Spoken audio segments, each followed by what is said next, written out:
Oops. Happy Black History Month. I'm not sure if you guys even heard me. Good Lord. I'm on stage. I think I'm on stage. Can you hear me? Thank you. I'm going to drop the link because I'm not sure. Can you hear me? Because that time I'm busy saying yes. Okay, good. Happy Black History Month. It's a lot of strange nuances going on. Hit the link. Okay. I'm at Shay. I guess Kay will be coming up soon.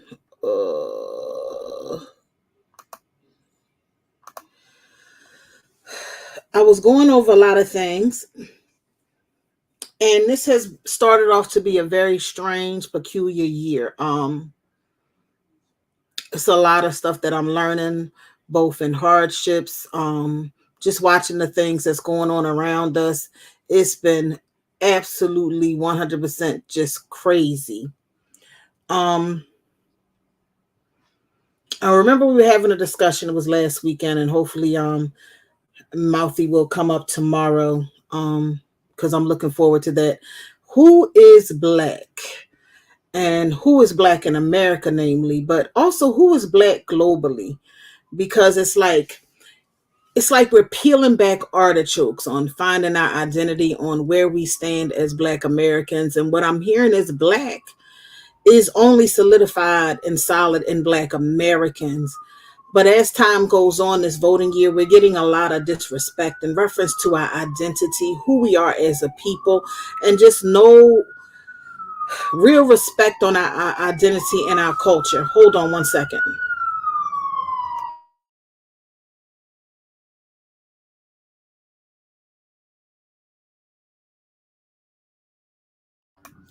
And it's almost like, sorry about that, I had to turn it down. The noise was going back. And it's almost like we're being challenged. And I'm not sure if this challenge is, it can be viewed as two things, a good thing, because it's making us more aware of who we are and who we are not. And it's helping us to take that second look um on what our fight would be. Hey Kay, hey Shay, Pinky, and all those coming. You can hit the link whenever you ladies want to come up to speak. And I'm like, I was talking today to Shay, and it's like odd. I was watching just different things, and I watched Megan's post that she did yesterday, and it was just, I don't know if it's admiration, obsession, or sickness. And I was looking up the term cosplaying, and it's like an act, a sense of just putting on a character that's fictional. But the thing about it is, Black Americans are not fictional. We are 100% real. Those who play us are fiction. They are suffering from what you would call it's no longer just admiring a culture or admiring a style of what is presented as American. It's almost like an obsession, a sickness. It's like schizophrenia, multiple personality disorders.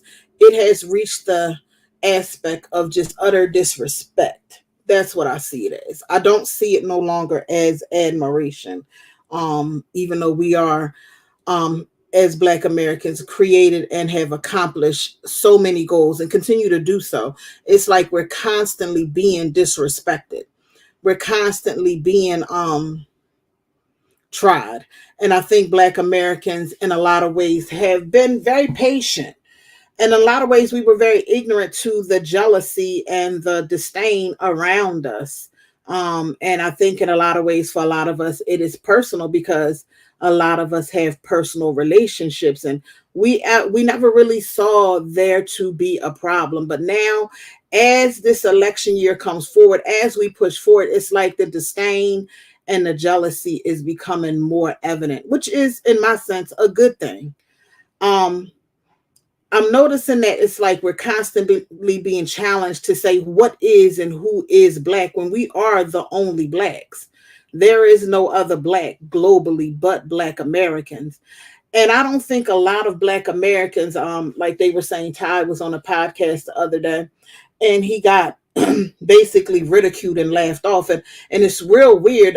They have done this before, but then he who laughs last begins to cry. I don't think a lot of people really realize the importance of black.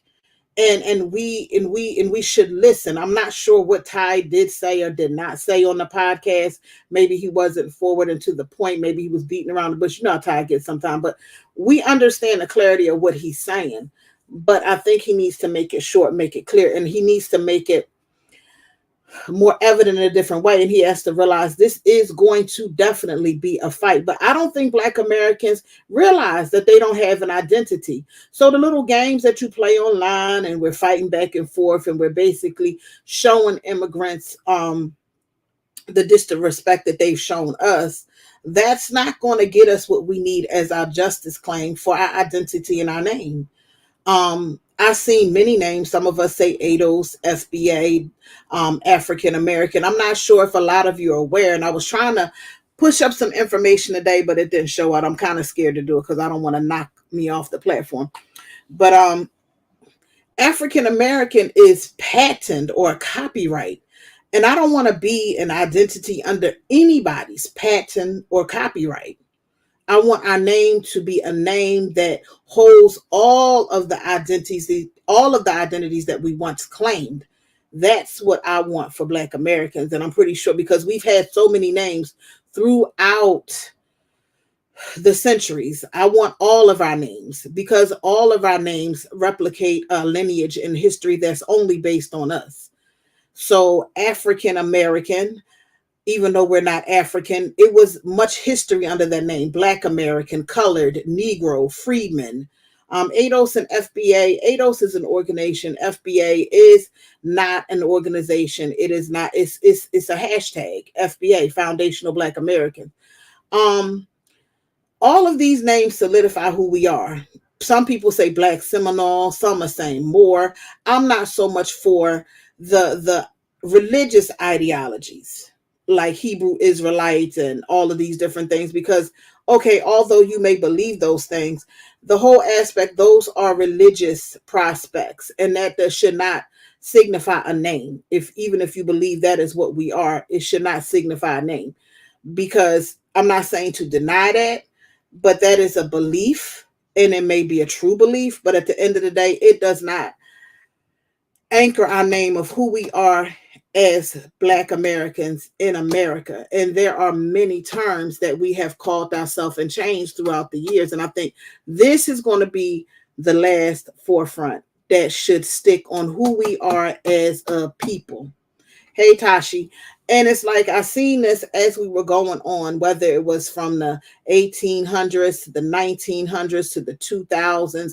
And now we have been inundated with other groups of people, both here and abroad, who just imitate everything that we do as a people. And I find it utterly disrespectful when I saw the African, and I watched some of it, and how they want to cosplay. Fine, admire your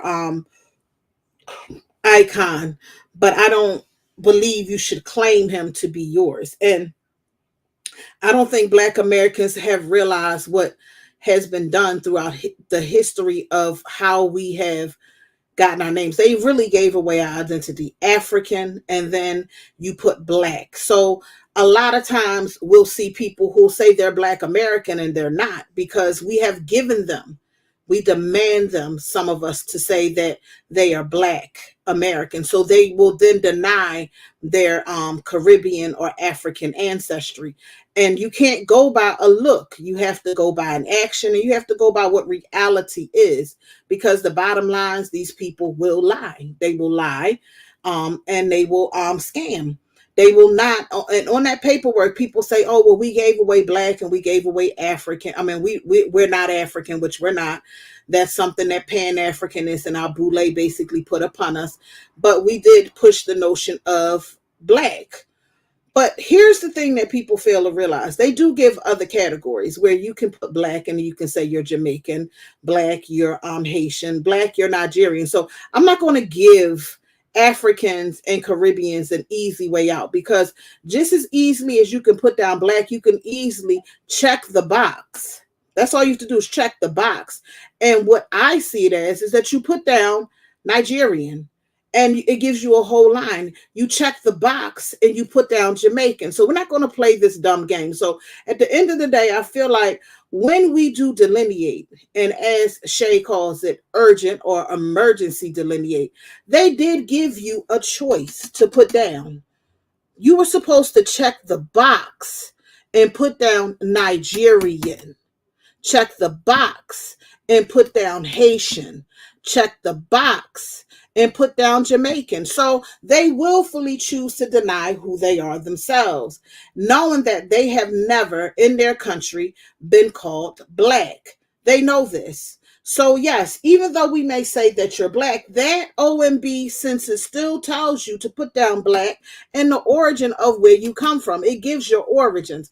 So I believe that in due time, when we delineate those who claimed our identity, there needs to also be a separate lawsuit in reference to that. And I think that needs to be something done, because if you're not called black in your country, but then you come here and they give you, okay, black, this is the category that you're going to come under. They also tell you to list who you are. And this is very clear. So it's not like no one forces you to put down, to not put down your origin. They give you a whole classification of all of these different ethnic groups that you're supposed to name. And that's why they put them there. If they didn't put them there, if they would have just put black and American, but didn't put down Nigerian, Haitian, Jamaican, then you could say, oh, well, they're making them just put down black or African, and they're not giving them any other avenues to identify who they are. And that's just simply not true. So I do agree. Yes, we do call them what America may see them as, but they full well know what they are not. And they know damn well that they're not a black American and that they have never identified as African American. Hell, they don't identify as African in their own continent. They identify by the name of the tribe and what they are. So I see a lot of ignorance and willful obtuseness and disrespect is coming from these people as they enter the United States of America, and as they approach us, and they approach us with a vitriol that just doesn't make no sense to me, and it's kind of baffling. It's baffling to me because I don't see where we have, as Black Americans, have done anything but be overly compassionate. And compassionate to the point that we have ignored what was going on or what continues to go on around us. We are learning now about the attributes of what is tribal. We are learning now about the attributes of, to me, what tribalism does. It has a form of vitriol, strong vitriol, and violence to it. Violence in the aspect that they try and engulf your identity, violence in the aspect that they have no respect for your space or your very person. And that's why I see another reason why Africa or these countries will not rise, because they have no respect for boundaries. They know no boundaries when it comes to their vicious aspect to receive dominance. But all it does is crush them in the end. And it's like these people will never get that aspect of what tribalism entails. Now, do I think Black Americans need to have some form of exclusivity? Yes, but I don't want to have the savagery of tribalism. That goes a wee bit far, where you don't have a respect for someone else's person, identity, or being. I do want to have, as they say, we're arrogant. Fine. Then if pride comes off being prideful of your culture, being prideful of your accomplishments, then arrogance is what I'll take. We can take arrogance. We will continue to abound in arrogance as we learned our history. We will continue to push it, not just here, but globally, as we take that stance to say what we are and what we are not and what we will stand for. This is a new pinnacle on what we have to do as Black Americans. Please read the Google definition of the word tribal. Let me see. So I do believe that we do have some form, but I don't want to. You're in here, Shay. I don't want to be a person. I don't think Black Americans have a tribal aspect about us. We're not tribal at all, for real, for real. We don't respect people's boundaries. Tribal means. Let's see. What does tribal mean? Tribal meaning.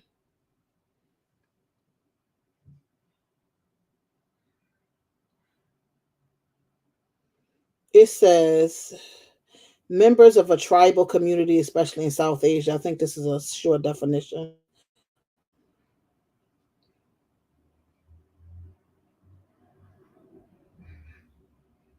Okay, it says designating, characterized by, or relating to a strong sense of loyalty to one's own tribe, party, or group. So we can kind of be that way, just not in a way where we take it to a point of physical unless it's necessary.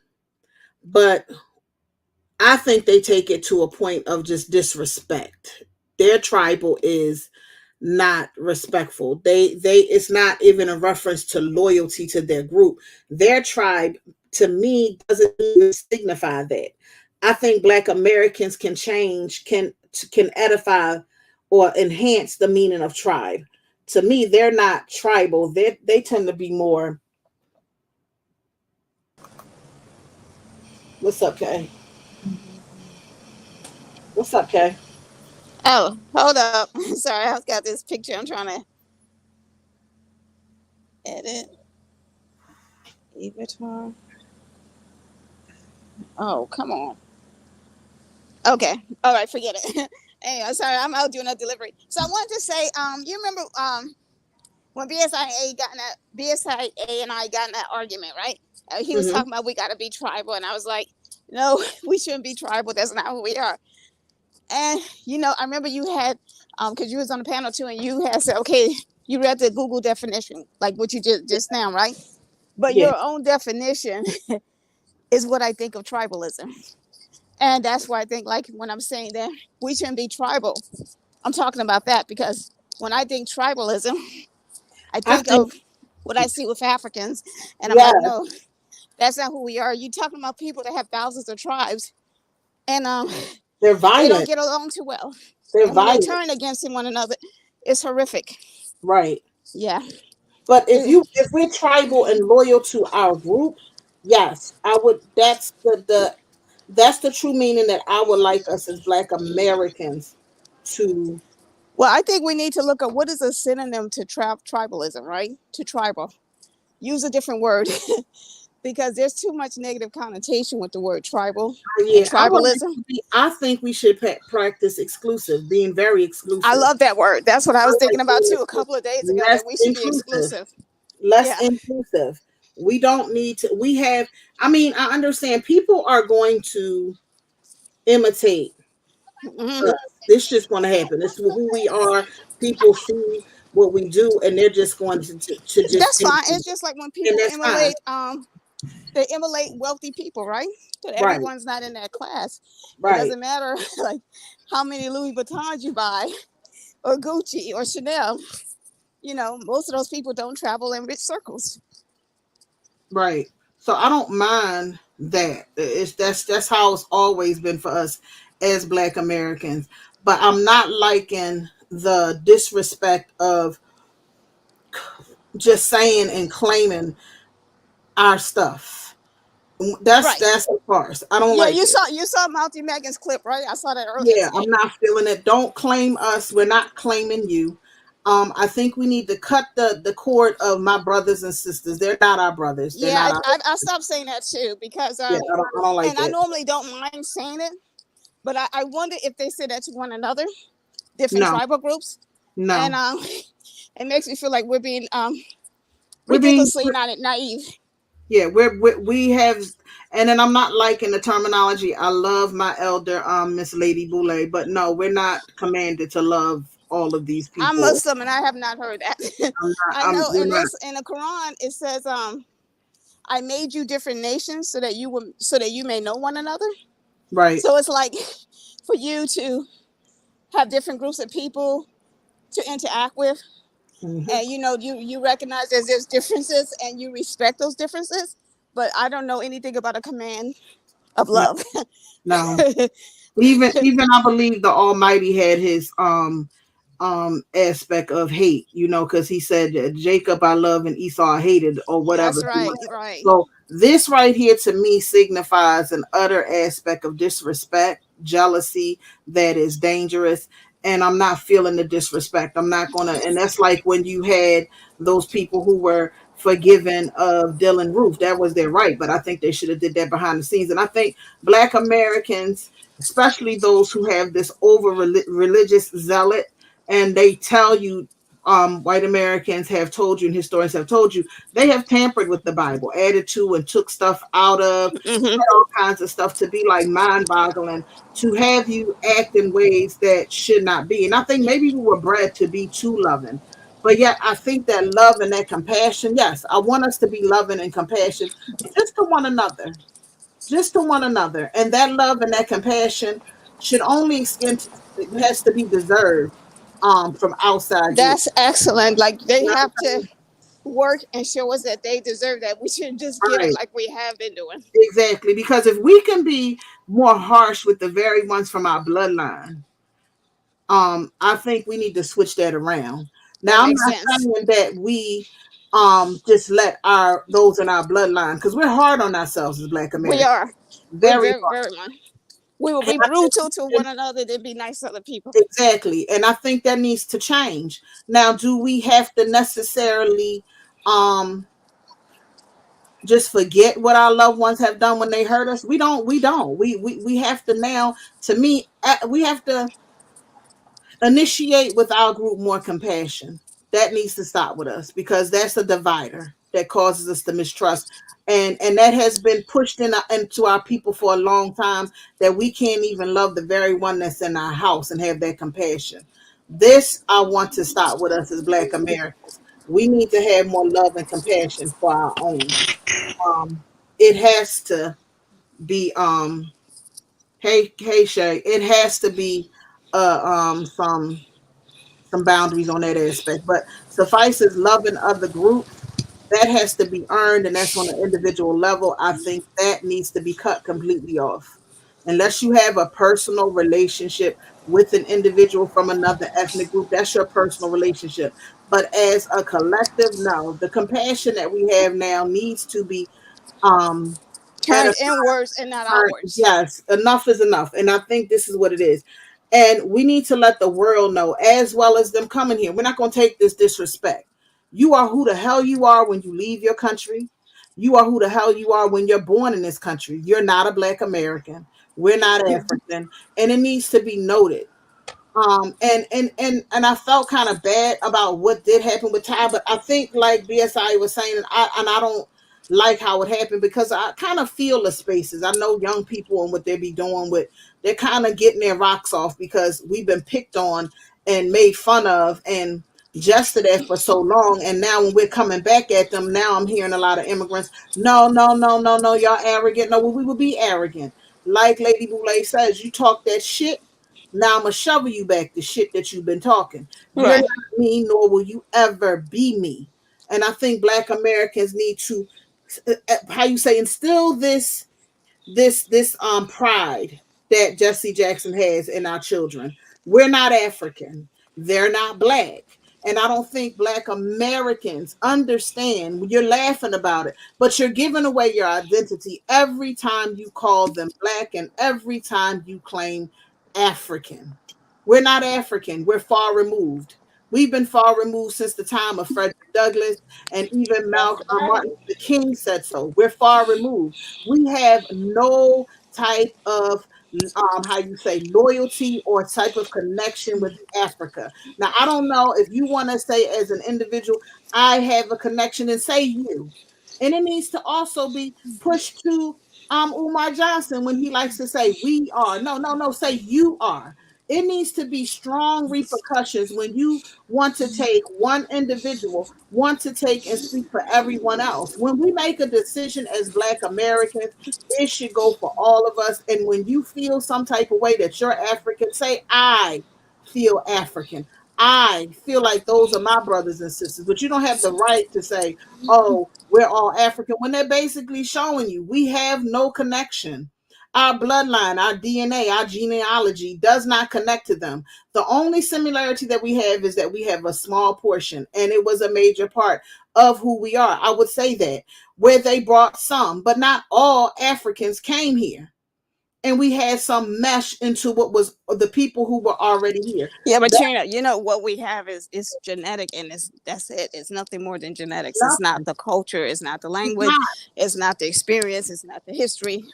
Nothing about our history, our experience, is African. nothing. You know. And even with that being said, they even show that you can't even find that ancestry in half of us. And they lied.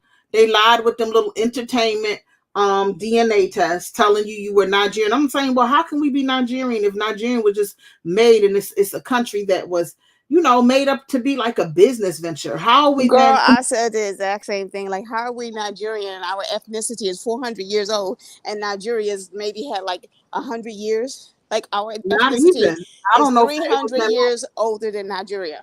Exactly. And So this Nigeria is was not even created by it Africans. was not. And it was created by a European woman who was, as BSI said, the side chick or his woman or whatever the case may be. It makes no sense. This is why you get Nigerians come over and basically want to hedge on, because those little tests. I said this seems like a scam. They basically all say Nigerian. Oh, I'm Nigerian. I'm not no Nigerian. You're not. We're not Nigerian. That's a lie. And I think a lot of people should press, how you say, file suit on that. That's, you should, if it's for entertainment, then tell people it's for entertainment, but don't be telling people this is who you are, and then give these people who come here to get gains and benefits and do whatever the right to link into our culture and into our history. You want to say we don't have no culture, but then you want to claim us. You know what I'm saying? They don't want to claim Aboriginal Australians. They don't want to claim Brazilians. These are all equally melanated people. They don't want to claim people from India. And Africa has a lot of people Or on the Puerto continent that are from Rico, India. or Yes, they want to come Cuba, in. Haiti, Yeah, Dominican all of these, Republic, they just want to come in. All of them want to be Bermuda, utterly disrespectful to us. Barbados, Bahamas, All of Aruba. these. I can go down the list. And I think we've caused some of this disrespect by letting it marinate for so long.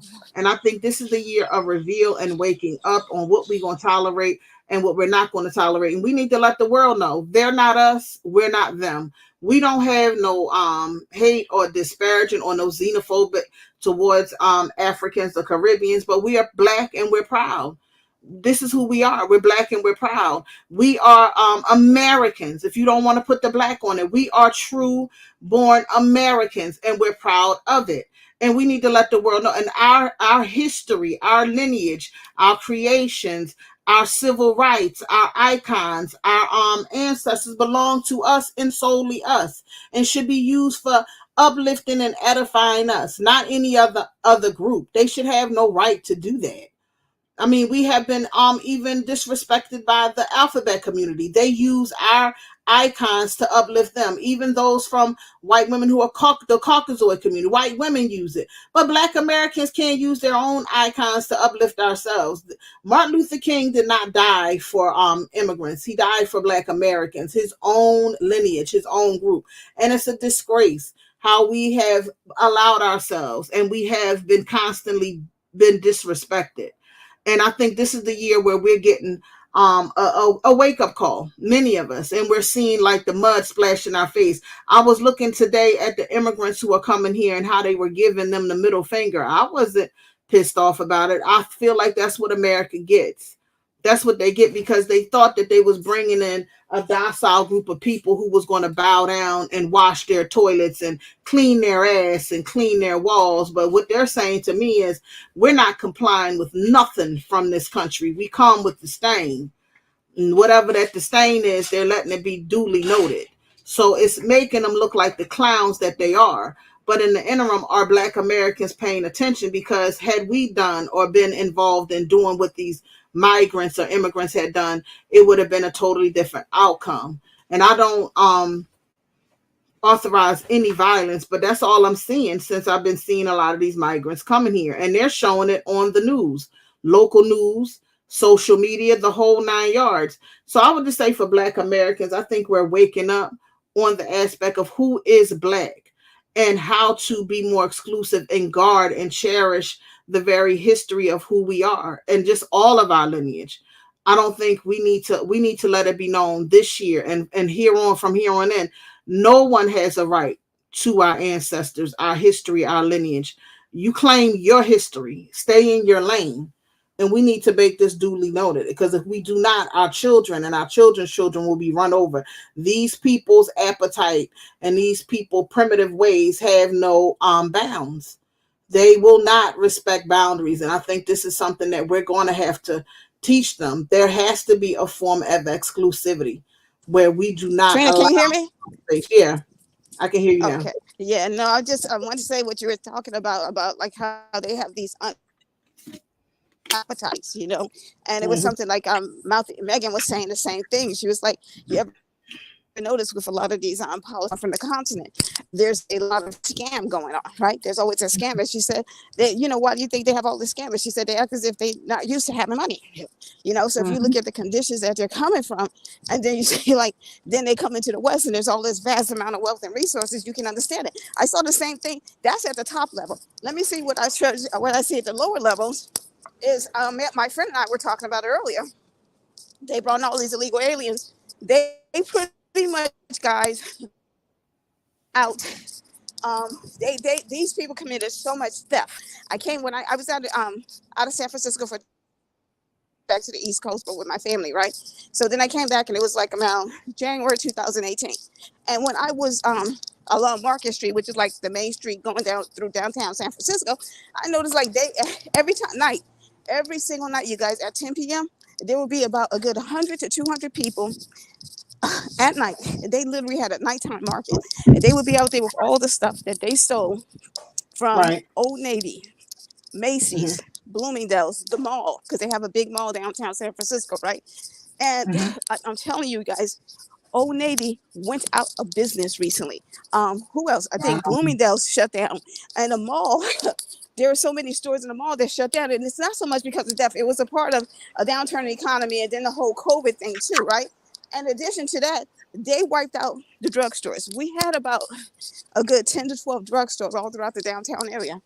And 2018, I would say, like, my God, they're just like robbing these drugstores blind. They would have so many toiletries out on the sidewalk lined up like they had a literal marketplace. And in the daytime on Mission Street, which is predominantly Hispanic area, Mission at 16, they had another market.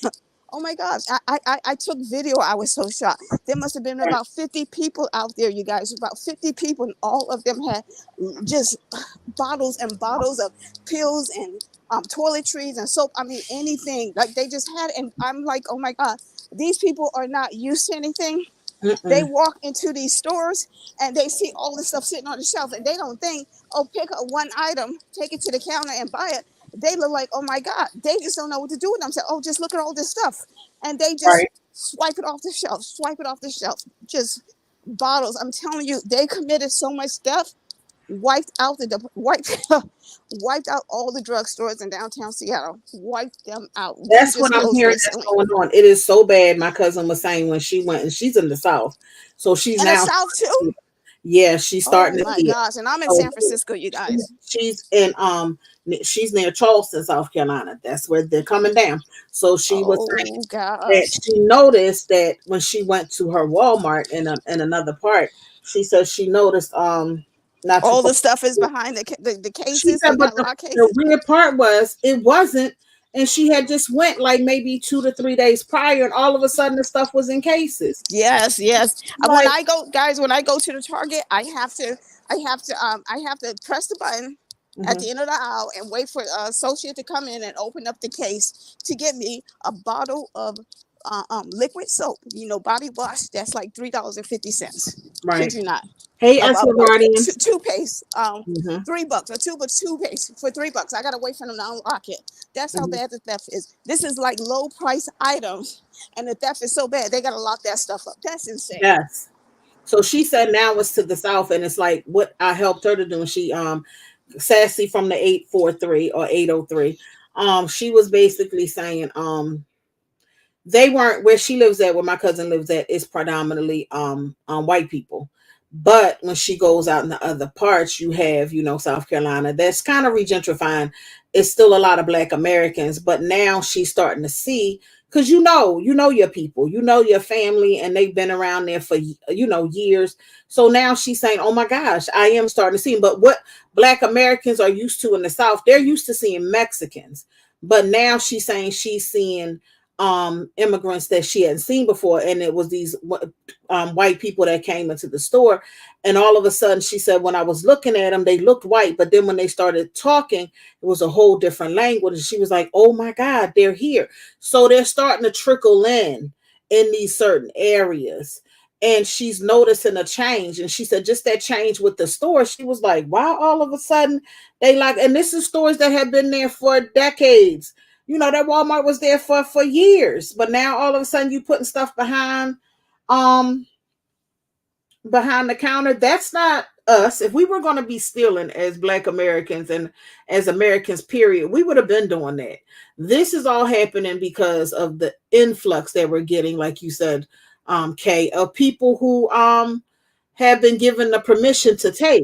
But you're not only that, Trina. When you talking about Black Americans stealing, they'll go like into try to swipe a pair of jeans at maybe like $200 or more. Something like that. Some Yes, particular item. but They're not gonna go in there $3.50 toothpaste unless they just like, okay, I ain't got no money. Maybe they'll get one tube of toothpaste, right? Shoplifting, all right. And we know we get in trouble for that stuff. But they're not right. going in there swiping so much stuff that they literally got a marketplace, a sidewalk marketplace. I took video. I remember it was one of my. I took videos. I was just so astounded by what I saw, Mm-hmm. and these. I tell you, those drugstores, they close on one after the other, after the other, after the other. Just these people literally wiped out the drugstores. Yeah, that's what I mean. I don't know. She doesn't know who they were, Esla Vardy, and she wasn't sure. She just knew they weren't speaking Southern white language, black American, white American language, because most of the whites and blacks down there, they have a Southern drawl. They weren't speaking that. So I don't know. She don't know who they were. But they were not white Americans. So I was like, wow. So she was like, that with me talking with her and her watching the spaces, and I was telling her about it, she's starting to see the change. And a lot of black Americans in certain southern places are starting to see them trickle in. But the difference with the southern area, they tend to be more exclusive, like how we should be as a collective, as black Americans. So I know that you're not a Brown, you're not a Richardson, you're not an Anderson, but I see that this new face has come up, and I think black Americans in the north have to practice it exclusivity, you know what I'm trying to say, differently. We're gonna have to ask, who are you? In the south, they tend to be more closed off, so they're seeing the faces come in, but they have to not be hospitable, because the south can be very hospitable. So we have to tell them that hospitality has to turn off completely. It's high and by, no welcome, howdy neighbor, none of that. If you see something, it has to be more of an aspect high and then by, and it may not even be high and by. It may be just look, you know what I'm saying, and be aware and keep it moving. But they can't give any essence of a welcome and how are you, neighbor. That can't be the thing, because that's something that's practiced in the South. That has to cut off, because that would be a dangerous aspect of welcoming them in, and we all one, not that brother and that how you say that religious accolade of let's love one. No, that has to stop. It has to stop, because it's not formidable no more. They're showing their hand. So it's like Maya Angelou said, when a person or a group of people show you who they are, believe them. And that's where we have to be with this. And I don't know no other way to be. And I think we all have to fight for hashtag take back black, and push the notion of what it is to be black. because a lot of people are not getting it. They really think, oh, because of their skin tone, they're black. No, you're giving them yourself, and then every time you give them your identity, you seen what the African did. You're giving them stake and claim to you as a people, and they don't have no boundaries. They're showing it. They're showing it. They're showing it in the way that they come here, and this is the weird thing. There were always immigrants here. They never acted like this. What did Biden say so that they felt that they can come in and berate and be as cocky as they are? That's the part I don't get, because I heard him say Hispanics are the future. What gave these other groups that I can understand? I'm not condoning Hispanics being off the rocker, but why are these other groups so entitled, and why are Africans so entitled or feel like they have the right to be entitled to us? It's not going to work. It's not going to work. It's a lesson that they're teaching us, and we're learning it very quickly. And I think we need to push really hard to delineate, have, like how Shay said, an emergency delineation. But what makes them have this arrogance? That's the thing. Why do they feel like they have a right? Not so much arrogance. Why do they feel like they have a right? Do anybody? No, because that's the way they act to me. Like they have a right. Like they own us. Is it me who just feel like that? Am I over projecting? Okay, Shay. Can you say that one more time? Why do they Is have a it right to? why do they feel like they own us? That's the way I feel like they are. They're acting like they own a piece of us. It's not just obsession. Yeah, I think somewhere along the line, someone embedded that in their mind, in their ears. Mhm. Somehow they got that message. You think yeah, because It that's sounds what it is. crazy, but somehow they got that message. Yes. Is it because they say that mother African shit? Hey, Miss D. Is it that Yeah, mother African shit? Because I'm wondering what, because that's what I get from their persona yeah, when they they. have a right. I mean, especially, but it must be conflicting and disturbing and confusion for those who were the traitors, though. Mm, Like, my forefathers took part in the Holocaust. mhm.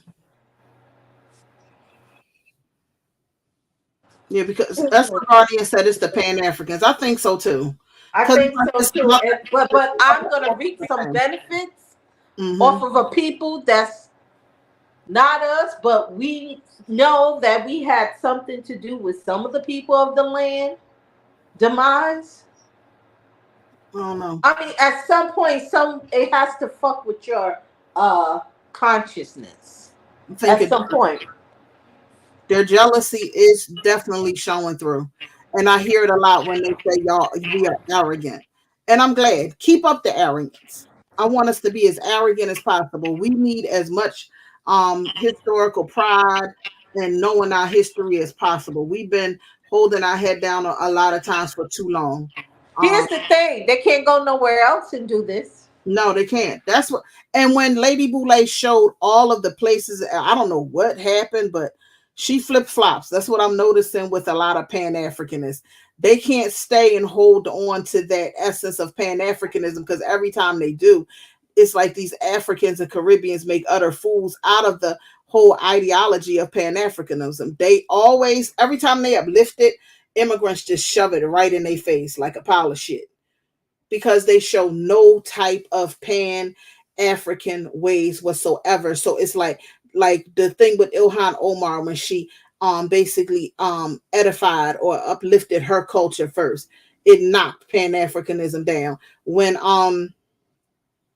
every time like Nigerians come in and they uplift their Nigerian pride, but then they want to claim our ethnicity, just different things that they're doing. When she's defended the brick face lady, and then everybody was trying to say that's not us, and well, she's still black. So it's like it's showing. And then the person who supposedly did allegedly hit her with the brick wasn't even a black American, it was a Haitian. So it's like every form of this ideology that they're making some type of like religious vest or some type of finance out of is like slapping them in the face. And it's the same thing now if you try to include them into blackness.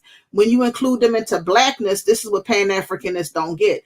When you include them into blackness, your little coins that you're getting is only going to last but for so long, because as you include them to blackness, you're basically you're basically pushing down your own ethnic group. You're pushing down yourself. You're destroying the very pathways to your own children's future. So the little bit of coins that you get may help you and circumvent you for about 5 minutes, but your whole future you're annihilating. Whether your child is with another ethnic group or with a woman from your own ethnic group, you're destroying yourself bit by bit, blow by blow. So it's like you give them a cloak when you enter them into blackness to act like perpetual idiots. But when they do something good, then all of a sudden I'm Nigerian, I'm Haitian, I'm Jamaican. But when they do fuck shit, all of a sudden they're black. So it's like you as Pan-Africanists or those who want to now elevate them into blackness, realize that you're slitting your wrists and your throat every time you call them black. That's what you're literally doing. You're killing out your own ethnic group. That's what you're doing. And I'm not promoting any form of self-deletion. I'm just saying you're annihilating yourself. That's what I see. They feel like they own us. They don't respect our 500 years. Yeah, they don't. And they don't have no intention on respecting it. And we have great accomplishments. Exactly. That's exactly what I say.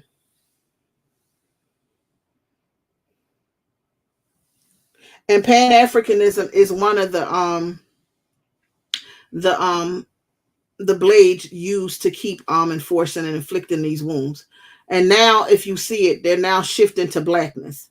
So it's like these people need to and it need to be brought to the table on this. Your little bit of coins that you're making, you got to figure out another way to make your coins and do what you're doing. We can't have this. This is a literal fight for identity, fight for our lives. And this is the last place. And this is the weird thing. Like I said, Lady Boulay showed it and they're kicking them out of everywhere. But they're coming here with a self-inflicting arrogance. It's just off the chain. Sincerely and completely off the chain.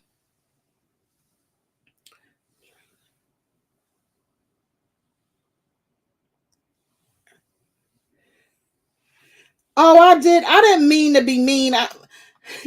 Trinity Grammy Stitches, you were calling Somali the African. Well, he is African. I don't mean no harm towards Somali, but I don't like, and don't get me wrong, I'm very, very, very, I take it seriously. When I feel like we have to self-identify ourselves as Black American women, as Lavardian. I don't like anybody outside of our group to tell us who we are. And I get what they're saying, but see what I didn't want to, what I have to bring the forefront. A lot of Caribbean women and African women are saying they're Black American. That don't mean that they are, just because they put on 4 to 6 shades of foundation and try to narrow their features down to look like us. That don't mean they're us. And that's what they've been doing a lot. Somali is sweet, but in the same token, I don't like when men from other cultures, and I really get pissed when our own men don't know us, but men from other cultures try to say this is Black. I still say both of those women were Caribbean and the other ones were African. I think I saw that panel before and I watched it in its entirety. And I don't think no Black American was on that panel. They don't tend to want to talk to us. They want to talk about us. They never talk to us. And I find with Black American men, as well as men outside of our group, they're always trying to say who we are. And maybe that's a good thing that they don't know who we are, because maybe we're being hidden in plain sight. Because every woman that they tend to pull up, young girls or women, none of them tend to be Black American women. None of them.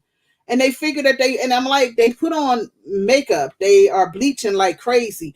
They really go through great lengths that they damn near delete themselves to try to look like Black American women. But it's not just a look, it's a persona. But I will say maybe it's a good thing that we're hidden in plain sight and that they don't know, you know. But in the same token, I'm not sure how that rivals, how that will go. What do y'all think? Shay and Kay, what do y'all think?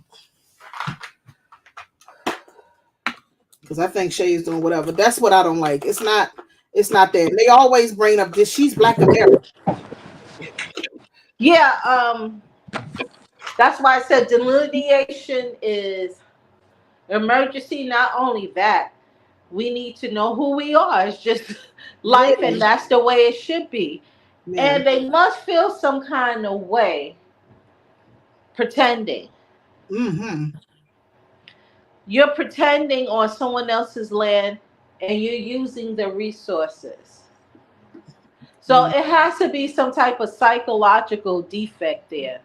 Mm-hmm. Well, then again, I don't know. Maybe they don't care. They don't give a who. Somebody's putting that. That's okay.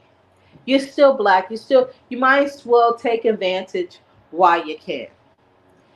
Mm-hmm. But to continue to carry that on, at some point, your inner person will tell you, will shout to you, no, you're Nigerian. These are not your people. Or maybe some of your people, but not all your people. They have to psychologically trick themselves into believing a lie Mm-hmm. in order to follow through. It's like a form of schizophrenia. They gonna snap. Right? That's right. How can you And go I around see that someone? um, now that I'm asking the question, oh, I'm black. Mm-hmm. No, but you're black. What? Where are you from? What the? What is your ethnicity? What is it? Can you tell me?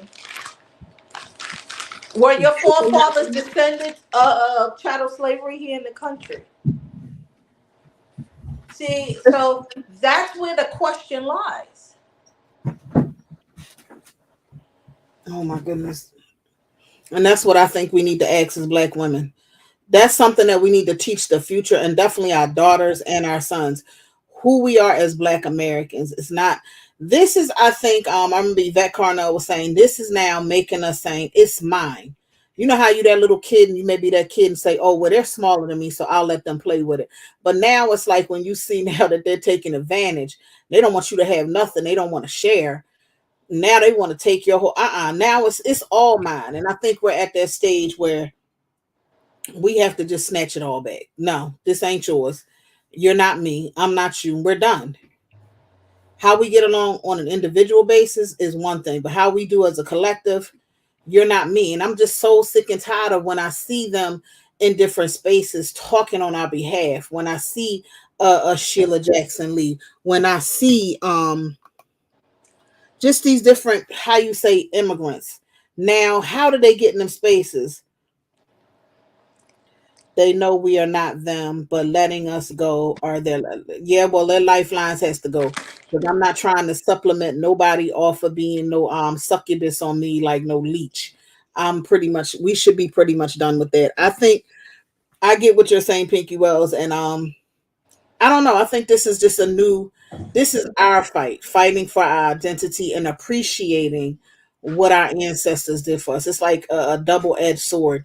Now we're looking back all at our accomplishments, and we need to be looking back more. Now we're starting to have to Yes, get some self-pride.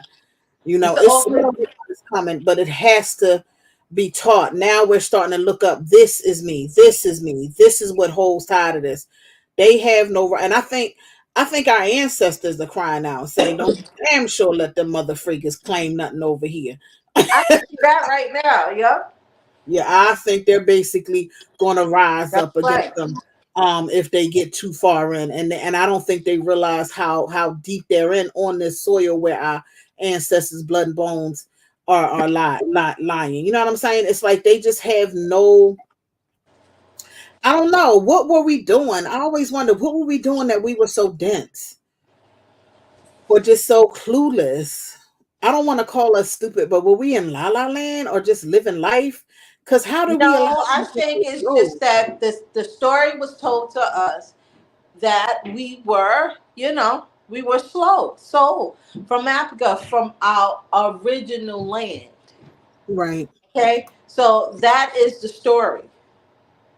And So so through the treacherous and horrors on this land called America or the United States, uh, right. through that horrific experience, I mean, horrific for generations, for centuries, centuries of Holocaust on this land. You have to say to yourself, well, maybe we don't belong here. Maybe we should go back. And I think that was part of a solution in the psyche, not knowing the real history once we've been lied to. Mm-hmm. Hmm. We've been lied to by everybody, including Yeah, the natives, and the it's like $5 natives. Come on, you it's know how not smart they are. We're smart, but you know how they come up with things centuries in advance. Do it seem like sometimes it's hard to know what is the truth that we've been lied since we've been lied to for so long? I mean, the lies have been perpetuated for so long. Do we know? It's like kind of hard to trust what is truth and what is lies. It's like every time we dig, we go further and further down the rabbit hole, and more stuff comes out. And it's like a doggone artichoke. You just keep peeling and peeling and peeling, and the layers just are never ending. That's what I feel like sometimes. Sometimes it feels like, okay, we figured this out, and then here goes something else that we're Mhm. figuring out. Some of it has been hurtful, like how they say the truth hurts, but it sets you free. But in the same token, it's like, wow, really, we had no friends, and we were just sleeping among snakes. That's Just right. allowing Oh my people at our God. table. You Yep. know what I'm saying? It's just weird. It Isn't makes that weird? Yes. And then you have to look at your own people in your own group and to find out that some of them too were a part of it because they wanted them Judas coins. You still see them doing it as they fall. It's like everything is just falling apart in a lot of ways. That's true. That's what it feel like. Keep talking.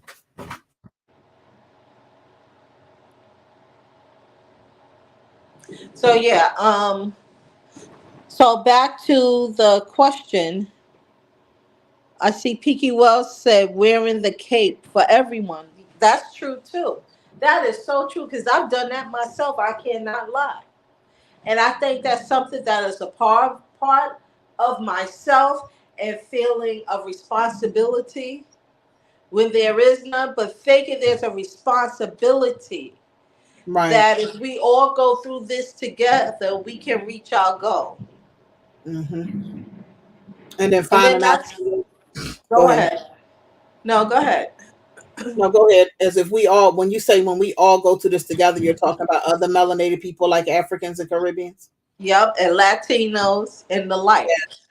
We all That, thought that they were working with us and we was going to be this awesome fight against white supremacy, and then we found out what I done, what I naive, I'm not going to say naive asses, that they were siding with white supremacy against us. It's like, wow, it's like that at two Judas, that type of thing.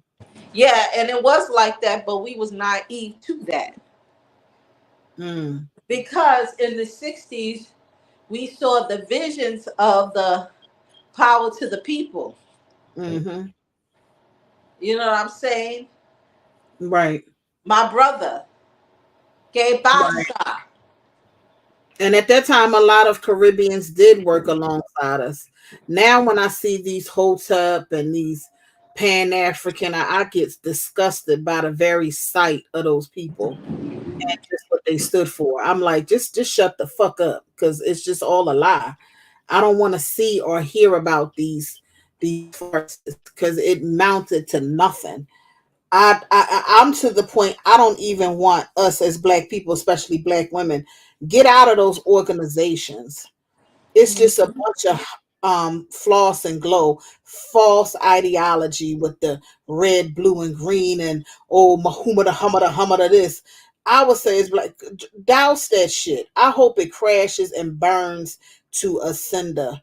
That's how much we were lied to over, and a lot of it always ended up in a sexual preference where they took advantage of young black women and girls. Do not even how you say, you're gonna have some mammies who want to still edify that bullshit, but now I'm to the point that even if I see a Negro coming with that shit, you just take off and run the other way because you know it's just faceted and lies. Where he want to sit here oh, the white man this and the white man, and then and most of those men are not even from our culture. And even if they are, I don't even want to be bothered with that.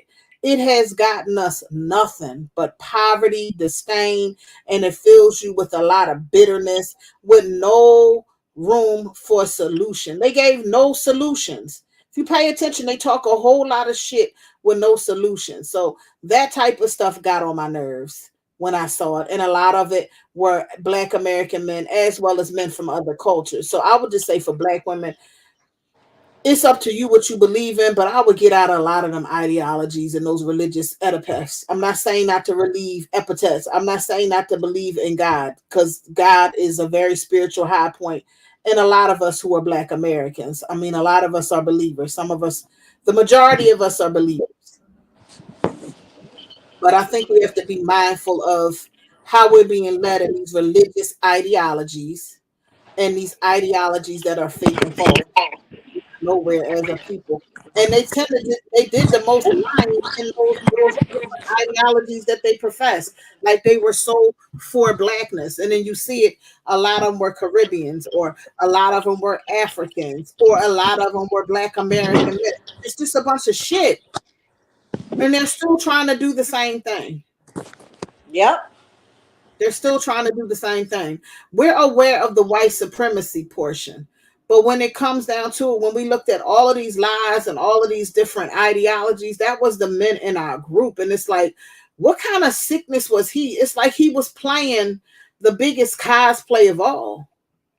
So if you look at the Africans in the Caribbean, yes, they cosplay, but our men and some of our women who followed these men were also cosplaying to be something that they were not. African, Egyptian, Hotep, all of this shit. And it just mounted in more nonsense.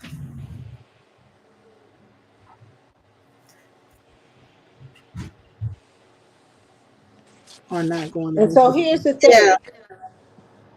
We don't need we don't. I don't want to say like sound like I'm preaching. We don't need, let me change that tone. Um that's a very important statement, is to know, it's to let the youth know that you don't have to hide your identity, Mm-hmm. be ashamed of your identity, and don't let no one make you feel some kind of way because you're proud of your identity, Mm-hmm. of who you are. And the nation need to know who you are Mm-hmm. and who they're not. Exactly. And so that is very important for other institutions also to know that we are taking a stand, and we're going to say no more for people or others that are not us to benefit off the blood, sweat, and tears of our ancestors. And that is very important.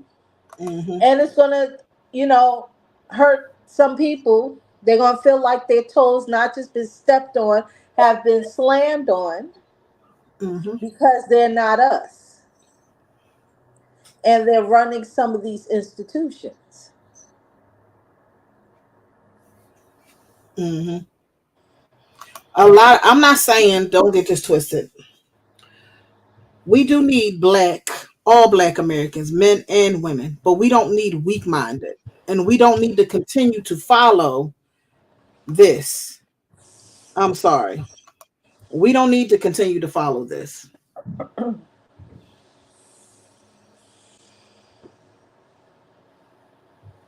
We can't continue to follow failure without any Yeah. result.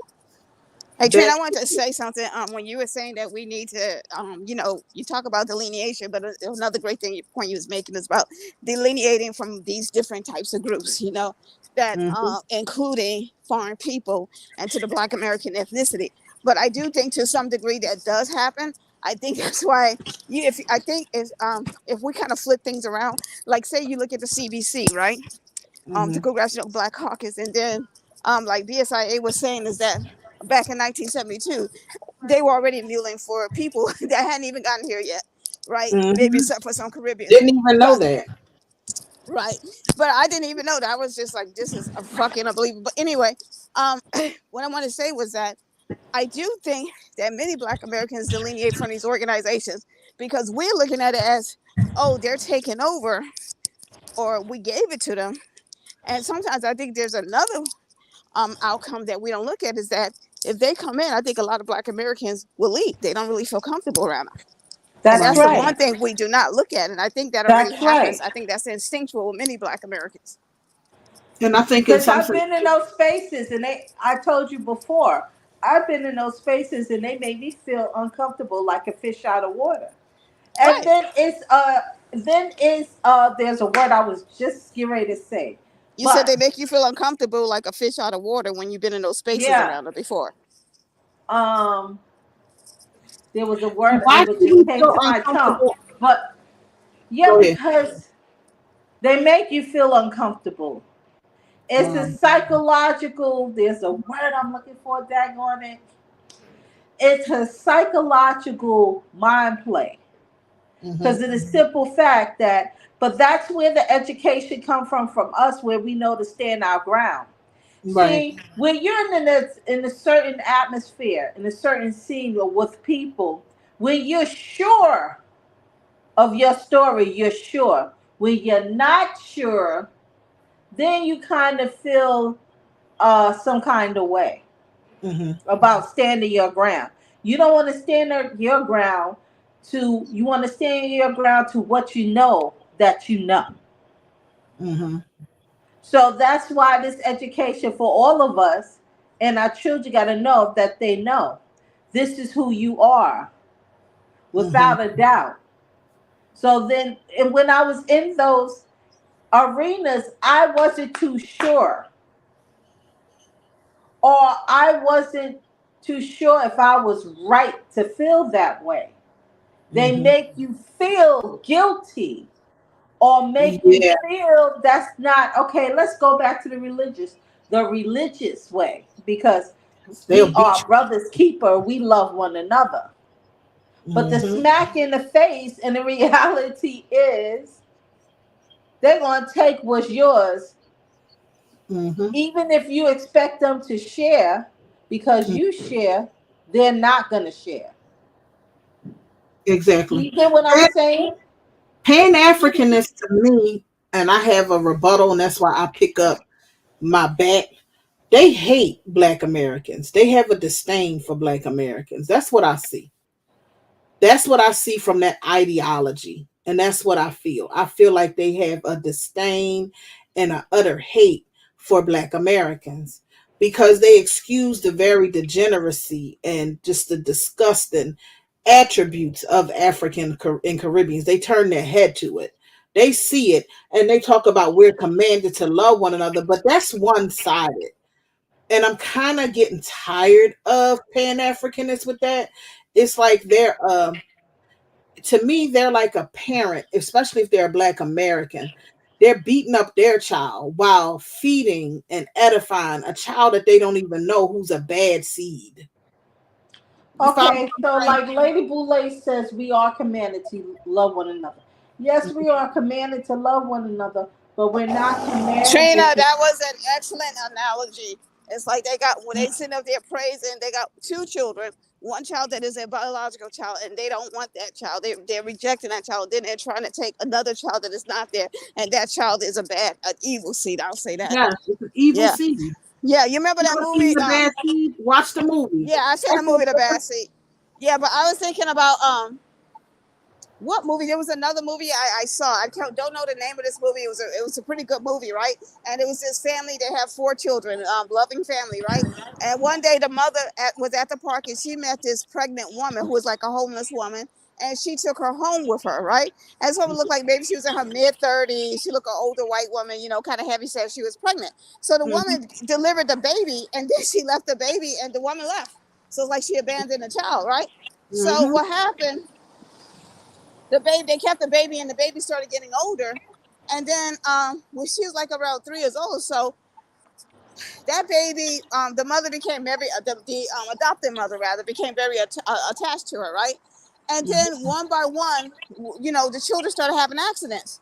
And the father Yes. said, "This kid, this baby, this child is an evil child. This child's trying to, take our children." The mother didn't believe it because she loved the baby so much, right? And then eventually, it was like one after one. The first child gone, the next child gone, and at the end, the mother just would not believe. And just so basically, he said, this woman, her baby is like, he said that there's a bird, I think it's called a dodo bird. I can't remember the name of this bird, right?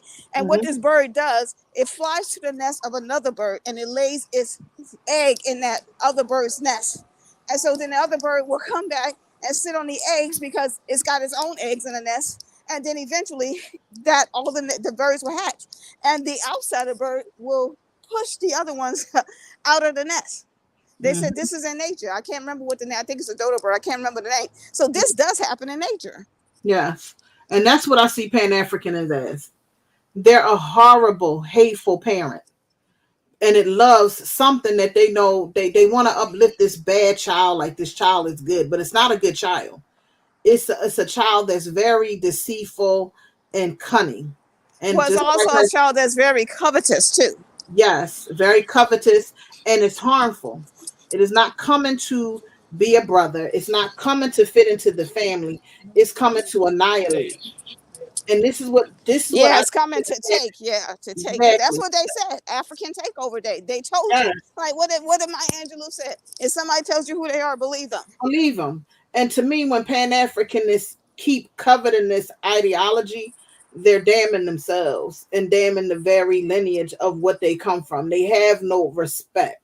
And it's like they'll see this bullshit in their face and they'll keep putting religion behind it. But I believe God, if they believe in God, is going to whoop their everlasting ass. Because if I you agree. see something, Because you see something you evil still and you turn a oppose blind it, and eye you to still it. turning a blind Yeah. eye, he When the about to curse, let you when get that your wrath comes for those who are evil, those who also abetted it, they're gonna be that they're gonna get caught reap up in what that you wrath sow. too.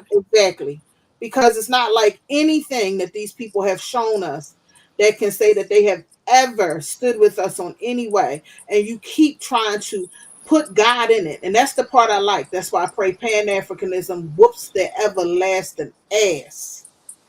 Is you keep putting God in the forefront of it, and ain't nothing godly in origin to these people and what they've done when they've gotten here. They've sided with the very aspect of our For them oppressors to in the whole nine side yards. with white supremacy, and then once I think when Black Americans heard them saying that they were standing against us getting reparations, that was all you need to know. God, That's it's all like we need to know. when people are demonic, and this is something Cynthia G said. She said it's like some kind of a spiritual law that when something is evil, it has to reveal itself. And I Yep. feel like God makes people that are evil, he makes them reveal themselves. Reparations, these people they could have kept quiet, right? They had no even business in it. even if They that's had right. no business in No it. It matter if was not their they didn't place. like us, they hated us, they still could have kept their mouth shut. What did they do? The demon came out of them. They God made them tell on themselves. He Yeah. made them. It let us see. God made them reveal themselves. Exactly. They couldn't even help themselves. God was like, you don't get to keep quiet. This reparation thing is coming, and you're going to reveal who you are. So they see you for what you are, because God knows, like, we're not walking around with hatred and vitriol against them. We're like, hey, if the Europeans colonize you and you're supposed to get reparations, we hope you get it. They're sitting over here with vitriol and hatred, and they're the ones that sold us into slavery. It's like God is like, no, I'm going to make them reveal the demon that's inside of them. And I'm Yep. going to do it in a way that you will see it clearly. Yeah. Every knee shall bow, every tongue shall confess. And they're confessing who they are. And what I don't understand is when you say we need to love each other whether we want. No, sweetheart. It comes a point in the time that even in the Bible it says when they reveal themselves, delete them down to the babe on the tit. This stuff is very, very, very concerning. And to uphold this nonsense is ridiculous. To sit here and say, I still love my African, that's not our brothers and sisters. They were not raised in the house with us. They were not raised with the same concepts of us. They were not raised with us. They're no relation to us. They And have revealed that they do not even have the same Here's the consciousness thing. or the same If spirituality as us. Go ahead, Shay. Here's the thing. If anybody has the same beliefs as you, just like you're a Muslim and I consider myself a Christian, but a different type of Christian, Hmm. If they have any love for their sisters and brothers, it would be, I know I'm not them and I don't deserve it and I don't belong there. Hmm. That's the honesty. That's what they should be saying. It is not our business. We no, we support you if I'm your real sisters and brothers on your reparation, Right. knowing that our blood has nothing to do with nothing. Exactly. I can't say our blood have nothing to do with your DNA, but our blood has nothing to do with your experience. And we are not you. You understand? They will be saying Hmm. things like that. We're here to take advantage of what is presented to us, point blank. And we're grateful that your ancestors, because it was our ancestors, with love and kindness, wanted help pave a way for us to get in this country and to get what we're working for in this country. Miss D. They would say it in that way as a part of support, but no, you got the people like, I call them knockoffs. Tethers. Yeah, and infiltrate us to make it seem like it's something for everybody. Now there is a person who isn't powerfully influenced on both sides. I mean, internationally, he's Black American, and he said, no, it's for everybody. So somebody's making backdoor deals. Well, here's the thing, that's where we come in. We have to come in strong and be like, no, it's not for everybody, it's for us. Point Yep. blank. That's where we at now. And we got to come by the numbers. It should be a million easy. It isn't though, because I think a lot of Black Americans are so busy living life that a lot of us are not even awake or oblivious to what's going on. A lot of us Well, don't. they need to know. I mean, we're starting one off at a time, but we have to spread the message. This is what's up. This is what's going on. Well, the good part that Alpha Elite and Marcel Dixon them got turned away, and they see how they're coming from. These are things that need to happen so we can see where they stand at, because it just can't be like this rah rah. Now we have to come up with a strategy of our own. How and when that will happen, I don't know. But I know one thing: Black American women, we should not follow no more failed leadership. No more That's than right. bullshit.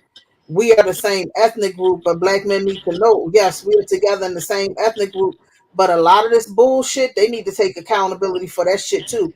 And we not going for this rah-rah shit. We going to fight for um our ethnicity. This does not give you security to anybody's womb or telling anybody who they can and cannot be with. That shit is over, because so many things have happened outside of this where you gave up culture to other groups because you have procreated with the other side. They've shown a lot with that. And it's not no on both sides, no. In our group, let's face what it is. Primarily, the men in our group do procreate more so with outside of our group, and it gives these other women and these other men from these groups, because they have families that need to say that they have leverage, because those women have come in our space with Leverage. respect, Hmm. because they leverage these heifers, and they feel like they have a right to our culture because they gave birth to his child. And nobody wants to look at the elephant in the room. Oh, well, you just mad because I got a bigger man. Nah, the man piece. They sending them chicks to do that shit. That's why Thank you. when it comes in baseball, basketball, it's like at some point in time, black women have to know, if you see fire and it's about to be smoke, and you see that the person that you're standing beside, who is the male, and he's starting to cuckle at the females on the other side, it's time that you haul ass. We don't have to follow that shit. If like you said, if you see that we going into a burning building, ditch that shit. Go the other direction. Somebody got to live to tell the story. Fuck that shit. Okay, and Pinky Wells said they have conferences in America about our reparations. The presidents of Ghana with the NAACP and CBC, which Mm. there was one recently last year, which I attended in Baltimore. Yep. So now, but now, being that Yvette Carnell addressed the president and the influential, powerful man over these organizations, and is a part of the NAACP and the Black Caucus. See, all this stuff, we need to address them by numbers. It's just that simple. We're Yeah, not punks. The evidence is there, point blank. right. Most Black American men, I guess, are out for self. Yeah. Yes, we have to know when they're for self only, because a lot of most Black American men are for self only. Black American women are thinking about the group, and then we've been called things as the enemy. We're enemy more than the white man is enemy. I've heard some Black men say that. Just a lot of nonsense.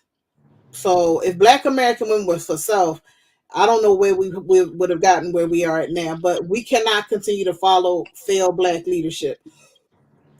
Well, Miss D said the president of the NAACP keep pushing that we're immigrants to America like everyone else. Get the hell out of here. No, we're not.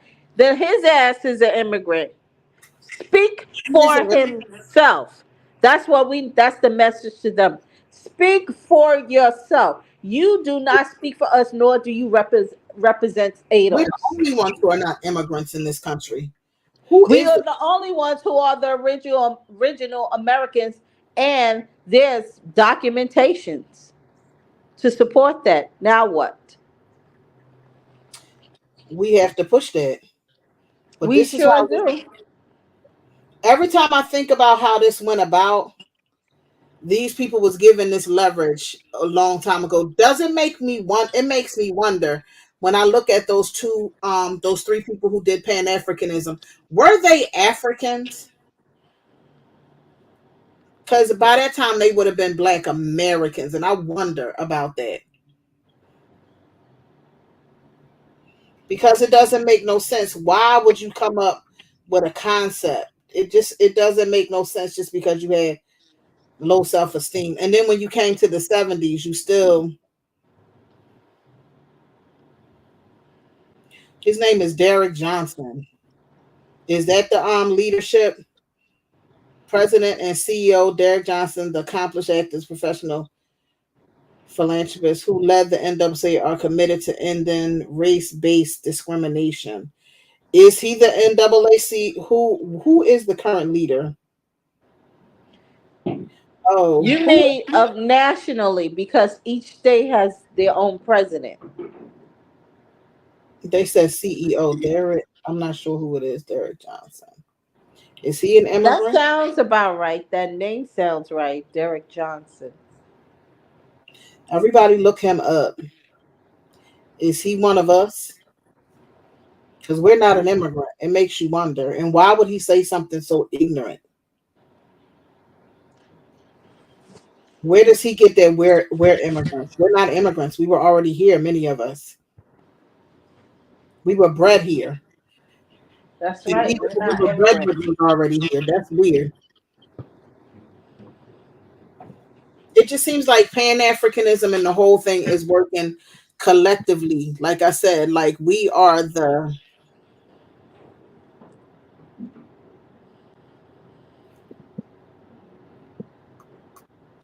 I don't understand it. They said he claimed he from Detroit.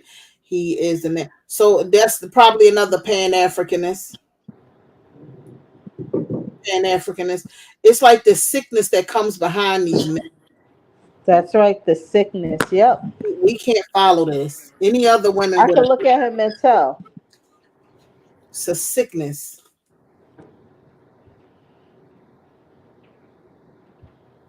Oh, he is the national leader. What makes us follow that? At what point in time as Black women do we say enough is enough? Because we can't continue to follow this. That's right. We cannot. Absolutely. When do we have to recognize when someone, whether it's male or female, has their own selfish Mm. interest in mind? I think that's something as Black American women in particular, because we revel and we long for that strong Black leadership, and we have not gotten it in a while. What would make us follow this? And What can we do to spot this so that we won't continue to make this mistake? Mm. Because we don't have they're not we don't owe them anything. And we damn sure don't have to follow this bullshit. This is crazy. And why aren't we questioning it as black women? Why would black women want to follow such nonsense as this that erase them damn selves? I mean, Mm. maybe they have their coins and they're Come living on, right? or whatever, but eventually your kids ain't gonna have shit. I don't think they see the tidal wave that's coming. You're wiping literally out your lineage. I think they have enough that they can carry them through, but that's not the case. Why would we follow this? And what's the warning signs? I'm not saying not to stand side by side and work together with strong black men who know who they are, but this right here, how do we spot it and cut it off immediately when seeing it? This cannot be something that we tolerate.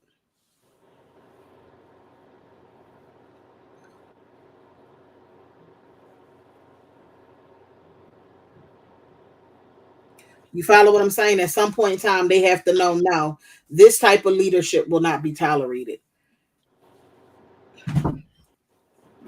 And how much should we be involved in the process this time? Since we're seeing that this tends to be the thing where we're negating who we are to fight for someone else from a country that's not even our own. You follow what I'm saying? How did we get here? You follow?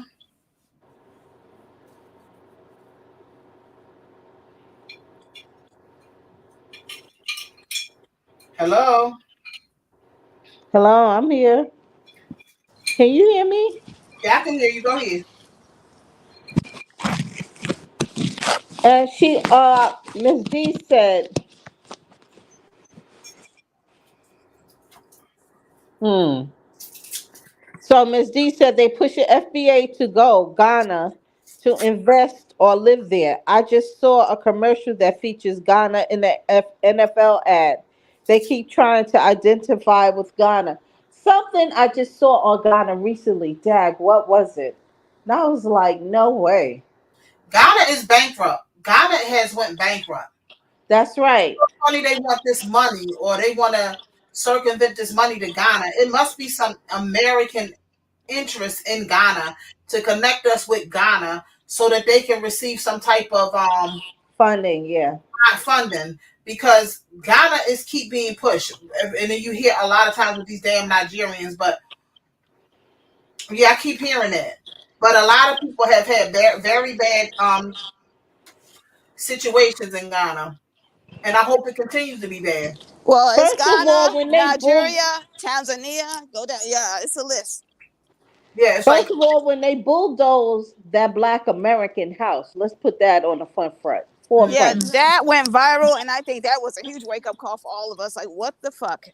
Let you know there Yeah, ain't no real laws in Africa. There really is, like yeah. Cynthia G said it best. Africa is quite literally a lawless continent. That's what she said. It's a lawless No continent. protection. I think that was an excellent what you call a synopsis. I think you call it.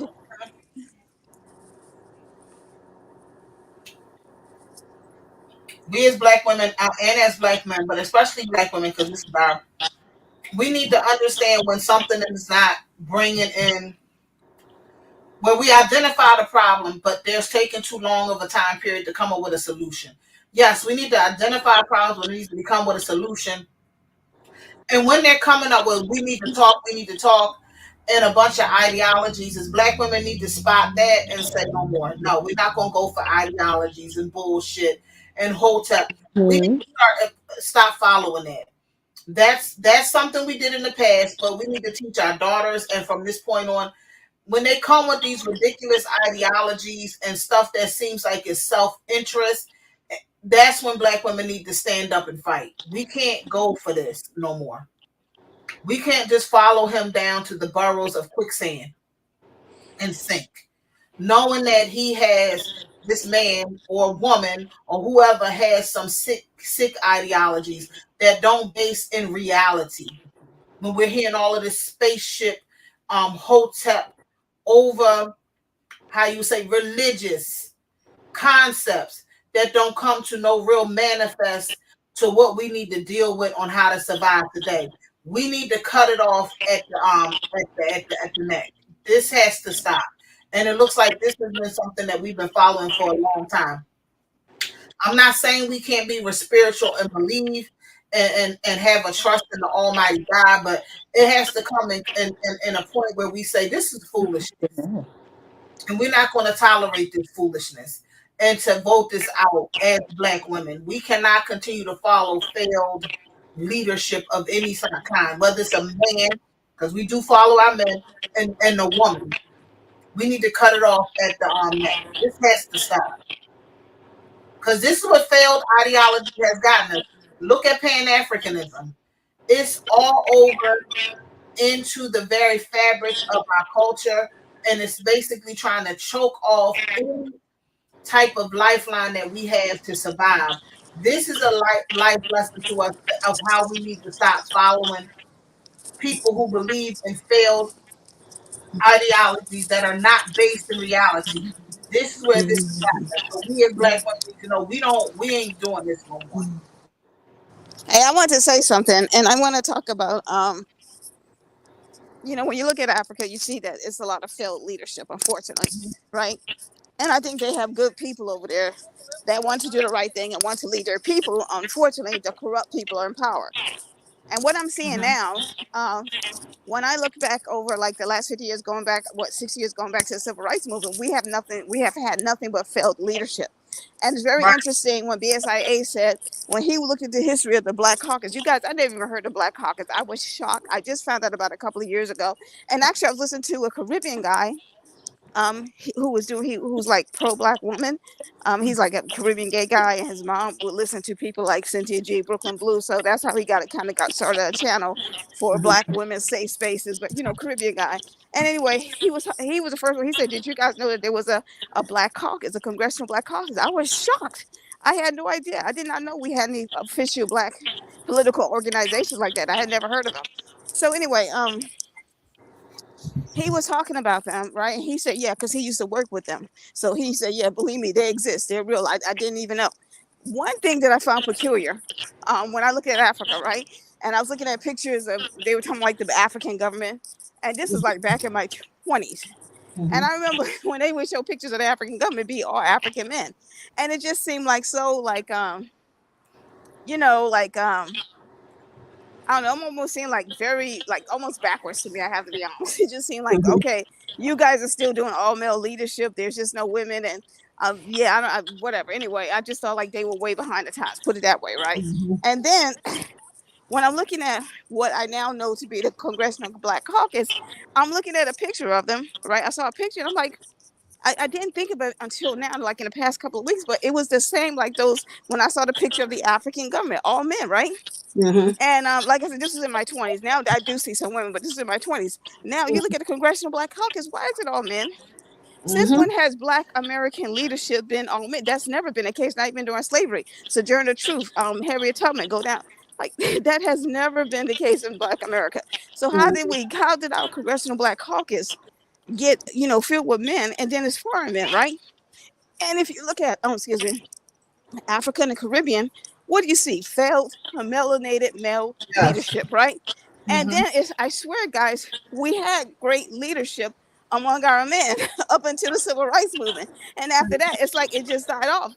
But I don't know if this is a coincidence that it happened that we've had failed leadership in the last 50 years when them fools were 1972 saying that they were going to cape for foreign people. Like we don't even have that much power in this country. How are you how are you caping for them? I don't understand. They have their own countries. We don't even own the government or the resources or even the ability to get a job for ourselves. How are you helping people from foreign country to have their own country? Truly that doesn't make any sense. But what I'm looking at is like, it seemed to me, I remember this occurred to me months ago, and the first time I mentioned it, it seemed to me that that failed African leadership and failed Caribbean leadership, it has infiltrated our country. It has infiltrated the ranks of I Black was American people, and now it's like, just like they have like the Caribbean islands, and we probably the one group of Afro descendant people that were free of failed leadership. We had great leadership, and we're probably the only one in the world at that time that had great leadership. And it Mhm. seems like the undermining of the great male leadership that we did have was simply like, oh, bring in, the Africans and the Caribbeans, let them infiltrate, and the results will be the same. And you can see, look over the last 50 years, Black Yeah, America has not been successful. With all of they these brought people, that we have they not. brought that incestuous failure here and basically threaded it into our society. But And we that's are in a political. That's in a political. And then when you look at the political. social, then you see them infiltrating the music, and it's degeneracy. Like, Exactly. oh my God, And and it this wasn't like that before. failed ever since. It has been going down ever since. We invited them in to partake, and they brought their third world degeneracy, and it has been failed ever since. Yes, I mean the black. I mean, And further and I'm not blaming them for our failures, but I'm seeing connections here. I'm yep. connecting the dots, and I'm like, hold up, wait a minute. The leadership of Black America looks like the leadership of Africa. When the fuck did that happen? Because that was not the case even during slavery. Yep. So how did we go from some of the greatest leadership of melanated people to like just dead dust? Yes. Like, how did that happen? By allowing them to have a partake so much in, and you can see it. You can see it when you have them over states. Look at Ilhan Omar. Look at her state. Well, not only that, I mean, to me, Ilhan is minuscule. I don't even think about her, right? And I'm just What's a saying huge thing that is you. like when you saying this guy, they're saying up there talking about what was it? The African guy you said, Mhm. I'm sorry, I just it slipped my mind. Something you said that African guy said about Black Americans. Okay, so you got a Black American sitting up on the NAACP saying that we're immigrants, right? Eric Johnson. Right, Eric. right, right.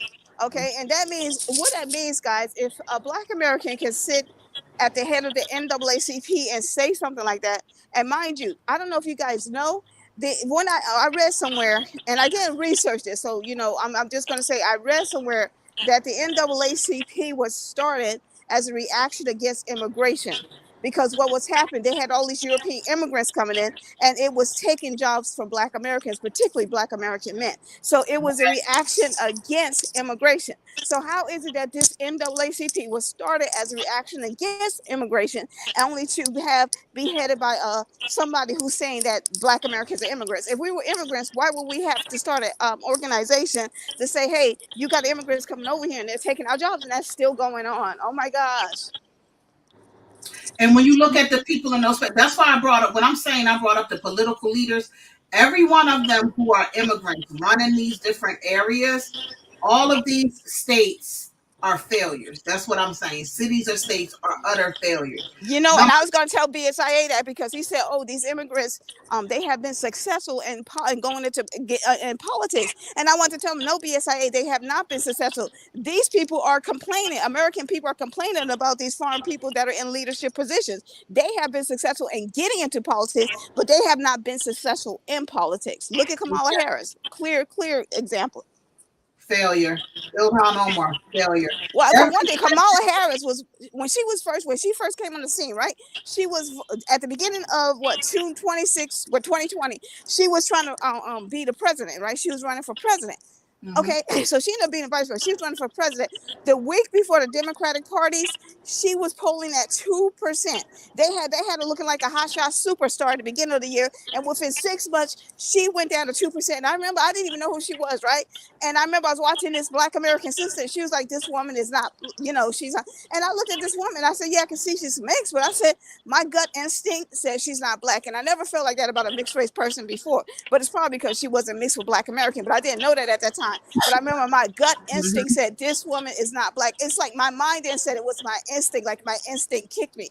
And then I said, I listened to her. She's in a room full of the DACA people, like the Hispanic young people who are here illegally. the ones who said their parents brought them here, like that. So she was telling them, I'm going to fight for you, blah, blah, blah. And I'm just stunned as I'm looking at her, and I'm like, why is this woman advocating for illegal aliens? But she's trying to run as a black. This woman is not black. Okay, that's my instinct said. And then I said, at that moment, this was like in the early part, it must be like January, February 2020.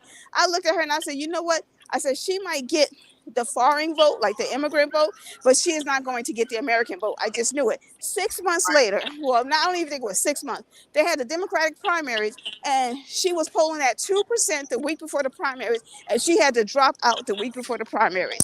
I was dead right. I was so right. I called it. And as a matter of fact, after she dropped out, I completely forgot about her until Biden called her for his vice president. I had completely forgot about her. Mm. So she's a clear example of that failed leadership. Like, Right. So we're learning the aspects of when we let them in, and then when we let them in, look at what happened. mm-hmm. Just giving them the inch, and look at what has happened when we allow them an inch. Not only are they not loyal to the what we want as Black Americans and knowing their place, we're seeing that a lot of them aren't even loyal to the country in and of itself. And I think that's the charge on white Americans, not necessarily Black Americans. So we're all learning a lesson that they're not here for the foundation and growth of America. They're coming for their own personal interests. That's number one. And they show it. They show it in every way. So they come for their own personal interests. And I think we need to identify that as Black women and as Black people when we have leadership that's for their own self-interest. And that's what I'm not sure about with Pan-Africanism and the Boule. Like he said, they were for the bag. And this bag has cost us a political downfall. And it's like, to me, now they're just sitting back like, oh, well, I got mine. I'm not understanding. That's what I'm saying. And if we need the Boule behind us. And if you keep cradling this evil child and you see the disdain that's going on, I'm not understanding what's the need to hold on to it, because your ideology has failed. At this point, everybody's seeing it. And it's getting worse. And it's going to continue to get worse. So I don't know why they wanted to have this brother sister aspect, because the coins are drying up. That's in my opinion. I don't think the coins are going to last, and eventually your children are going to look back on you, and it's going to be it's not going to be like the ancestors before, where they gain their respect. No, their children are going to curse you. That's what's going to be. I remember my dad told me this one story. Going to curse you too. This shit don't make no sense. Yes. Your children, they're going to curse you. That's for sure. Yeah, you see it's a problem. Why are you still continuing to shovel the shit and eat it? I don't get it. They see it's a problem because they're arguing online with them just like us, but you're still embracing them. What kind of sick fuck mind fuck shit is Trina, that? you're right, because that's exactly what you see Lady Boule doing. Like, why are you guys claiming to be Pan-Africanists, but here you are coming up online doing these channels, which clearly means that something is bothering you. Something's got you so antsy that you got to come up, you got to let it out of you. You got to open up your mouth and let it out, because I know that what I saw going on was bothering me, and it wasn't because of any Pan-Africanism. It's just because of me looking directly at foreign people and the problems that they were causing. But they know it's a problem. That's why they're online. Yes. You're looking like it's foolish, and you keep digging yourself.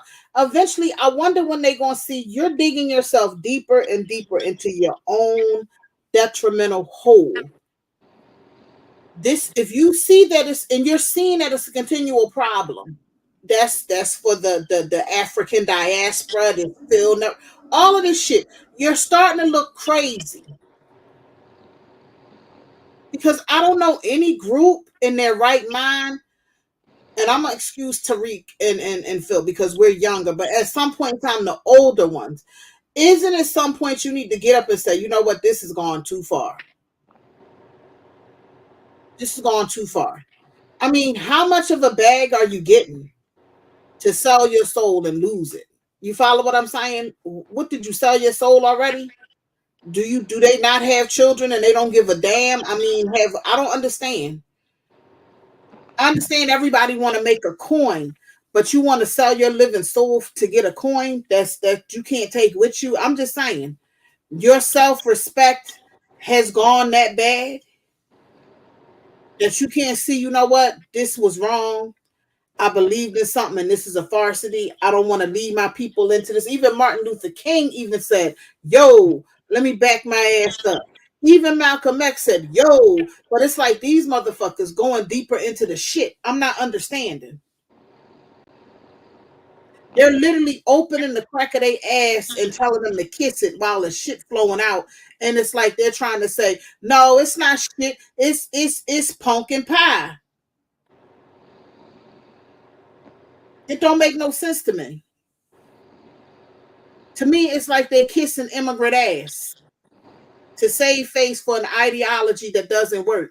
That's what I see. They're literally sucking the shit out of their ass. And it's like, and they're trying to spool to us, and we're sitting there like, nah, you got ass on your face and your mouth is full of shit. That's what I see when I hear Pan-Africans. They so full of fucking shit. The shit has poisoned their whole system that these motherfuckers can't even think straight. That's what I see. Excuse my language. That even when they go to preach any type of spirituality or any type of godly concept, they look like fucking Jim Jones. Who you think gonna drink that poison Kool-Aid? Just because you sitting over there and all your shit falling off. They're looking like they're fucking sacrilegious. You follow what I'm saying? For a cause that don't fucking work. That don't even exist. At some point in time, when do you say, you know what? I was wrong. I didn't know these people were like this. I didn't know this was going to go this far. For the sake, if you do have children, I'm going to have to back this up and take the L because... Trina, you don't have to even look at how far it went. Just like you already saw, like you put it on the road and you saw it veered off the road. Okay. Yes. It didn't even have to go far. You saw that you put it down the road and it went left. So what the fuck? You saw that. Yes, and they keep trying to say, no, it's not broken. It's just a little off. What the fuck is wrong with them? That's what I'm saying. And if people are on the continent having tribal conflicts and they're attacking each other with, weapons, like I don't know what more you need to know. I really don't. Exactly. Why do they want to keep connecting us to that bullshit that has nothing to do with us? And then when you say stuff to them, like, well, you go there and fix it and leave us over here. No, they want to continue. That's why I say what I say. I said they must hate us like that. No, the immigrants don't, but the immigrants are jealous. But Pan-Africanists who are part of our group, I can't know what. Nope. When I see a Pan-Africanist who's a Black American doing this, I see them as a hater. They hate us.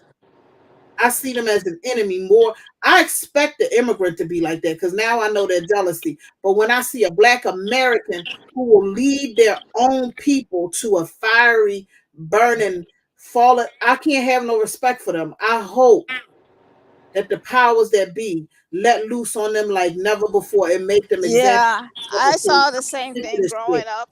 I saw the same thing growing up, even in my own family, with this favoritism towards foreign people and then putting down Black Americans. And yeah, there does seem to be an element of hate. I would have to say that. Because yeah, I understand the immigrant is jealous, but the other ones, that's not low self-esteem. That's hate. You hate us that much. You hate just they hate us. Because they're making sure they make their coins, but they can't stand at the expense of your people. That's some Judas shit to the 1500 power. And we all know what happened to Judas in the end. Because I don't understand why you would keep perpetuating a lie to your people and leading them to a place of unsafety. I don't have no respect for them. That's hateful. That's why I was saying a lot of people follow these religious ideologies, and it's always German Black Americans, whether it's Hebrew Israelites. Pay attention to these ideologies. They always damn Black Americans. They don't say shit about Africans and Caribbeans. Watch out for them Hebrew Israelites. Watch out for Christianity. Watch out for them the mother friggers who Muslims. Watch out for Pan-Africanism. Look at all of these religions.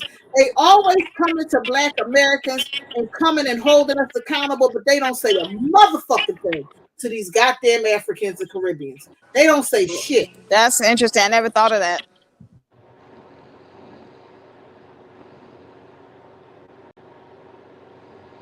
Is it because we have that compassion and we gonna eat off the gullible senses of Black Americans need to want to belong? Because we always felt alone. That's why I said fuck all religions. I didn't say fuck God. I said religions. Get the fuck up out of these mosques, these churches, these synagogues. These motherfuckers have a disdain for us. If you know God in your own personal right, fine, believe in God. But don't trust these motherfuckers in these pulpits and in these mosques and these synagogues. They have been leading us on a perpetual state of bullshit since they've gotten here. They know that we look for longing for the pain that we have suffered and endured, and these motherfuckers have exploited it and profited off of it.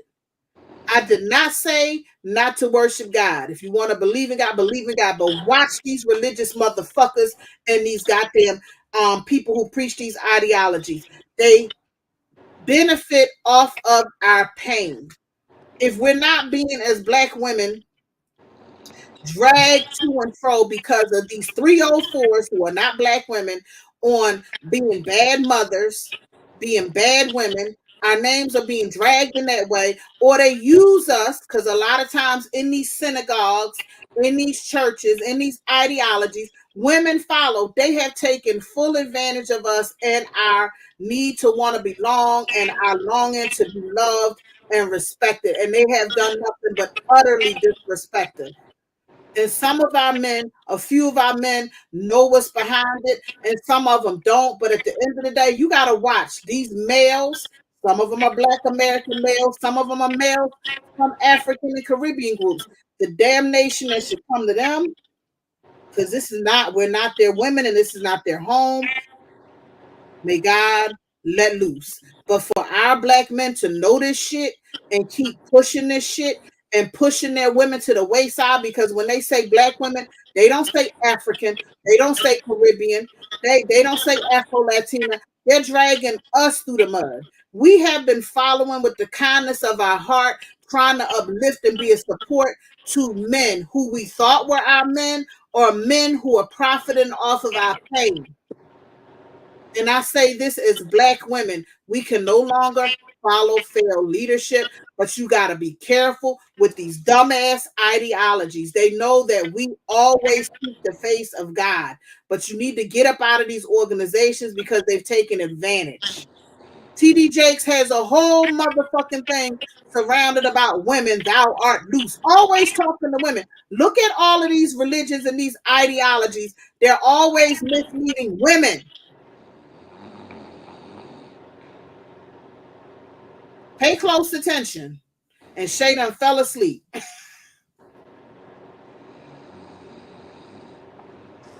Yeah, that is peculiar because the word of God is for everyone, supposed to be for men and women.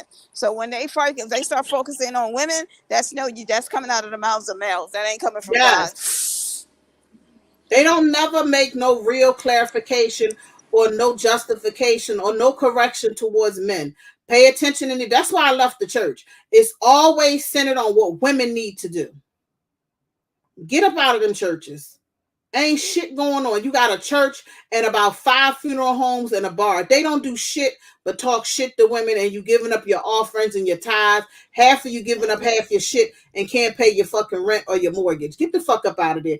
Don't support none of them. These damn Hebrew Israelites, and you got you covered up like you fucking Magdalene Mary and shit. Get the fuck out of there.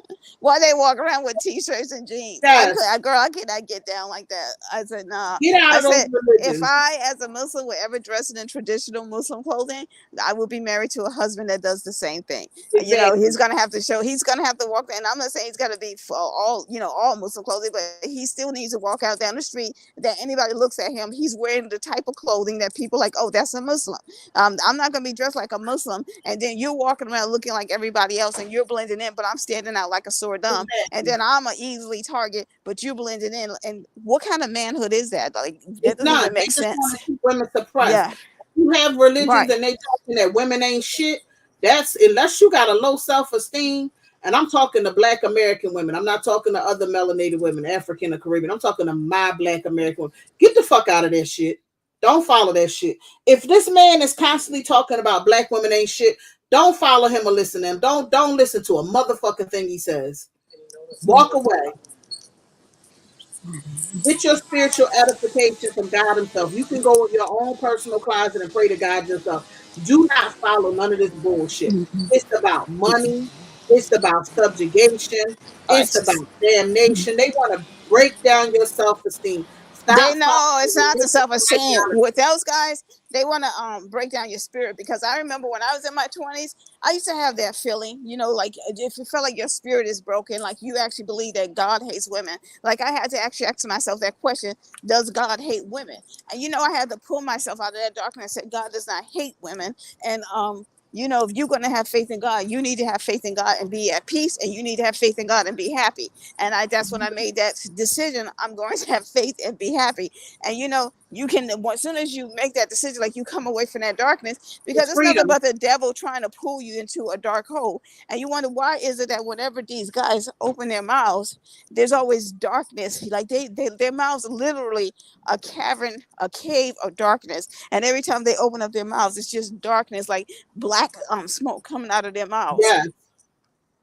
And it's like God is showing you that they're evil. If you have faith in him, then you ought to be able to see it. It's like God is testing you in a way. And it's like Yep. sometimes the devil is testing you too. So it's like, okay, I had to ask myself a question. I said, do I believe when these guys are talking down to me, they're claiming to be Muslim and all this other stuff, and they're wearing the clothing, and they don't change their names to Muslim names. And when they're talking down to me as a woman, I said, do I see that God is in heaven and he's smiling at them at the time that they say something like that to me? No. I said, no, no, no, no. That was clarity for me. Another thing, stop following these religions. And I'm going to stay on that. When Right. you see that your church is huge, I'm going to tell you, black women, this is a failed church, synagogue, mosque, whatever the fuck. And I'm saying, you see, these are these black edifices. You see that it's a big ass church, but the whole city is riddled with fucking crime. You got all these black churches, your neighborhood riddled with crime, the city riddled with crime. They can't help do shit. And you don't see nothing in your life that's just going up forward. You don't see nothing in your community like going to a higher level. It's failed bullshit. It's just like Pan-Africanism. It's failed ideology, a place that you sitting there hooping and hollering and letting off steam, but you see the neighborhood, ain't nothing going on. Where you have politically, financially, socially, risen in any type of way. Leave these mother freaking shits alone. Oh, the church is the pinnacle of the black community. It used to be, not no more. Not no more. It is not. Do not be misled like you Jim Jones drinking fucking Kool-Aid and you don't see where they doing nothing but bringing your black ass in there to vote for more failed political leadership. That's all they bring you in there for. And to hoop and holler and to basically exploit your pain. It's funny how they like to say Oprah Winfrey exploits the black community. Tyler Perry exploits the black community. These religions and these ideologies do the same. Everybody finds a way to make a bag, and the biggest bag they make off of is black women. Black women are the ones who support black males when they are singing, and we love to support their music, their acting. We support that. We support the pastor in the church or the e-man on the pulpit or whatever the fuck you want to call it, or the rabbi who's the black one up there calling you all kinds of names, got you dressed like a ninja or a farmhouse. This is the shit you following, but you don't see no real change. Oh, no, it's the white man, the white man, the white man. And we get that. But nothing else is changing around you. All they can give you is false religious hope. I'm not saying not to hope and have praise in God. I'm not saying that. But these churches where you funding all of this money so this mother freaker can dress and drive a fine car, and next thing you know, he fucking his wife and fucking the secretary in the church, all kinds of bullshit going on. At some point in time, black women need to walk away. We have got nothing But you know, in the Trina, we got to give black women some credit because I know when TD Jakes was telling black women, what was that he said? This happened some months ago, he don't last year. care what we have, what we had, your cars. We don't care. You have to make space. You don't have to No, make he would space. no. He said that black women were too masculine, something like that. And the Yes. next week, half his congregation abandoned him. So Yep. black And women are don't come waking up. back. So that was great. We have to give the sisters some credit for a church that size and for them, half of them to say "fuck you," we're not coming back. That was profound. That was, I mean, that tells you the sisters are listening. Yeah, they're hearing us. They're hearing it. Leave. We don't want to hear no more bullshit. If things change, they won't have a platform to pimp you. Exactly. Stop letting them pimp us in these different religious organizations and ideologies. Come off of these stations. They can't come and give you no real solution and go and back it up. Back out of that shit. Stop listening to that shit. There are some women who gonna listen and they gonna follow him right to the fucking quicksand because he gonna lead your black ass right to quicksand because he ain't got nothing else better to do. He making off of these coins. He's going off a woman's longing because he knows black women, their biggest thing is family and they want to belong.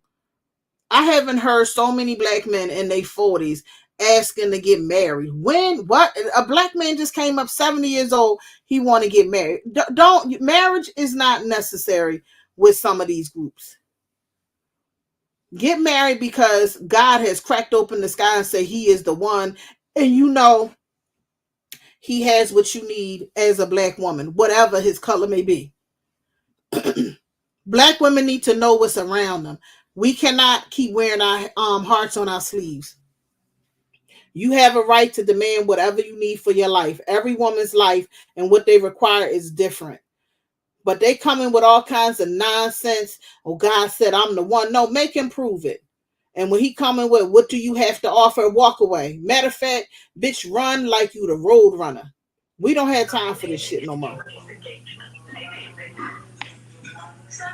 But I don't see nothing since the 60s. We ain't go nowhere. We have religious ideologies and a bunch of bullshit where they running around acting like a bunch of homie the clowns. This is what we've gotten. And we've been following along, or some of us have just been in a perpetual state of avoidance where black women just walked away and say, I just want peace. Ain't nothing going to change. Now our identity is like gone. We don't have an identity. To know that they gave it away when I was 2 years old, that shit is ridiculous. And for what reason? Because you had that much disdain at being black and American. It makes no sense. I don't understand the bag, money, really?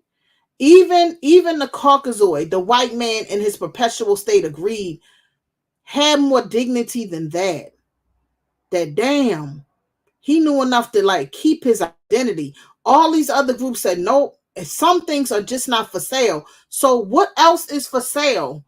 That was what was hurtful. It was like, damn, you sold yourself. You complain about slavery, but you sell your very identity. What was that all about? For a bag? Is that what it was? Some things are just not for sale. But like I was saying, get out of these ideologies and these fake ass religions. And if you see a whole city and it's not profiting and you got this big organization and the city is rickle with crime, I wouldn't be in that shit. That's a fail. All of this power that you want to elevate all online and all on TV and you the one and you got a whole state rickle with in the city rickle with crime. Oh well, he can't talk to abandon ship. Jump that motherfucker. That shit is sinking like the But that tide. sounds like the continent, doesn't it, Trina? Yes. Yeah, you see That what I little mean? And it continent wasn't like that like before. It wasn't like that Caribbean before the civil rights bullshit movement. here. Yes. Jump ship. And you Stop had that Black American people that were living shit. in the cities that were struggling, had their were dealing with being poor, but not like it is now. I mean, they were those neighborhoods were not trash, not like what you're seeing now, abandoned buildings and rats and piles of trash everywhere. Yes. No, A whole it wasn't city, like that. and you know the organization I'm talking about.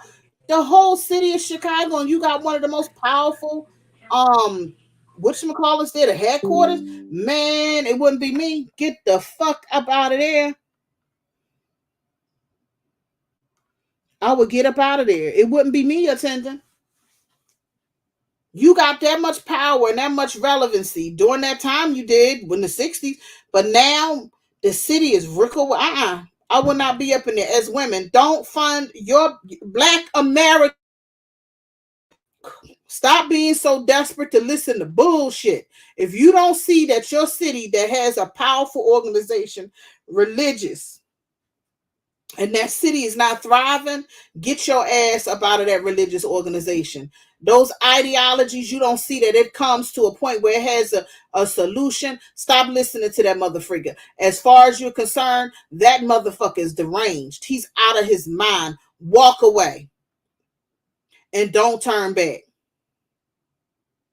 And start getting involved in your own political fight, and start being involved in what's going on around you so that you can have financial freedom and peace of mind. Deal with the Black men in your community that's like-minded.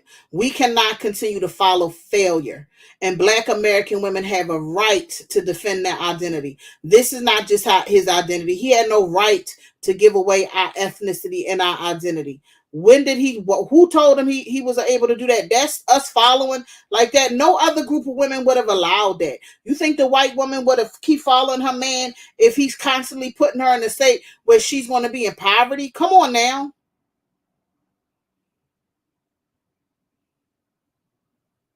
It's like we've been following blindly on this spiritual quest, and it has gotten us nowhere. Again, I'm not saying not to believe in God, because I believe God kept us along the way. But even God said at some point in time, you can't keep following foolishness and failure. This is foolish. This is not helping our community, and it's damn sure not helping our children. That's why kids are out here deleting themselves, because they have nothing to stride in. When you constantly got something that's promoting no hope, that you coming in the church or in the synagogue, and then you come the fuck out, it's the same shit. They've been talking shit a long time. Let them eat that shit on their own. As Black American women, leave these organizations. Think twice about it. You don't see, look around you. Ain't nothing changed. That's why Obama got in. He fucked around and he played that hope and change shit, because he studied Black people enough, and he studied Black women. He knew that we was hoping for hope and change, hope and change, hope and change. Well, the hope and the change ain't come, because we believe in bullshit and we've been following failure. Enough is enough. We can't keep backing this, and we need to let it be known. We have our own self-interest in mind too. And a lot of times as Black women, we're looking out for the interest of us as a whole, but we got to look out for ourselves and the children who don't have no say or no choice in this. Everybody else is grown. This shit is bullshit. If it ain't religious bullshit, it's some type of ideology that goes nowhere. Go in your personal prayer closet and pray to your God yourself. But when they start doing all of this stuff and you don't see nothing in your community changing with all of these big fantabulous churches that's 200, 300, 400 millions of dollars, get the fuck up out of that shit. Yeah, I saw that in Houston when I was living in Houston in the 90s. I lived in the area. I lived in this part of the Third Ward area. It was the Third Ward. And the area I lived in was called the Bottoms, right? So it was like the hood of the hood. And let me tell you, I started noticing, I would walk through that neighborhood, and I could not believe how many churches were all through the neighborhood. And this neighborhood was poor. The area was poor. And I could not believe it. Like, you literally could not walk 5 blocks without hitting a church. I didn't even know there was that many churches. There were churches all over, from small churches to the big ones, all over the place. And that whole area was poor. Poor. Children, just poor children, poor single moms. Yes. Men roaming the neighborhood, not doing anything productive. And they making money off of Black women's need for hope and change, while they get her last bit of money, a tithing, to pay the electric bill, the rent, Get the fuck up out of there. We And ain't not got only time. that, I remember there was one church that was like the next block up, and it was a big church, right? And I remember, because I was in my 20s at the time, and these were like elderly black people that I would see. These were ones that, like, in a very early morning that would come to the church before the congregation, right? One morning I noticed this, and I guess they were like the elders. And what I remember was that I saw them, and they were dressed in furs, driving big Cadillacs. I was like, wow. And I have to tell, as a Muslim, I have not seen that sort of thing in Islam, where, like, say, the Muslim man who's the imam, he's driving a nice car and he's dressing like, I haven't seen that among Black American Muslims. But I still avoid going to mosque with Black American Muslim because they also have their own pathology that's not that different from what you see anywhere else in America. Sincerely. To me, a lot of these damn religions and stuff, and it's effed up to say it, it also leads to a form of pimping you for your cash and pimping you for your ass. Somewhere along the line, somebody's doing some illicit sexual behavior that is not seemly, and that God Himself would have probably, if He hadn't had infinite mercy, because a lot of people go in there honestly believing in these pastors or these ministers or whatever you want to call them. He probably would have set that shit on fire. But I think He let them go to the point that you starting to see all of these churches, all of these mosques, all of these little whatever, these little Hebrew Israelites, and ain't nothing coming about with none of this shit. They all sit here and talk crazy, but none of them have a solution. And then with a lot of them, if you pay attention to all of them, they always have condemnation. Condemnation. Black people and the people of, and when they talking about Israel, they talking about it's always damnation to us. That's what they do. If you pay attention to church, it's always damning, damning, damning. Nothing edifying or uplifting. No type of solution.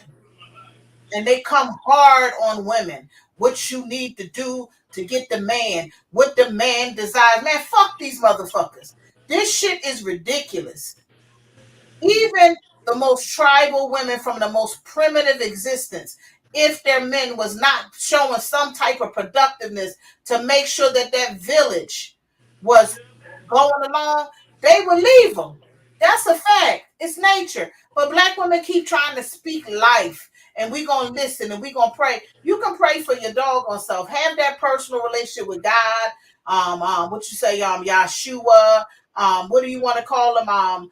What do the Muslims call them? Allah. Have that yourself. But I wouldn't be under this shit no more. The proof is in the pudding. If they were doing so well, why your cities and your neighborhoods where you live at is racked with crime and bullshit? We've been following failure for too long. Whether the black man brought it in, which we know he did, and then he brought in other failed men from other failed melanated countries, we need to stop following as Black women.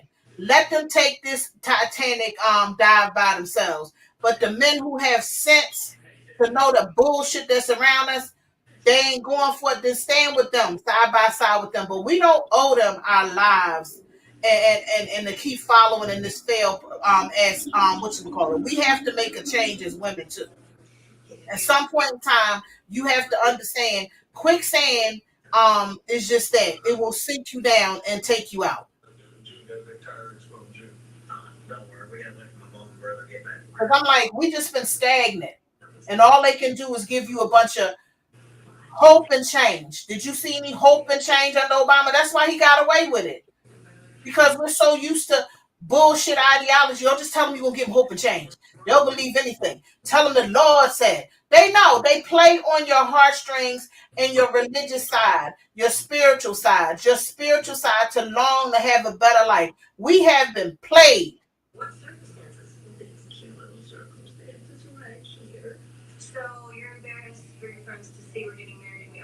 We have been played like a fucking fiddle.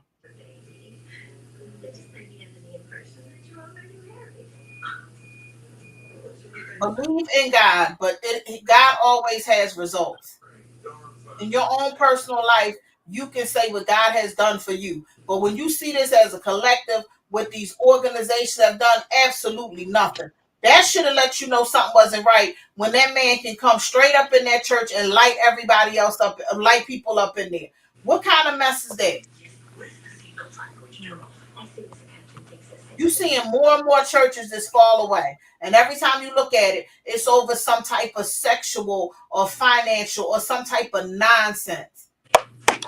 Oh, not all churches. No, leave them mother friggers alone. If your church has if your church is so powerful, your organization of spirituality is so powerful, and you should know about a city you in, not just the neighborhood. Your damn city should be that powerful because God is just all up in it. Your city, the city that you live in, should be powerful. If you have churches every which way, and your city is reeked with poverty, that means the churches ain't shit. They are a straight failure. Those religious, it means those churches are corrupt. That's just all you need to know. The politicians are corrupt, and chances are the politicians are the ones that are in the pulpit. So, and it ain't just the churches, the synagogues, the mosques. Get up out of that shit. Yeah. I agree because I don't go to Black American mosques. I have not done it in my entire adult life. I just don't. I've heard the mess. Now we have to fight for the aspect of who is black because everybody, a damn Indian from India can come here, get your college resources and be black.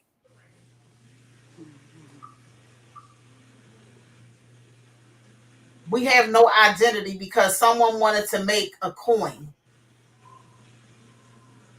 Now we're fighting and have to let it be known to the world day in and day out. This is our fight, as well as get on social media, online, get amongst family to say, no, they're not black. We're black. We That's have an embarrassment. That's an embarrassment. Who the hell got to prove themselves? on your identity. For real.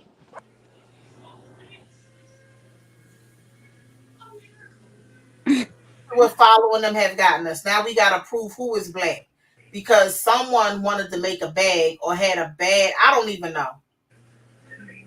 And when you look at the whole, we got to look at it. When you look at the whole tape, this was what you, this is what I don't understand. So now you let them in here and then they got the nerve to stand 10 toes deep. Seeing the failure, that's the part I'm being catered. You see the failure, but you still gonna feed this fucking monster demonic child. What the hell? I'm wondering, that's why I said they hate us. It's not the immigrants. Our own.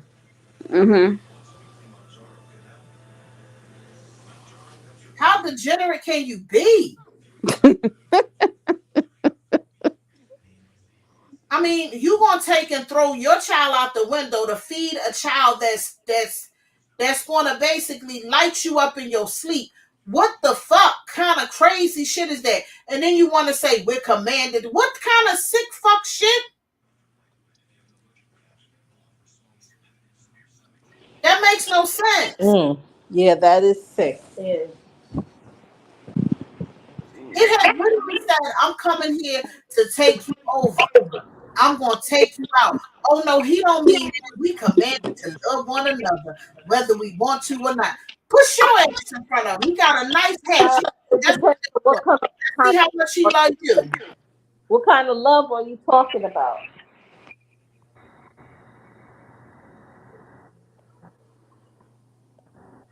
I'm so sick of religious bullshit. I could scream. And I love God with all my heart, but I swear, I would like to take them and beat them with that. I want to tell you want to love him. I want you to here, love this motherfucker. He got a whole hatchet. He just got through topping that motherfucker up. Let's see how much he love you, whether you want to or not. I don't think that's what God meant. And I'm sick of this Pan-African ideology. I'm sick of them making a buck. I'm sick of them kissing their ass. I mean, they literally have opened their ass and shit. You know, like how they defecate all over the whole country. They defecating all over you. You look like a fucking pile of shit. They're literally opening their ass and shitting in your face and in your mouth. Like how they disrespecting their own country, but you want to sit here, our Africa, brothers and sisters. you know how the shit just flying out their ass. Do you really believe that? They are disgusting. That's the way I look at them. Like, y'all actually kissing they opening their ass. Yo, you sucking the shit out their ass. These motherfuckers ain't coming they coming here with like a vitriol. This shit is ridiculous. They have shown no type of loyalty. You have seen them time and time again talk shit. And because you get along with one or two who say in your face, and you that dumb, because you don't know that when they go home, what they say in your face, because we so angst for kindness. Let me let you know something, Black Americans. We have been with the most cunning of cunning enemies of all time. The white man has always smiled in our face and do other stuff behind our backs. We should know better by now. You don't think somebody your skin tone will do the same thing? They already proved that that's what they do. Yes, my brother, I love you. I love the black man. And while he's standing behind you saying all of that, he got a whole hatchet. And when he go home, those niggas are stupid. Dumb motherfuckers. You know, but we are going to take their identity. We are going to shove our asses up in their faces. You don't understand how to take kindness at face value. That doesn't mean that we all won because they come up and they be all kind and sweet. They come on our space all the time and say, yes, my brother and my sister. I take it as far as that. But any other father aspect, love Somali from a distance, Chuck Wu from a distance, Jara from a distance. When you show me what you are, I believe it. They all go by the same immigrant handbook. That don't mean all of a sudden we kumbaya. What the fuck is wrong with you? Ain't everybody need to come to the goddamn cookout, assholes? Enough is enough. But you throw your own family member out for stepping on your shoe, or she may have worn your dress, or she may have said something out of turn, but you hug up on the fucking immigrant? Are you fucking crazy? I'm sick of this shit. Then they want to put religion behind it. You goddamn idiots. So you know what I say? Push that motherfucker on the sword. You go down with him. Since you want to love them goddamn kids with them jagged teeth. They weaponed up. Come on and love me, mother sucker. It's embarrassing because it's like they shitting all over you. And we like, yo, shit flying out their ass. And the shit is starting to come out your mouth. I can understand they jealousy, but I can't understand your need to defend this bullshit. And I hope that the God we believe in tear their asses apart because I'm sick of it. You're not thinking about your future. I'm going to look at them with disdain, and I feel like they hate us. The immigrant is jealous, but I can't understand the motherfucker in my house. Yeah, that's crazy. I'm going to look sound like a curse and a spell to me all in one. Start looking at them sideways. If they represent that shit and talking shit to you, better back the hell up. Look at them sideways. Bitch, they might be leading you to your demise. I wouldn't trust them. I already know where the immigrant coming from, but I want to know where that motherfucker coming from when they believe in some Pan-Africanism and we all one shit. Start looking at them sideways. They might be leading you to your final place of demise. That's that Judas syndrome. You know, before they get their goddamn silver and gold coins. But here's the problem. You do business with the devil, it's only one end. He makes sure he deletes your ass. Don't follow none of them motherfuckers talking that we all one shit. We all brother and sister shit. And these motherfuckers coming here showing you day in and day out. And they want to tell you not all. Then get along with the motherfucker on a personal level. We not all one as a collective, you goddamn retard.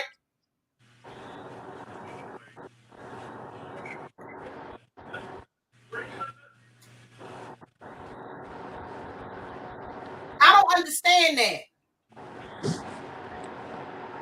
I'm pretty sure two opposing ethnic groups have gotten together.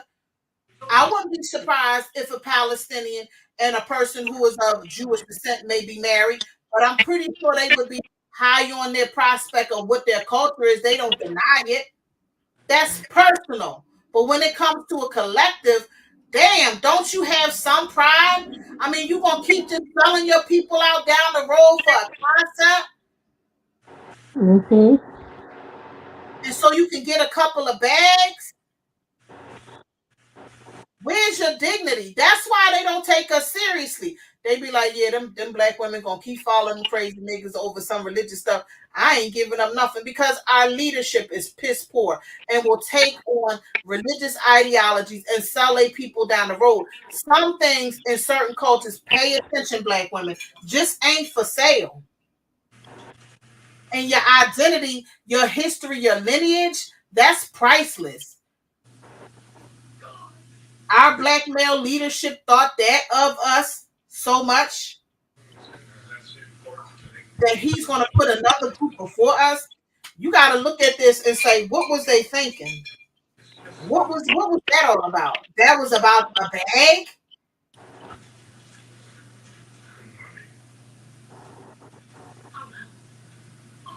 And start looking at black women who follow that shit. Well, you know, the Lord said, the Lord ain't say nothing like that. He did tell you. I mean, this thing's called self-preservation, bitch. You don't have to follow to the roots of hell. He ain't nothing biblically and nowhere written what we gotta do. And if it is, I'm going against the grain. I'm not following a bitch to damnation. I'm not.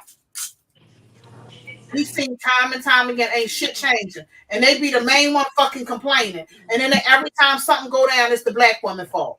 What the fuck?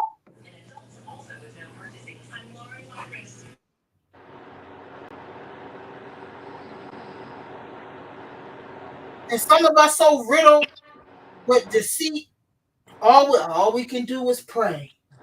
Lord, all we can do is pray. Yeah, And that's a good one. been into the east. Some of y'all been into the east. If you a Hebrew, if you are a Muslim, or whichever way y'all been, Kay, I don't know which way y'all been.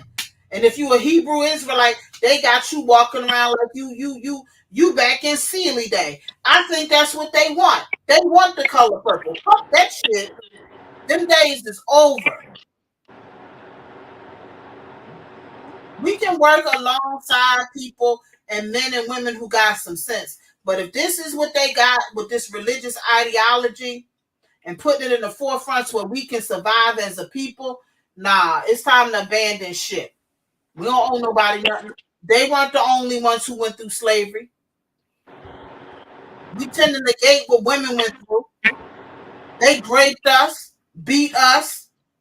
We lived in the house with them. We had to wash their ass, our ancestors.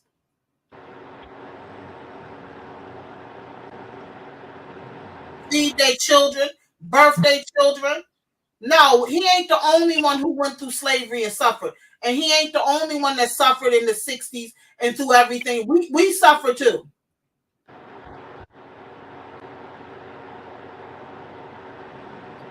And a lot of us continue to suffer. Many of us had to go into these jobs and make it every day and suck it up as you look in their face, knowing that they treated you like shit. But in order for you to pay your bills the next day, you suck it up because you got to take care and provide for you and your children, or just provide for your damn self.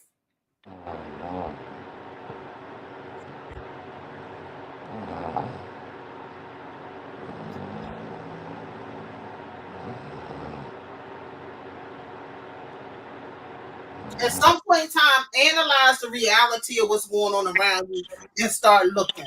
We can't keep following failure. This shit is over. We need to see results.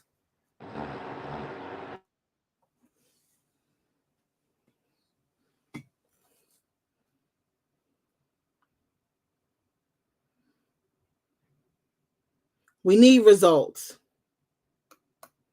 Like I was saying. Exactly. 4 churches at every intersection, ain't nothing changed. What kind of mess? You seen a church at every intersection, You seen a mosque, you seen a, all of this shit, all of this religious edifices, all of these ideologies, and ain't nothing changed. All it can say, well, all we can do is keep. It's time for a change. It's time to make a significant change. It's time for us to wake up as well too. Everybody needs to be held accountable,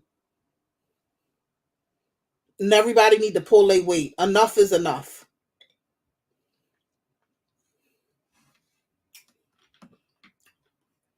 You have 4 churches at every intersection. This shit is crazy. And your neighborhood's filled with crime, rattled with bullshit. All, and I'm not just saying churches, it's synagogues, mosques, whatever the hell it is. Nothing changed. Yeah, I don't think it's the Jewish community because they seem to have it pretty together. So that must be the When I say temples. what do they call I think they call it the temples in the black community. Oh, the temple. Well, my Yeah, bad. Not the synagogues, the Yeah. temples. Yeah, because I haven't heard like the Hebrews, Israelites. I don't think I ever heard them say synagogue. I think they say temple. The temples, the Hebrew Yeah. Israelite temples. Because when I see Give me- neighborhoods with synagogues, give they're me- usually Jewish don't and they're come from my usually well family. off. Yeah, they're usually well off neighborhoods. I see a synagogue around. Synagogues, they be well off. I'm talking about the Hebrew Israelite temples, whatever y'all want to call it. This Right, shit right. was some type Because of the hope Nation of Islam, they call their home, their religious house, they call it temple too. So it's the Nation of Islam and Hebrew Israelites. Muslims call it, yeah. So all of these temples, whatever, they know what I'm talking about. So don't come for me, YouTube. yeah, because one time in Houston, I went to a Farrakhan, the Nation of Islam mosque. I don't know what part of town it was because I'm not really from Houston, but it was an area I hadn't been to before. But yeah, it was the same, like a low income Black American neighborhood. But I would say this: they didn't have no big temple. They didn't have no big fancy temple. You like those big fancy churches? It wasn't like that. I'll give them that credit. All I see that what these little religious organizations do, whether it's the Hebrew Israelites, Muslims, churches, they prey on. You don't see nothing changing. Your city with all of these big churches, let's say when you have big massive churches like this, your city shouldn't have no crime.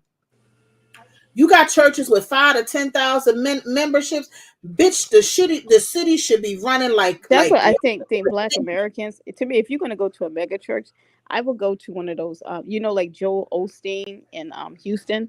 I remember him from when I was growing up, and I can't remember the name of his church. But anyway, that's where I would go because that makes a lot more sense to me to go to a predominantly white or multicultural, gigantic church than to be in a gigantic Black church. And I'm like, the whole neighborhood is low income. Yes. Nah, I can't do it. Anything where that church is at, say for instance, they got 10,000 memberships, right? And say your neighborhood where your church is at is one way, but then the whole church is Black. So within that radius, 50 miles going each direction, if them communities should be successful. It should be successful with Black Americans because you're providing for that church. You follow what I'm saying? I don't care if it's in an upscale neighborhood. You as a Black American should be thriving coming from a church like that. How about let's say that? You ain't, it's like they coming in there bringing it, they begging, the Lord, and you giving up, you got rent to pay, you got your gas bill to pay, you got to go and make an appointment with your deacon to give up money. This don't make no sense. They don't work. You don't even have something where your children can go to a prominent school where they can get extra help. Mm-hmm. They have done nothing. With all of these churches, this is my point, these religious artifacts, whether they're churches, temples, hotel, I don't give a fuck.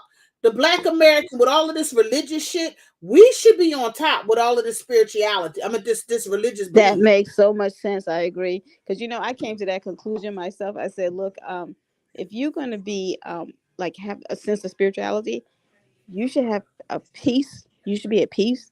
And you should have a certain kind of happiness within you. I'm not talking about you got to walk around cheery with a big smile on your face. And I had plenty of people tell me like, oh, I love your smile. I have people tell me you seem to be a nice, quiet person. Like, as long as I don't, nobody's doing something stupid to make me mad. But that's what I believe. Like spirit, and I always find it bizarre when people seem to have religious beliefs and they're, they're getting upset about Always this, that, and the downtrodden. other. They're angry, and I'm like, okay, why are Yes, you claiming you believe in God and you're all upset about all this other stuff? Like, it makes no sense to me. because there's no edification, and they've been feeding you a pack of fucking lies. Mm-hmm. You should have joy. Happiness is only temporary. Joy is everlasting. And it's not to say every day is just going to be a cheery day, but you have joy knowing that you do serve a God, if that's what you want to, because I believe in God, that you know He has your back from day to day. But when you go to church and you coming out and it's the same old thing, like how you come from the bar and you drunk as a fuck and you stagger your way home, and then when you wake up the same morning, the same shit going on, you need to stop going there. That means God giving you shit. Yeah, and another thing, it's never made any sense to me that you got a church and then the church is well off, but the congregation is low income and poor. Like, Exactly. They prey on you. I've never understand why Black Americans They're have ever preying on you. seen that, and I never understand, like, why is it that you're in a poor neighborhood and then the guy who's like the head of the church is driving around in a nice big Cadillac, Mhm. and you're having to walk to church? Like, It's another way that they have found a way to pimp us as Black Americans, especially Black American women, because who primarily funds these religious artifacts or orifices? Black women. Get up out of there. You can save you a lot of money and go in your own personal prayer closet and pray your damn self. God don't just come to no Black man. He comes to you. That's what I saw. He came to the women as well as the men, especially when they're not doing anything that is prominent to uplift the community as a whole. With all of these churches and all of these religious organizations, the Black American women churches and the Black American community Trina, needs to be on top of the world. why do we have so many churches and then we have fatherless homes all over throughout the community? Exactly. That does not make any sense. That's It a makes clear no sense. contradiction. It's time to leave. It's time to leave. Pray to your God at home. Get your Bibles. You can get them off of Amazon. Pray and have your personal relationship at home. All of these religious organizations, and ain't nothing has changed in the Black American community. That's failed leadership and failed worship and ideology.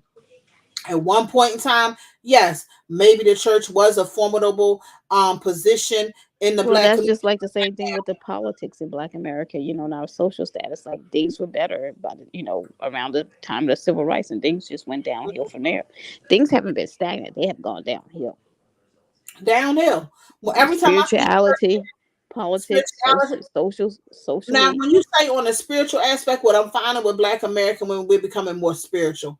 We're having that personal relationship and that peace with God. Well, a I'm lot saying, of Black American women. I remember back in 2014 when I first started getting, like, in Black YouTube, and I came across mhm, videos where Black American women had sorry, what I'm sorry, where Black American women had left the church. That was the first time I saw mhm, videos, and they said the title of the video was, "Is the church keeping Black American women single?" And these yep, were Black American women who had said they had left the church. Some of them had, I think, adopted African religions. I thought that was weird. I still do. I wouldn't adopt Um, that. yeah. Mhm, Um, I don't understand that. mhm. That's something that doesn't make any sense to me. But anyway, Black um, women constantly looking for that place of belonging. What I look at is God in my life. I do read the Bible. I believe I can read the Quran and what you would say the what do you call it, the Torah. Read them all, but have that personal walk with him. Your personal, because he created you. You want to call him Almighty Creator, however you got to do. I believe in the Father, Son, Holy Spirit. I believe in what a God. I believe there is mhm. a Creator. That's where I go at, because they have lied to us so much. Some say it's one God, Allah. We know He is created. There's a Creator.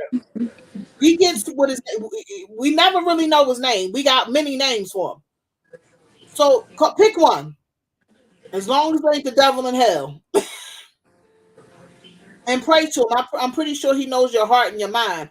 But to follow a lot of these credences, I'm finding out that every time I look at it, it's discouraging.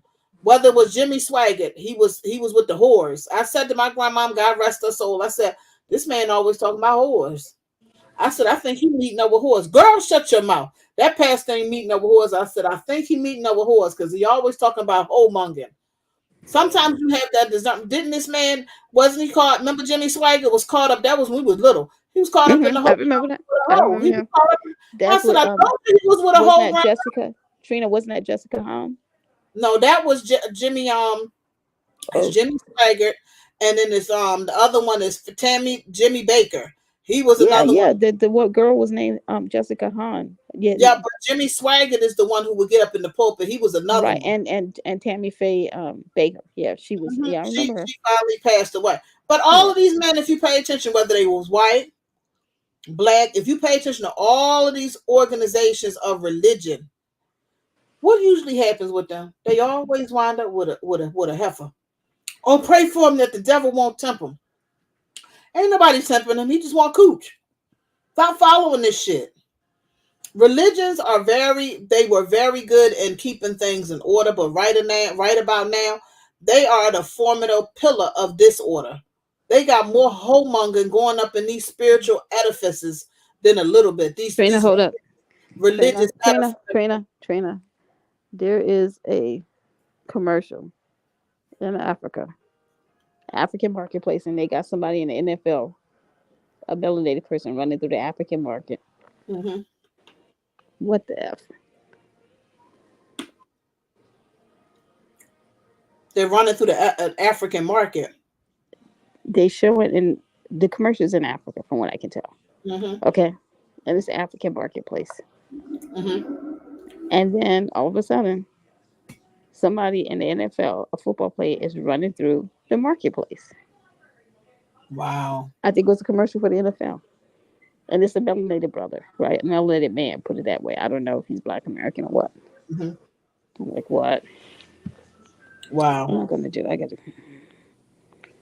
Yeah, just be careful with these religious organizations. Come up out of it. Hmm.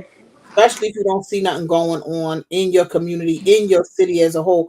And you got all of these churches, and I'm talking about black, all of these religious organizations, ain't nothing going on. Mm-mm. It's time to roll. Hmm. Stop paying them your dollars. Wow. So he must be maybe he's African. I don't know. He's from that particular team. I was wondering maybe if he's like an maybe his ethnicity is African. I was wondering, That's but what I I'm thought that thinking. was That's what he probably weird. is. Yeah, That's yeah. probably what Well, that would make some sense if it was, but still, like, what the?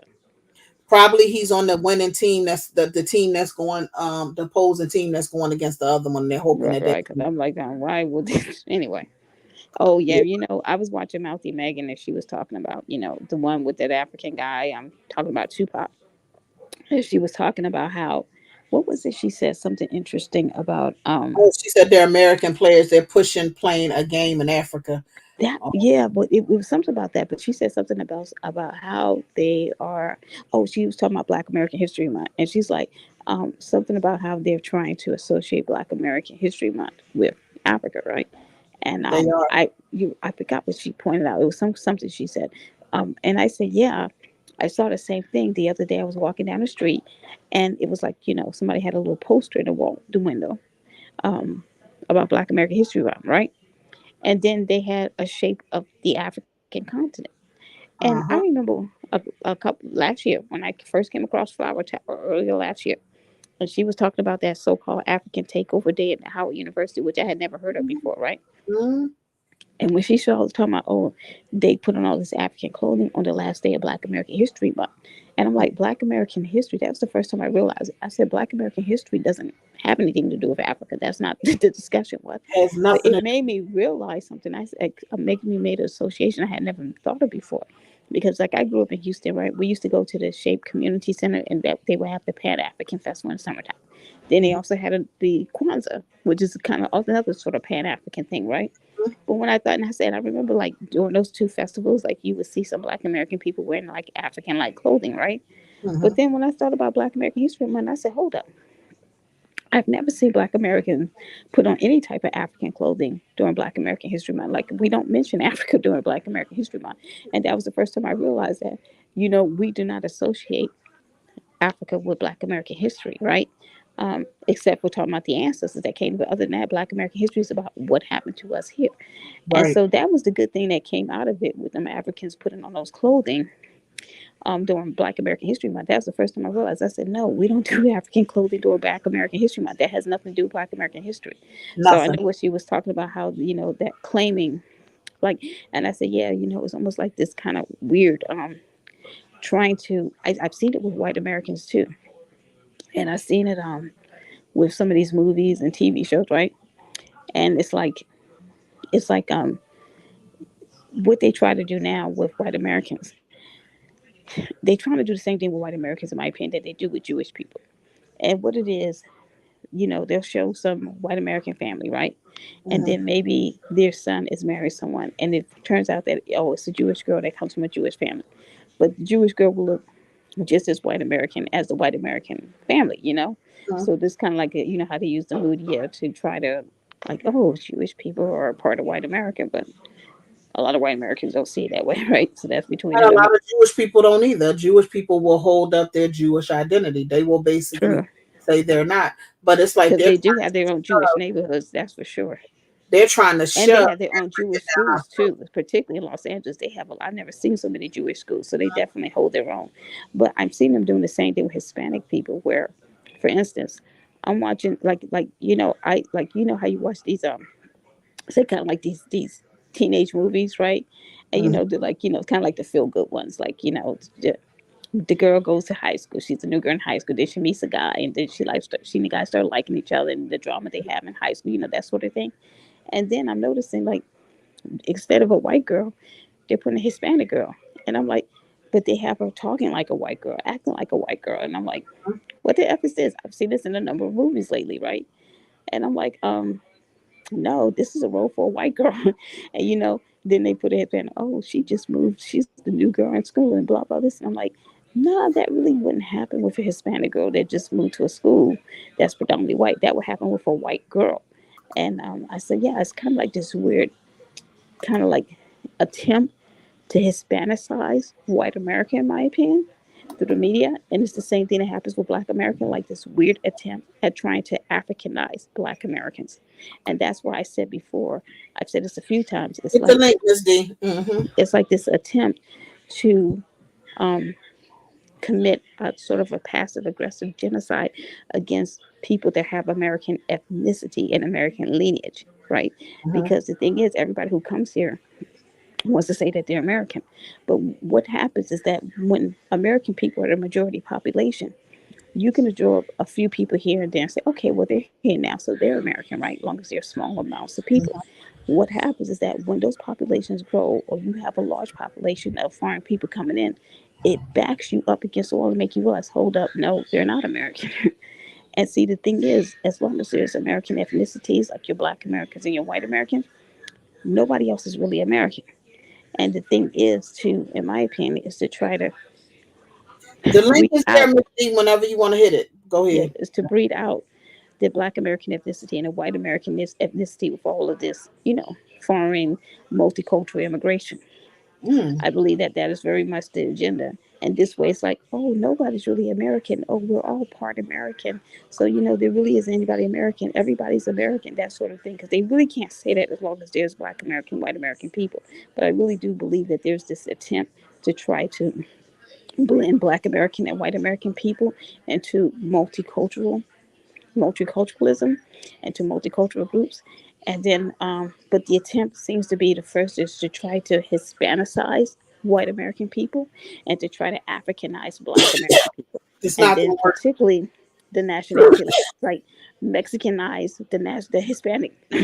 The Hispanic, it's like, it's more like trying to use Mexicans, like Mexicanization of a way, and of white Americans, and then trying to, like, with Africans, it's more like Nigerianizing, trying to Nigerianize Black Americans, I see because what you're saying, but it ain't gonna yeah, work. The world is not gonna accept no, it. I'm just saying the attempt, because they Yeah, said that now there's a global pushback in all these countries around the world, where yeah, these countries are saying, fuck globalism.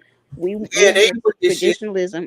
We're embracing our culture. We're embracing our ethnicity. We're embracing our Yeah. nationality. They're rejecting globalism. Hmm. They're not going for it. It's gonna be a mass fight. Hey, Miss D. Miss D. She up here. Mm-mm. I don't see it as working. You're on, Miss D, but I can't hear you. Well, turn up her volume. Her volume should be up. Miss D, are you speaking? If you can't click off and then come back on, because you're up. Trina, Shay, Yeah, Trina, yeah, Yes. Trina, Shay, y'all can hear me? I can I hear can you hear. clear. Hey, I'm gonna go off topic for a bit. I want you guys kind of got some life Okay. questions. And Miss D can chime in if she wants to. You guys know I do Uber Eats, right? Right. And I've been driving my car and everything, and I've been doing like Uber Eats in a car like Hold up. Miss D, maybe. if you have to click off and come back up, then click off and come back up. I'll put the link again. Yeah, Because you're sometimes I up, but I don't hear you if you're speaking. But go ahead. Go ahead, Kay. yeah. So anyway, it's been really slow, so I know I'm gonna have to stop doing this and do something else, right? And Hmm. I've been looking at some of these stuff like what work from home, like they have a Hmm. lot more that I think they call it remote work, and pretty Hmm. much you just kind of need a laptop. And I was thinking about like maybe I'll stay with my sister, see if I can get a laptop to see do some kind of mobile work at home. Right. But yeah, because yeah, I didn't mind like when I first was doing this, like kind of camping out in my car doing this, and I've only been doing this like a little over a year. I didn't mind it so much, but in the beginning, when I was doing the first few months, I was like doing a rental car. And then the Hmm. last few months, I had this older van that my friend gave me, right? But then once I got the older van, that really kind of changed it up for me. I was like, I love driving around, but just trying to camp out of cars started to get to me. But anyway, now I'm going to try to focus on getting a place, right? And Hmm. I don't know, maybe I'll do it. I'm not Hey, sure what Mama I'm. Deb. Okay. Yeah, Right. I'm not sure. I'm not sure what. But anyway, I'm trying to figure out what to do because it's like I have to find some other type of employment. You know what I mean? And Hmm. was a lot of stuff out here, but I'm trying to find employment. I think I'm gonna have to do a few different things. I got to figure it out because I've just been doing this for a while, and it worked for me, the flexibility, and I just kind of liked it. But they've gotten a lot of foreign people, and I was watching this video. I didn't watch the video. I saw the title. His brother, he was like up in New York City. He said there's all these migrants that are now doing this type of gig work, right? Like the Uber Eats and stuff like that. And he said one thing he noticed they all got new scooters. And he said, what the hell? How do they all get a new scooters? I saw this video, like I saw the title at least a few months ago, and I never really watched it. But then it clicked in my head, and I said, hold up. I've seen the same thing here in San Francisco, where I said all of a sudden, there was a mix of people that were doing this job because I would see like some of the same people. And it's pretty good, like a diverse mix. But then, like all the people I see now are foreign people, and they're Hmm. all like on scooters, new scooters. I was saying the same thing. I didn't make the connection until he said it, and I said, "Oh my God!" I did. I just realized what he said. It just clicked in my head. So now I just feel like um, there's not that much work, and I think it's just because there's so many of them now, and it's really affected my income. So yeah, I'm kind of like in a dilemma because I'm trying to You're not I the got to only figure out, Did huh? you ask them how they got a new scooter? No, no, girl. Most They of them gave don't it speak to much English. him. Hey, Miss D, you up? Hi, can you hear me? Yes. Turn your volume up some more. I can hear you saying something. Okay. Can you hear me now? Go a little bit further up. Push it up some more. Can you hear me? A little bit more. I think my phone messed up. Can you hear me? I It can sounds hear like you very lightweight mumbling in the very background, so light. it's hard to hear. Turn it up some more on the side. Or turn the volume up in there. Hold up.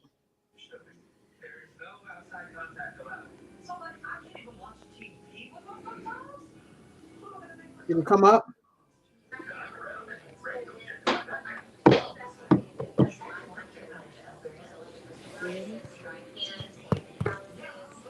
Vaguely. Very vaguely. Let me see. Can I turn the mic up? I can only mute the mic. Solo layout. I can't turn her up. Let me see.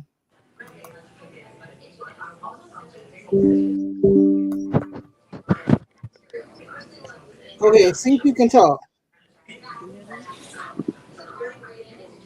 Can you hear me? Uh-uh. I'm hearing you say, can you hear me? but I'm not sure if everybody else can hear you. You can hear her, right, Kay? Um, what I hear is like very. It's like I can barely hear it. It feels like an ant is speaking in the background. Yeah, it's like a very slight. See if you can turn your volume up. I can hear you very vaguely, but the chat won't be able to hear you.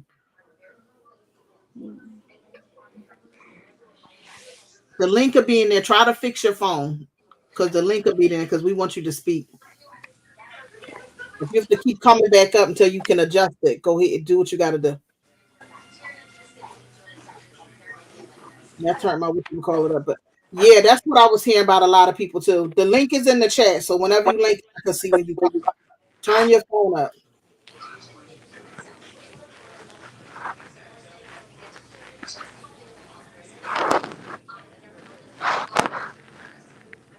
Yeah, that's what someone else was saying.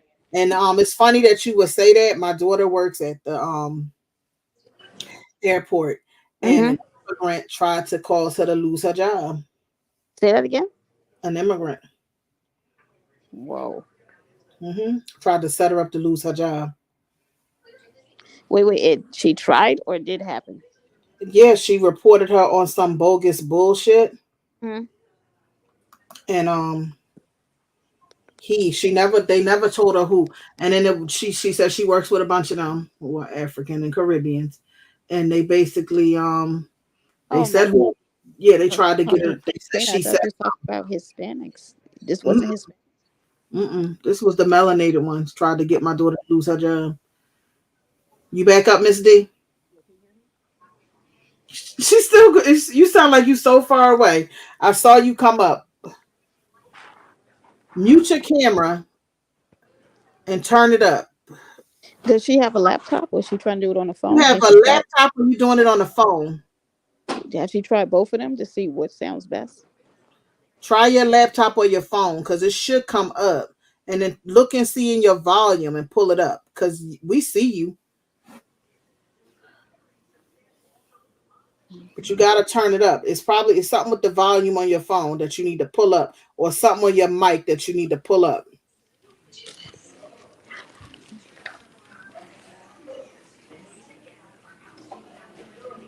Turn off any background stuff and pull up your volume. Any background stuff, turn it off. And when you come on, you have to click off the other one because sometimes you'll click in the two, click off the one, and that'll be the one. It's like sometimes when I come on BSIA chat, I have to click off the background because two of them will be talking at the same time.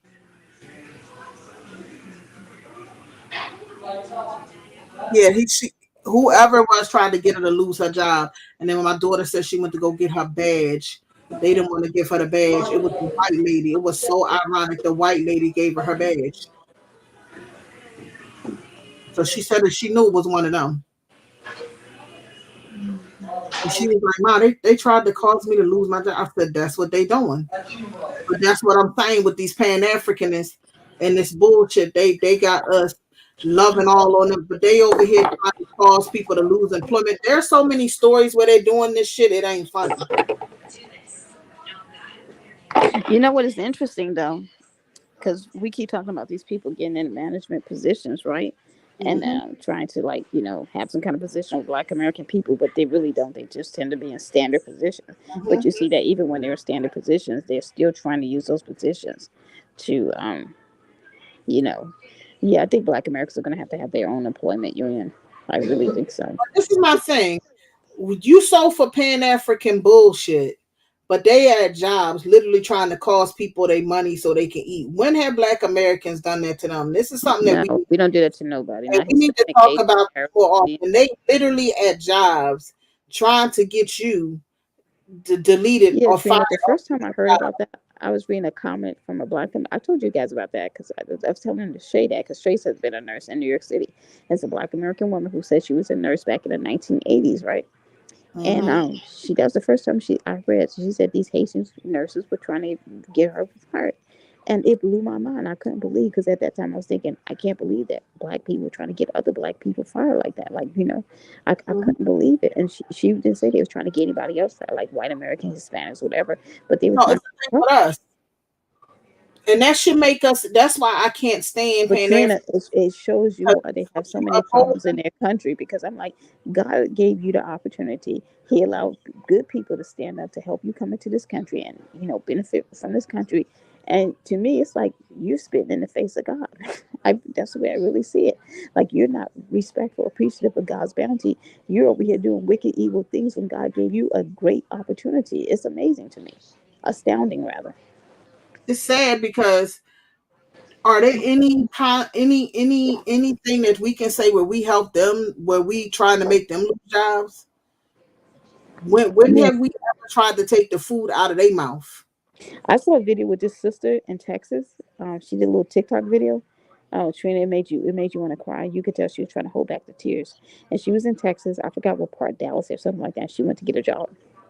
So she said it was her and one other Hispanic girl but the people who were interviewing were Hispanic. And Mhm. so she said she felt really bad. Like, she just had a really bad feeling like she was not going to get the job, because I think almost everybody in the place was Hispanic. She had a feeling they were only going to hire Hispanic. So she asked her, do you have to speak Spanish to be able to Mhm. get this job? And he said, yeah, you have to speak Spanish.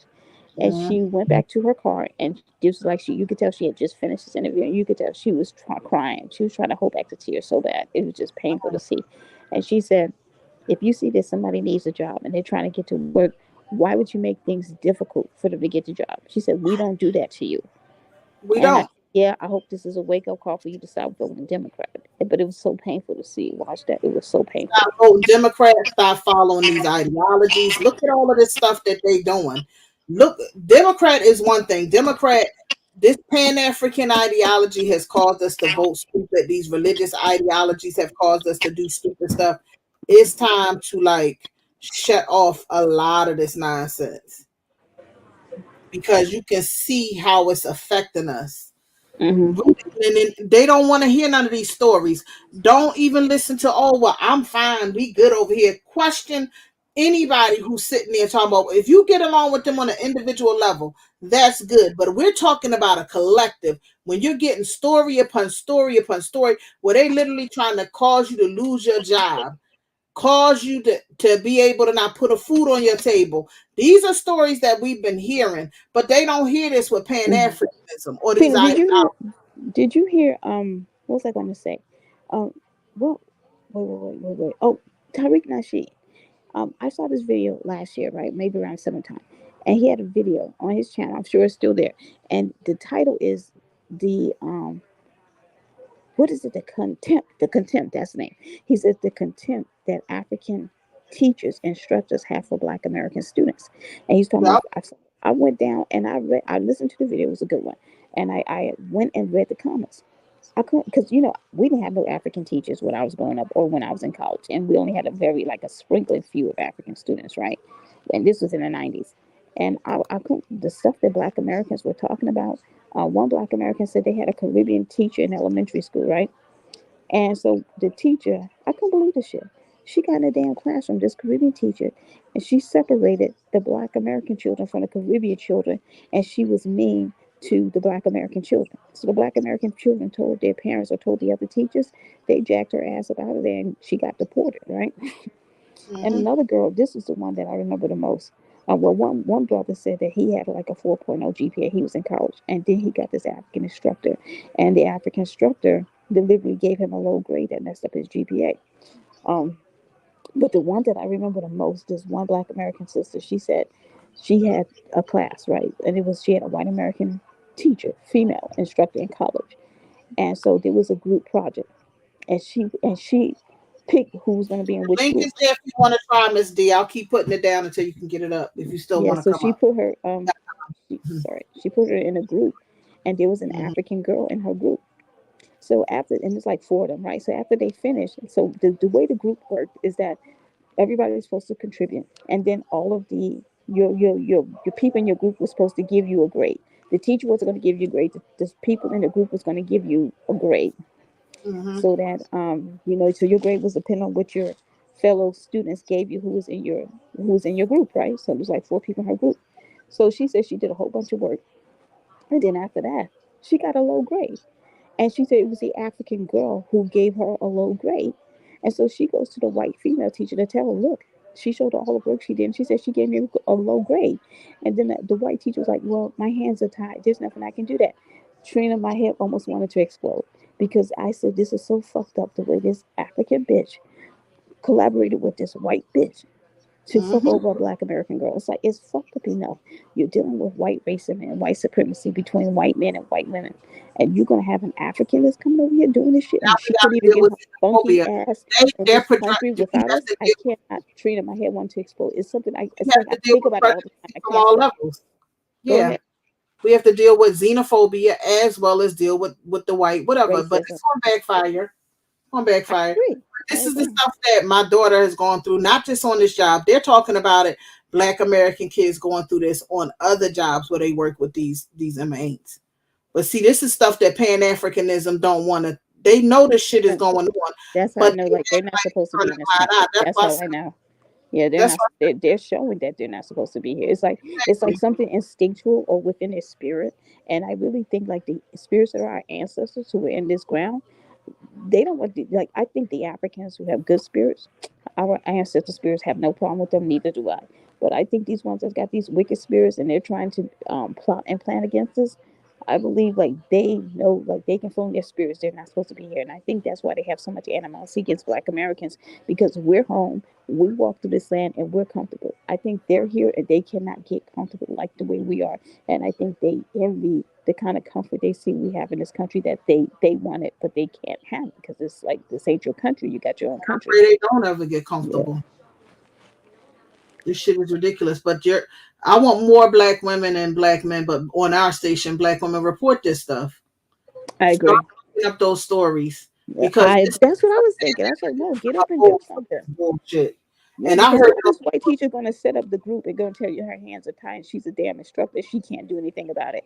You report her ass. You go get a lawyer and call it. Because the thing is, those types of white racists are thinking that you can't accuse them of racism because they use another so-called black person against you. And I would say fuck that. I would call it racism anyway because you're exposing, because it's like that sister was talking about intersectionality, how she was talking about as a black American or this black American woman who was experiencing racism and sexism, and she was calling and she said they didn't really know, like she didn't win the case because they were trying to say like, look, she's experiencing discrimination on both levels, and they really hadn't had a case like that before, so she had a hard time proving the case, and she didn't win it. But they said that's how that discussion started, so now everyone knows what intersectionality is. But this is like, to me, a different type of intersectionality where you're experiencing racism from a white American woman, you experience xenophobia from an African, and they're both collaborating against you. So to me, that's a clear case of racism because what you have to prove is how it is still undermining you as a black American, disadvantaging you as a black American. So it's still a case of racism, and just that this person think that they can get away with it if they use someone that looks like you against you. So it's still, it should still be taken to the courts because they think they can get away with it, right? That you can't say anything about it because they use an African person. I would say something about it. I'll point it out real it's quick. a problem getting. She was up here. She went back down. Yeah, we calling it, well, we used to call it internal racism. Mm, Now it's that's xenophobia.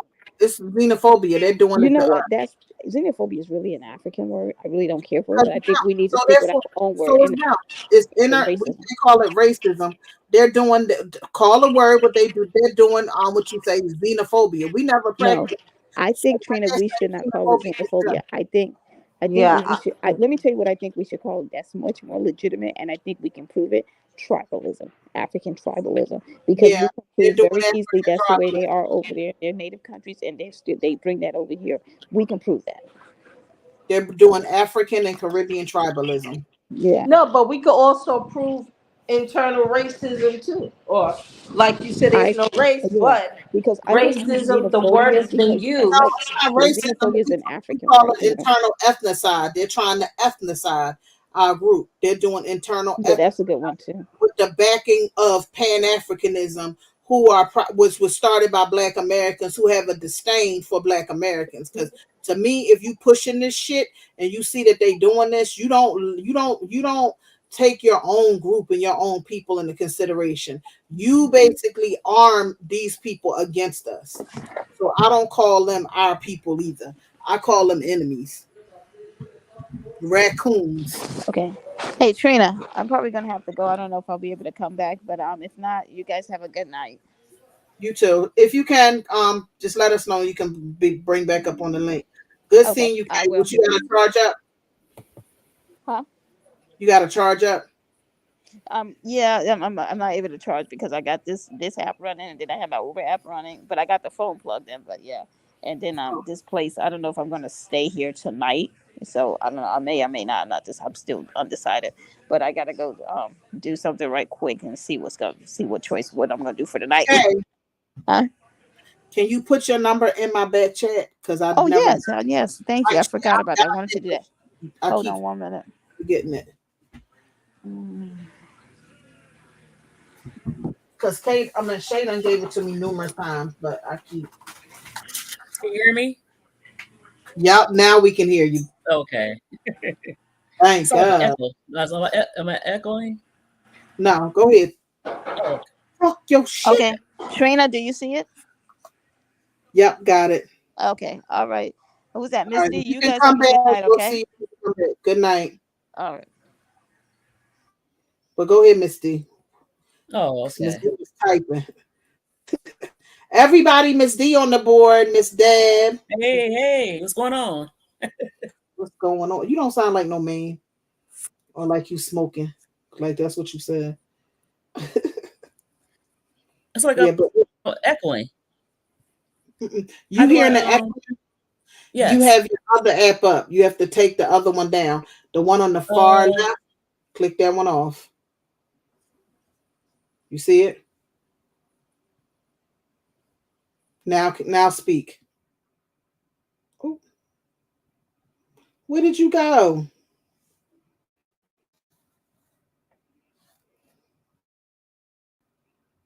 Hold up. You have to hit it again, Miss D. Wait a minute. Hit the app again. Shay, where you at?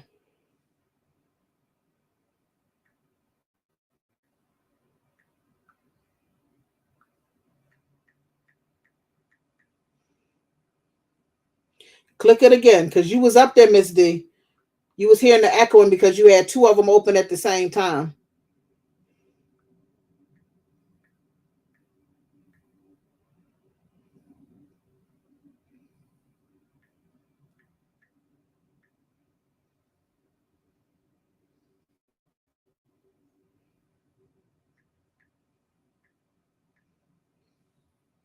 Six, 8, 1, 9. I'm sorry, people. I was writing something down. Got it. Got it. Wait a minute. It's still in there. Lord, I'm gonna have to drop the link again. Hold up, Miss Mama. I'm at Miss. Let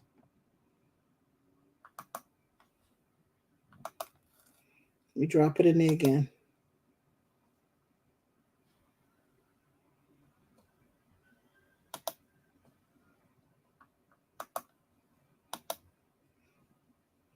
I dropped it in there again, Miss D. There it is. You had it up. We was hearing you real good. Shay, go ahead and speak because you came down. Sorry for a minute. I was copying down a number. I hit the link again.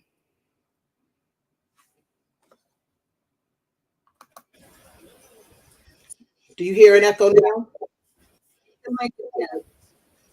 Huh? Can you hear me? Yep, perfect. Okay. Yeah, I don't hear echoing anymore. Yeah, you don't hear it no more? You sound fine. You're perfect. Okay. But yeah, that's what a lot of people. I've heard a lot of people say they was going through that, and I'm like, damn, it's bad enough that you got to go through with white Americans on your job. Now you got to watch now I'm out. hearing a playback. Huh? I'm hearing a playback. That's because you probably have the other one open. It's okay. We don't hear the playback. Hispanic cops are worse. Probably have the other one open. It's okay. Okay, yeah, I hear it. Oh my God. You had two apps open. That's what it is. How do I don't know how to do this. Let me see. Where you at on your computer? Yeah, I had to go on my laptop. I usually don't Yeah. use it like that. Okay, if you on your laptop and you on your I'm on the left. It's two arrows. You see them both open. Look at it. It's the one all the way to the left. And if you click it, you should just have the one that comes up, and you won't hear that playback. And you shouldn't click yourself off, because I do that. It's it's like the first one and the one to the far left. When you click that one, not all the way over, look at them. They look alike, back to It says back. You tabs can menu? see it. Yeah, the tabs. You gotta click one of them tabs. The one that's behind.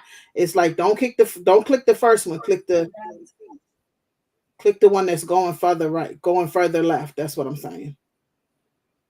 Don't click the very last tab. It's two tabs, because you don't want to click yourself off. You should see 1, 2, 3. Click that middle tab. That's what I say. Click that middle tab. Can you hear me? Yeah. You got it? Oh wow. I don't hear no more echo. You hear it? We're trying to get this situated. I hear the echo still. Is your TV on behind you or your phone? Can you hear me now? Yeah, we hear you fine. Because I'm still behind. Huh? No, I can hear you. We can hear you fine. We can hear you fine. You have that other tab up. It's still up. It's like that middle tab. It's the middle one. I don't want you to click yourself out. You should see 2. How can you do this? I need to go on my phone. You're sounding real good on this one. Mama Deb Howe.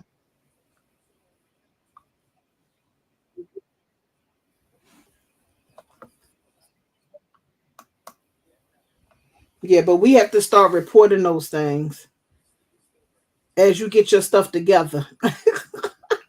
Don't click yourself out. It's like 1, 2, 3 tabs. You'll see it. It's right there, Mama and Miss D. They should look alike. Can you see it? 1, 2, 3. Why is the tab? I never clicked these tabs. Why do you not? Whoop. And you were sounding fine. I'm gonna keep dropping the link. Shay, where you go at? She must be sorting clothes. No, I'm right here. Okay. But yeah, I'm hearing more and more about this. Mm-hmm. Try it again, Miss D. Miss D. The link is in there. Yeah, but we're hearing more and more of that, but we don't say anything, because if you say anything, oh, it's in-house. That's not our people. They're not our people. And now they causing you to That's right. And take food out your mouth. We never do them dirty like that. No. It's stuff that not at all upholds this bullshit. But then they'll ignore, well, that maybe it was this, that, and that. What I'm saying is Pan-Africanism, Hotepism excuses every degeneracy that they do. I would question if that person is a Black American, what kind of disdain they got for us. I would question if they are Black American and look at it as a trick from an enemy. I will not be dealing with anybody who subscribes to any of those ideologies. Well, it's time. Start cutting them off. Don't even subscribe to their channels. Listen to nothing they say. To me, you're an enemy, because you're seeing more. You're gonna see more and more that come up, and they want to be like, see your brothers and sisters. Don't support nothing with them. To me, you're a fool. everything with these people, and they got you out here. They send you to these hostile countries, thinking let you think it's some all kind of brotherhood and sisterhood going on. So you need to take a deep look at that, and then they do stuff like compensate or excuse when they doing stuff and talk about, oh, they just trying to get a bag and they trying to cause you to lose your job. I would unsubscribe to all of these mother freakers. Let them be brotherhood and sisterhood with these damn Africans and Caribbeans. I would not, as a Black American, listen to none of this shit. You fool if you do, because these people coming up against you now in your job and in your livelihood. Oh, not all of them. No, too many. If you got too many stories where they doing that, that's a problem. Name how many stories we do that shit to them. And don't believe they lies and they hype about the bullshit. We've never caused them to lose any type of employment or anything here. We have not been hostile towards them in any way. And this probably was going on for a while and we just didn't know, because we thought we was all one bullshit that this Pan-African and his Hoteps was feeding us. This perpetual diet of lies. Start off in our in-house. Start looking at them sideways. You expect this now. Don't look at Caribbeans and Africa no different than you would look at white people at this point, or Hispanic, all on the same level. That we all skin folk. Make sure you put that in your head. Just because we all got the same skin tone, don't mean you my kinfolk. Watch them, and your own people who are pushing this ideology. You need to really watch them, because they're showing us day by day who they are. And it's like these people want to hold this up for a bag. You need to question, damn, is it that deep? This stuff is getting out of hand. I was like, wow. I heard about this, and I heard about it one time when we was on BSI station. The guy was saying it, and he was saying that the white guy told, I forgot who it was like, yeah, he was trying to cause you lose your job. And he knew it was the African guy, and they go in sections, because I think on the job, I'm not sure if it was this panel or Meg's. He said it was at the job, Kenyans, whatever it was, and they all section off. But he couldn't believe. He figured we all melanated, all black. That he couldn't believe that it was one of them that caused him. They literally go out their way to try to cause us to lose our job. Like Pinky was saying, damn, it's like they don't want us to have nothing. But they don't take that same energy to the quote unquote white people that they claim colonized them. It's a lot of things as Black American we need to really question. And if you already in a relationship, I'm not talking about you if it's going well and they standing side by side, I still would be looking side-eye. But at this point, I would really question any type of alliance with them whatsoever. Their tribalism and their ways really creep up in ways that is just ridiculous.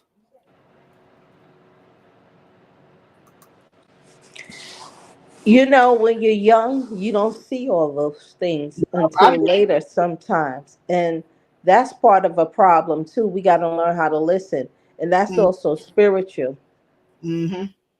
Israel, it's time to obey to your real God and listen to those who love you. But when you're young, you're young. Those who listen, have a fast start in life because they listen and they become more successful. And that's why we can't get mad when we make our mistakes and we look at somebody else and they're thriving. Some things is because we were hard-headed. I don't know, because a lot of these are older people pushing this shit. No, I'm talking about maybe I'm looking at certain things personal, and I look at other people's lives. When we're talking about, okay, so now I'm jumping ahead. Did Miss D get on? She right here. Okay, go ahead. I thought she was gonna speak. So I thought she was had some issues with her telephone. I mean with her phone. Miss D, are you up? Here she go. Miss D.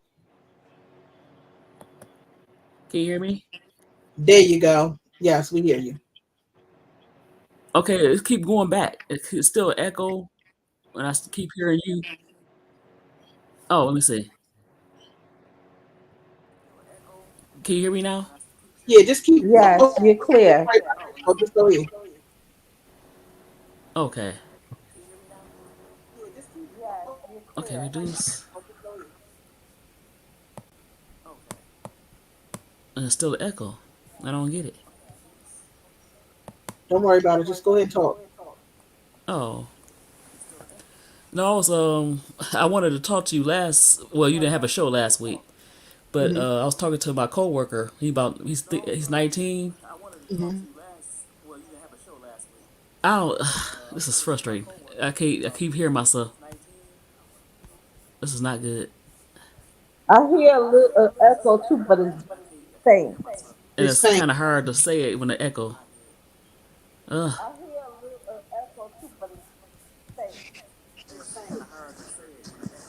You know what? You gotta. Uh, Sometimes you can have two tabs open without realizing it. She got I two can't tabs. find the tabs. It's all the way up, or it could be all the way down. Look down. You know what? It usually look like a page, and then it's another page, Yeah, like a square box. and it's either up in the left hand corner. It could be or lower. Like mine is now on the lower left hand corner. Okay, look on the lower left hand Wait, wait, side. wait. No, excuse me. I'm sorry. Mine is on the lower right hand side. Oh, okay. And I think it has to do with the phone too. She's on her computer. Once she figures out where it's at, you can hear her real good. She's got to figure out how to take out her tab. It's right there on Right. the up because I had to learn how to find it. And then when I clicked it off, it's so simple. It's right on. Mine is on my upper left hand side. It looks like the top of a page or a folder. So it might be on your upper right, left. It's tabs. Look all around your computer screen. Your tab is right there. And when she hits that last tab, not the very far one, but that little last X, it's like a little X, it'll bring it down and she'll be up. She's have to hit one of those tabs and then she'll be fine. She can be heard.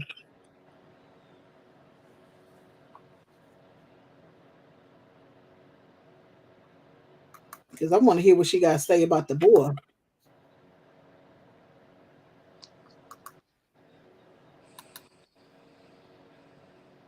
Okay, she back up. You found it? I'm up, but can you hear me? Yeah. Oh, you can hear me now? Yeah, Yeah. we can. Yes. Due to Oh, the echo, you gotta let's see. I've been trying to let me see audio.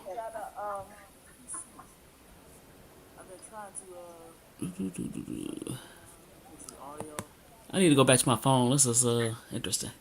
I can't find the tabs because I didn't open it. I closed it and it's not working. Okay, where you at? Stop. What does the text look up on your computer? Look up in the in I on see the. the folders, but why is it Okay, how many folders do you see? it says workspaces? Okay, how many folders do you see? 3. You see three? Okay, Hit that search one in the tabs. middle. Hit that one in the middle. That X in the middle.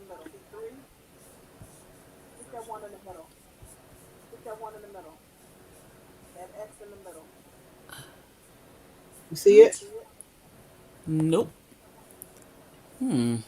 Okay, look on I mean, Shay says sometimes she see hers in the bottom. Sorry, everybody. This is a raw space, so we good. Hello. Yeah. we can hear you. Okay. Hopefully it won't echo again. Can you hear me? Yep, we hear you fine. Okay. Okay. Oh. Okay. Whew. I think it's no echo now. Say something. Make sure I'm not behind No. again. Yeah, it's a little echo. And I, Let me see. If we was to all mute, it would still echo. She'll Talk. just echo. All right, you mute. We gonna mute and you talk. oh, can you hear me? Can you hear me now? Still? Yeah, go ahead and Yes, talk. I don't Talk. hear. Oh, I okay. hear the So echo I only wanted to when talk to I'm you. talking. I wanted to talk So, to you, but you didn't have a show. And I was having this argument with this my coworker. He was 19, and we was talking about the migrant crisis. And I was saying how I said, what did I say? We was talking about how they was coming over here and they set up their own enclaves, and now in certain places you have to learn Spanish. I said, well, why do we have to learn Spanish? And we here, we've been here, and he got a attitude with me about that. And I was like, well, this the only country I know that we have to speak somebody else's language when they come here. And we got into an argument about that. He's saying how his he got friends that's Latino or Hispanic or whatever, or he got people in his family. And I was like, well, that's okay, but why do we have to learn how to speak Spanish? Like in California, in certain places, you have to speak Spanish in order to get a job. And so we got into an argument about that. So, and we just it just went crazy. We was at the job, and some people heard us, but you know, he got upset about that. Was he Hispanic? No, he's a black kid.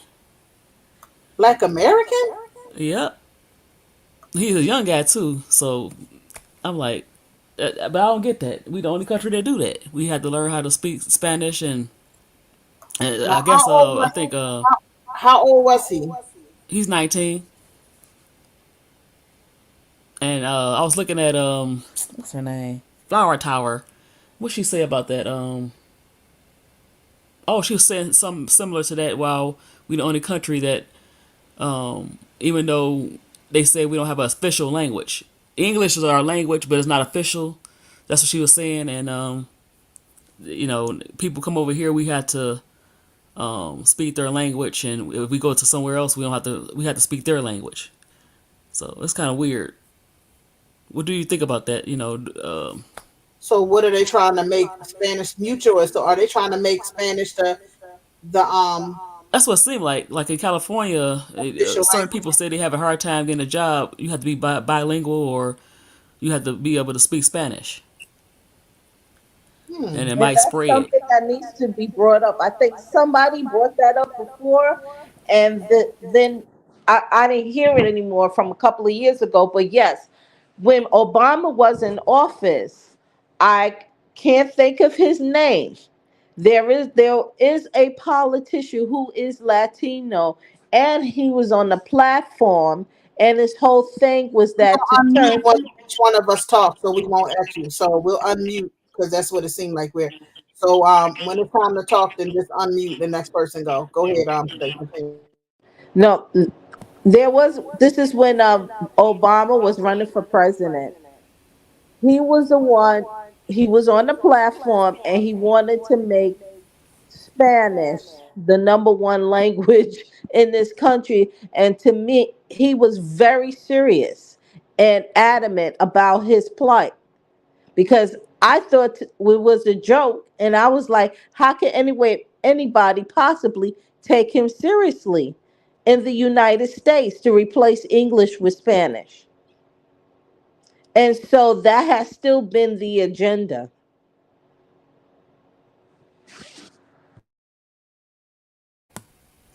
Yeah, that's seemed kind of crazy. And now you know Biden is saying that Hispanics are the future. So this country is gonna be like a little Mexico or a little Venezuela, where everybody had to speak Spanish. There's nothing wrong with speaking Spanish, but I don't think that should be official. And we still live in America, so why do we have to, unless it's a government job or something like that?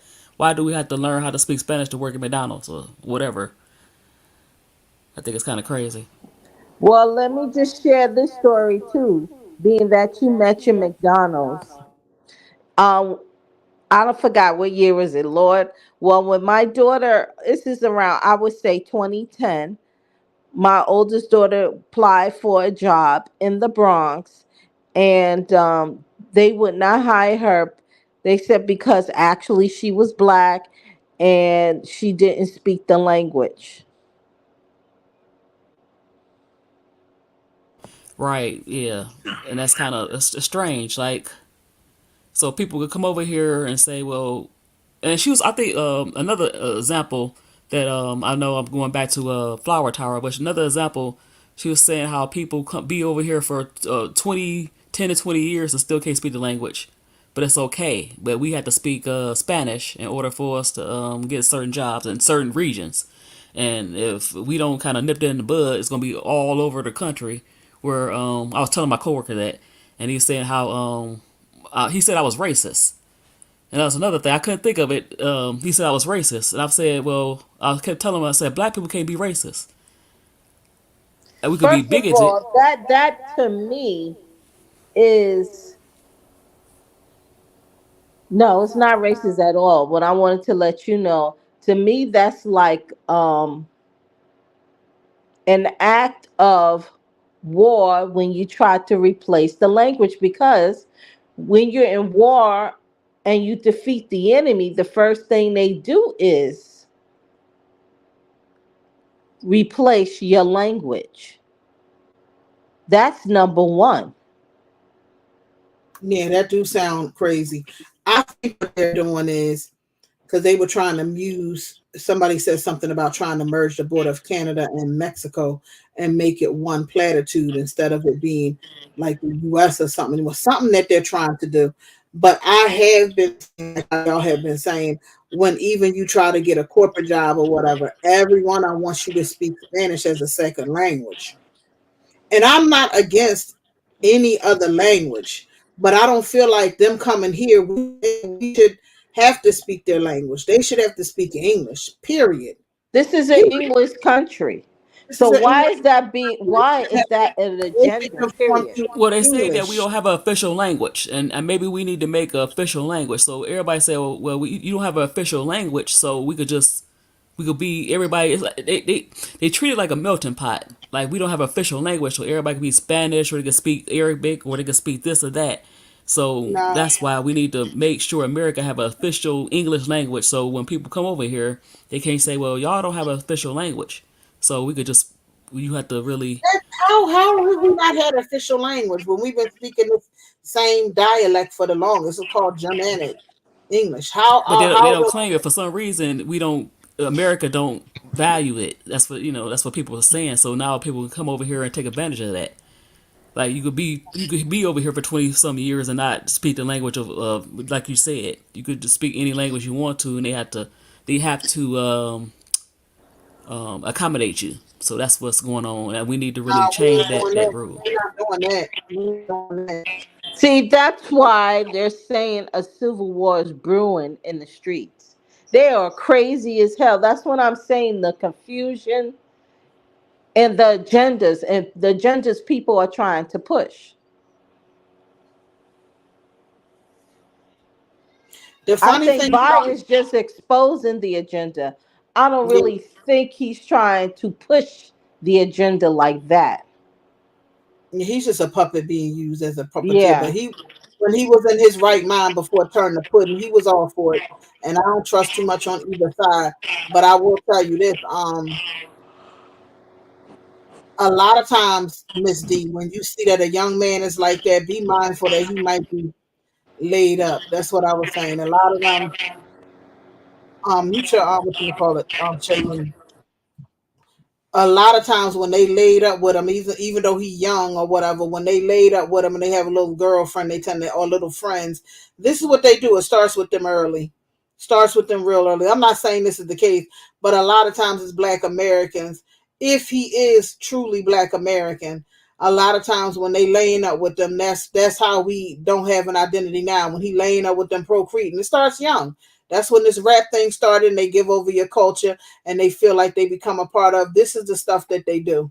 So that's why a lot of times as Black American women, you have to start teaching this generation to come that they don't give up their loyalty of their ethnic group or their identity to someone just because they may be laying with someone from another ethnic group. This is the stuff that they do, because it's funny that Caucasoid males, black, white males, ain't giving them no identity just because they may be sleeping with an Asian or a Black woman. They know the code of them being a white male. but our males tend to do the opposite. And then all of a sudden, it ain't like this, it's like this. It's always like some set of excuses. And that could be also for Black American women. If you can't hold true to your ethnic identity and know your history and your lineage, then maybe you need to keep your legs or keep your pee to yourself. If you're going to just give up your whole identity and your whole self for something that you can clearly see. My daughter is 20. I don't give no excuse to that. These kids learn early in the white race where they stand. And it's no excuse that someone at 19 shouldn't know where he or she stands on their ethnic identity. That's piss poor behavior, and it's a disgrace. They should know this. They teach these kids this at an early age. Like they said there, they said how you say racism is taught earlier. They teach them at an early age to hold tie to their ethnic group. It's like we have done some type of failure when this young man or young woman don't know how to stand behind their ethnicity. And this is stuff that we should not tolerate. That is if he is truly a Black American. He shouldn't be sitting there talking that, because if he think he gonna be in with their group, he's sadly mistaken. They will shuck and jive his ass right on out the way, because what they don't understand is all of these groups are loyal to their own. And Black women should know this. Just like we were loyal to them, they're loyal to their own man, for their own men in their group, and their fathers and their brothers, for a reason, because they give them a pathway. Look at what they're getting. Look at what they're getting, and look at what we're getting. Look at what they're getting, and look at what we're getting. Look at what white females get. Look at what Hispanic females get. Look what Asian women get. They're all getting something to some type of economic power. Now look at what we got. Hope, change, and a bunch of religious bullshit and ideologies. This should let us know we've been following the wrong bullshit. This is what I'm talking about. It starts young. Yeah, that might be true. And I think he's also naive. A lot of parents. He comes from Detroit, but he said he went to school out in the suburbs. So sometime when we go to the suburbs, we think we helping our kids, but you can't expect them to teach our kids our identity. And so they go to school with these different people, and they want this real out of the world type of view. And so I'm trying to tell him, he young, he naive. That could be part of it too. That he's dating somebody, but he also seemed like he's naive. And I have an argument also about. He called me a racist because I said that about we should speak we should speak English and not be forced to speak Spanish. And I said we can't be racist. Black people can't be racist. I said we can be bigoted, but we can't be racist because we don't have any power to change anything. Facts. And so Facts. yeah. And we do need to teach them early. That's something we need to teach early, whether you're married to a Black man or a man of another ethnic group. This is something we need to teach early. But part of us teaching it is to get away from these ideologies and these false religions and stuff like that. This shit has to stop. It has gotten us nowhere, because all of these other ethnic groups, they know exactly what they are, even in their degeneracy. And they're degenerates as fuck.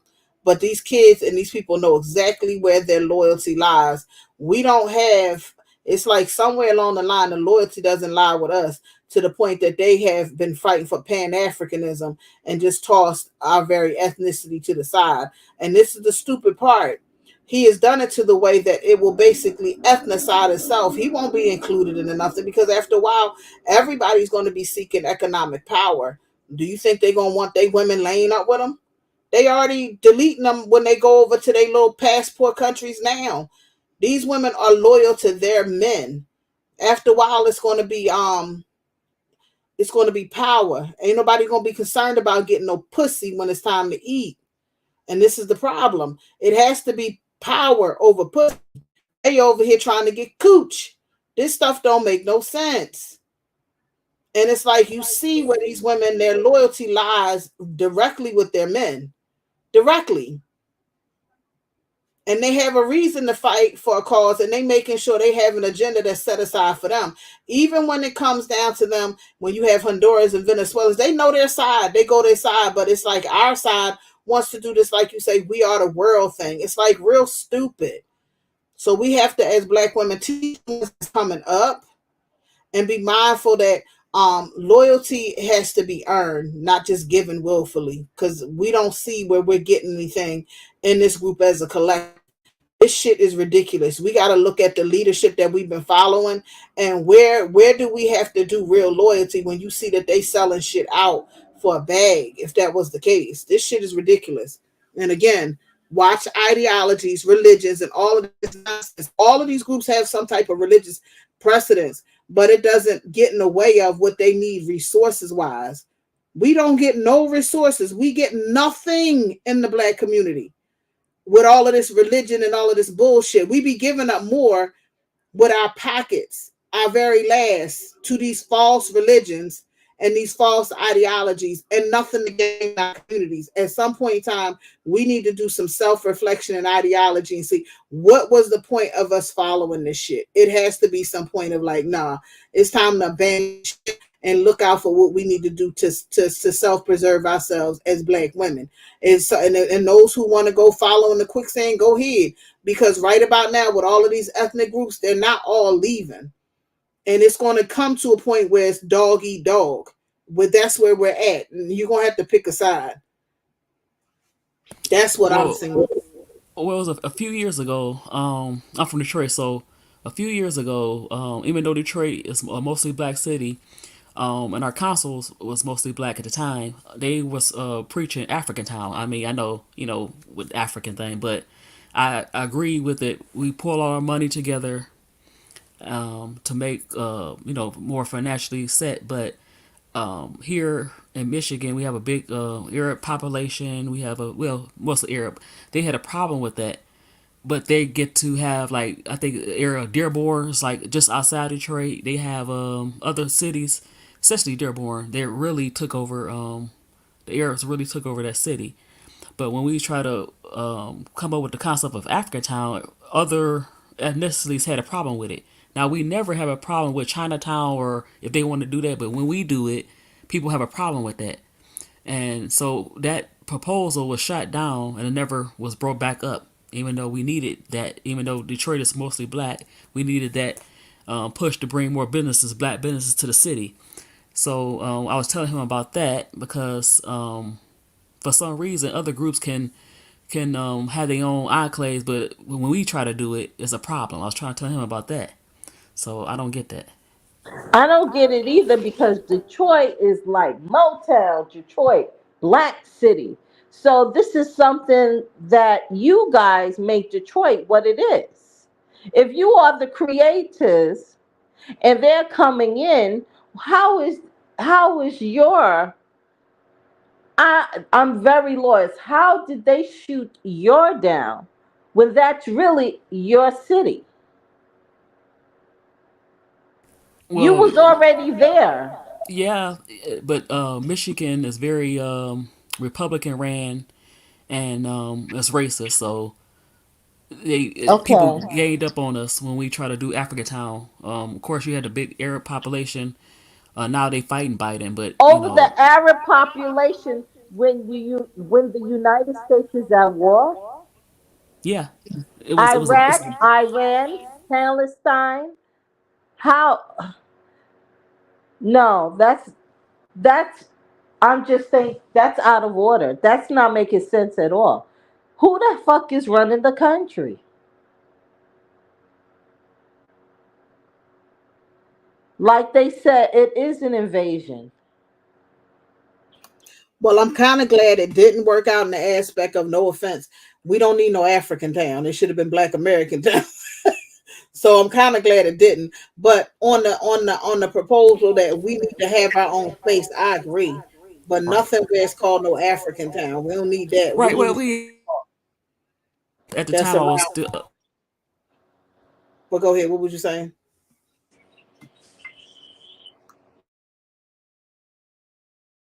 Go ahead. What was you saying, Miss D?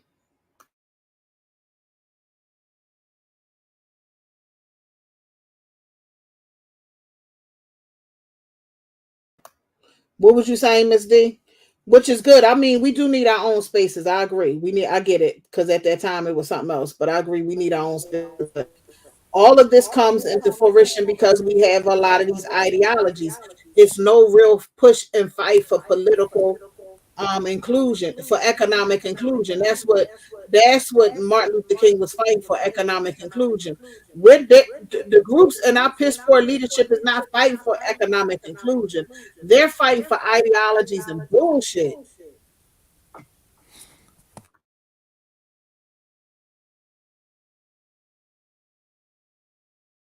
Can you hear me? Can you hear me? We hear you. Go ahead, talk. All right. No, I'll say there's a lot of selfish. Now I do agree with Tyrese on that. We are selfish, and we had that crabs in a barrel. But one thing he messed up is, for some reason, I could say that certain groups do certain things, but I never wanted to be another group. Like I never wanted to be Latino or Hispanic or anything else. But we should do certain things together. We should come together, but I didn't get his self hatred. He wanted to be Latino. It Yeah. was kind of that's kind I of don't want to crazy. be no other group either, but I would like a space where it's just for us as Black Americans, Black American people, not no African, not no Caribbean, Right. We Black need to get out of American. that. But Right. it's That's the like thing. we are being bombarded with religious bullshit and ideologies. No economic inclusion was sought after they got rid of Martin Luther King. And they haven't fought for it ever since. All they give us is a bunch of hope, change, and bullshit.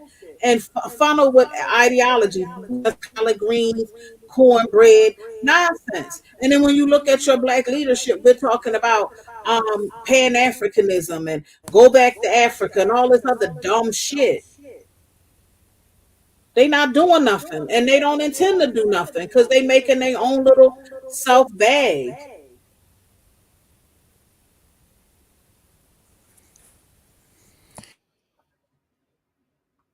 That's why I say all of that money we using to support some church and some failed religion and ideology, take that and we could probably build stuff of our own. You want Right. if We we need to want we need something to that's build back, here. telling you, you got to build stuff of your own. Stop And letting them tell you that you stop buying your hair weave and getting your nails done. Fuck you. We can stop taking that money to spend in these damn dumbass churches where they ain't doing shit. exactly. And we need to focus In these, here. in these religious organizations, how much money do you spend on that? And okay, we go back to Africa. What country and what tribe? So None. Fuck around exactly. and go to one of them So tribal places where them ladies went at and see what happened. They and met that's they why we need to gatekeep our ethnicity because how if we go over there and do the same thing, they'll try to kill us. If they kill each other, they'll try to kill us. So why? I'm not well saying they kill already them. What I'm did. saying is why Delete. you can't come over here and say, "Oh, I'm Black American or I'm just like you." You don't have no paperwork. You have no history here, and we need to nip that in the bud. Like you can't say that. How you gonna say that you us and you don't have any history here? That's we need to. Exactly. Our leadership or the church has really sold us out, and we just need to. I don't know. Leadership, churches, spiritual organizations, or I don't mean to say spirit, religious ideologies, and these ideologies of a whole have sold us out, giving us false hope and change. None of this shit has helped. That's why Obama won. Hope and change. That bullshit. Hope and change. I'm not saying not to believe in God. Believe in God. Believe in the Almighty. Shoot, if you want to go to church, but look at your communities, all of these churches all around your communities, and you still living in poverty. It's like everybody else doing civil rights got some type of economic formation. What did they give us? The Bible and a bunch of bullshit, a bunch of lies. Hope and change, nothing else. The moment he asked for economic inclusion, they got rid of him. And then we started going to these churches, and now we don't go to them churches no more because we know it's a bunch of bullshit. Be mindful of any ideology because they'll come up with a cult next. They'll have you worshiping a fucking duck. It's always some nonsense, but they're not fighting for no economic inclusion. That has not happened. That the last person who tried to do that was Martin Luther King. You see what happened, but they haven't done that since. But they'll find ways to make money off you, whether they bashing you online or sifting you in some type of religious organization or some type of false ideology. And it's like they pimping you. And that's why we had to get rid of we had not get rid of the like the boule and the churches and kind of I don't know how to say it, kind of banish them, tell them, try to pull them out, push them out the way, because if we don't, we're gonna be in trouble. Far as they selling us out, so The we way need that we need you to. don't have to banish them, you just stop. You abandon ship. You Right, we need, don't oh listen yeah, that's true. We to need to identify that too, because now they trying to bring the younger generation to these organizations, Oh, them and we younger need to ones ain't tell. trying to hear that. That's the problem. Them younger ones Yeah, that light that up. They got a attention span of a duck. They gonna find that them kids gonna light their ass up. You fuck I around and hope play with so. it with I some hope they, others. because They not with like talking to that. They him, don't listen to none of that. I hope so, because this is They kind of not gonna follow it. What right, they may have is a couple of category ones who are raised in the home right. of these people with that. But if you these kids out here, they don't believe nothing these adults say. That's Cause what I learned with having my daughter's friends over here. What a lot of black American kids are saying, they sick of us. They said a lot of us, they were upset and jealous in a lot of ways. How can I put it? Not so much jealous. When I was going up to the school a lot for my daughter, that's something that black American kids don't see a lot with their parents. So a lot of times they acting out because kids thrive for direction and discipline. And when you're working 9 to 5 and you're constantly going and you don't have that time but to put food on the table, and you have limited time to do what you have to do with your children, you do need a father in the home. But we have to make cognitive decisions to say, when he coming with bullshit, look at the line of, okay, what is in it for me that we can sit together and raise these children in marriage or in a partnership. And if you don't have that and you've seen that your community is constantly failed, it's time to abandon ship. I'm not saying not to have black children. I'm saying you can't keep having them in the same circumstance. And these kids are coming out resentful. Can't evidently they can't stand themselves because it shows in the children. He needs to be in the home and you need to be in the home and you need to be working together, not listening to some big ass head Tyler Perry. You know it's sick when someone of celebrity status making billions is telling a black American woman to pay 95% while a man pay 5%. These things black American women can't follow. And we are looking foolish. The world looking like she keep following that fool because no other woman would do no bullshit like that. Some will say, oh, some African women and Caribbean women go for that. Evidently they not, because when they go over here, they aspire to get the bag from some zaddy. And I'm not telling black women to run into no arms of no white man. I'm saying we have enough concrete evidence to say that any man that comes to us with bullshit, we should be able to recognize it, because we've been told so many goddamn lies and bullshit. At this point in time, you should know when it's coming. You should not accept it and be like, this role sounds all too familiar. It may be a different face. You shouldn't take this disrespect from nobody. We have been following failure for too long with false ideologies and bullshit, and everybody's getting economic inclusion but us. We get false hope and change and be preached down upon and talk shit upon online. And then half the women that they talking shit about in reference to us ain't even us. This is the stuff we need to look at. And I'm talking about as a collective. So don't take this per a man is in the household doing what he got to do. I'm not talking to you. So hit dogs holler. I'm talking about us as a collective. This is a failed attempt. And when you look at it and you say, damn, in 1970 something, this motherfucker was fighting for Africa, not fighting for us to have economic inclusion here. And all we can think of and maybe surmise that it was about a bag, about Africans who were not even from here, about a place that we got sold out of. You want to uplift it. And then when they bring them here, they treat us like the stepchild, calling us everything but a child of God. We've been working side by side, got holes down beside him, and all he could attempt to do was sell us out for some African bullshit, for a bag that he's not going to prosper from. This shit is sick. Not only the bag, I think after like the leaders like Martin Luther King, Malcolm X, and the Black Panthers died in the late 70s. I mean late 60s, early 70s. I think a lot of black men cowered. They got scared. So the Africa back to Africa thing, or Pan African, was a cop out. That they can just That's what it sounds okay, like. we could leave because we're you know when you in civil rights, the ultimate sacrifice is unfortunately death. And I think a lot of black men are afraid to give up that ultimate sacrifice. They say they men, but they're afraid to die. So I the don't think African they're thing, afraid to die because they'll delete each other over stepping yeah, well, over. yeah, but I'm talking about for a cause.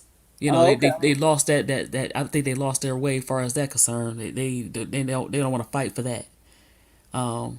So that's what I think. That's how they sold us out too. We don't have any real guys like that anymore. There's no more Malcolm X and Martin Luther King. They knew that they could possibly die, and they still went ahead and did what they did.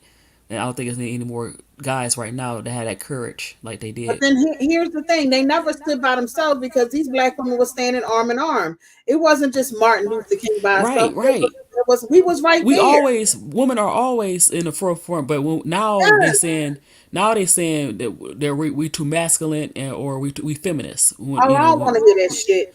right? They Now always say that. Right. That's what they it's call us. always going to be a They problem. always blame us that we feminists and let us lead, but when we take the initiative to do stuff, we're called feminists. We don't have to So it's leave. kind of We don't have to leave. no. That's I'm right. just saying right. We don't have to lead, But I'm but gonna tell you if we this: do something, yeah, we don't have to leave. But one thing we right, don't have to do, I'll tell you one more thing we don't do. No, we don't have to leave. We do need to be self preservation. But another thing, you're right. We don't have to lead you, but we damn sure don't gotta follow you. How about that? I ain't exactly. leaving. I'm But not if we following. don't follow, Done. we're trying to just hold it up. Now we're feminists. But No, what do you ain't want no us to do? feminist. Ain't no What do you want us feminist. to do when you're not there? Right. This is the dumbness of it. Most of these feminists, again, and I like the way they pulled all of these women up. Most of these feminists that they pull up were not Black American women.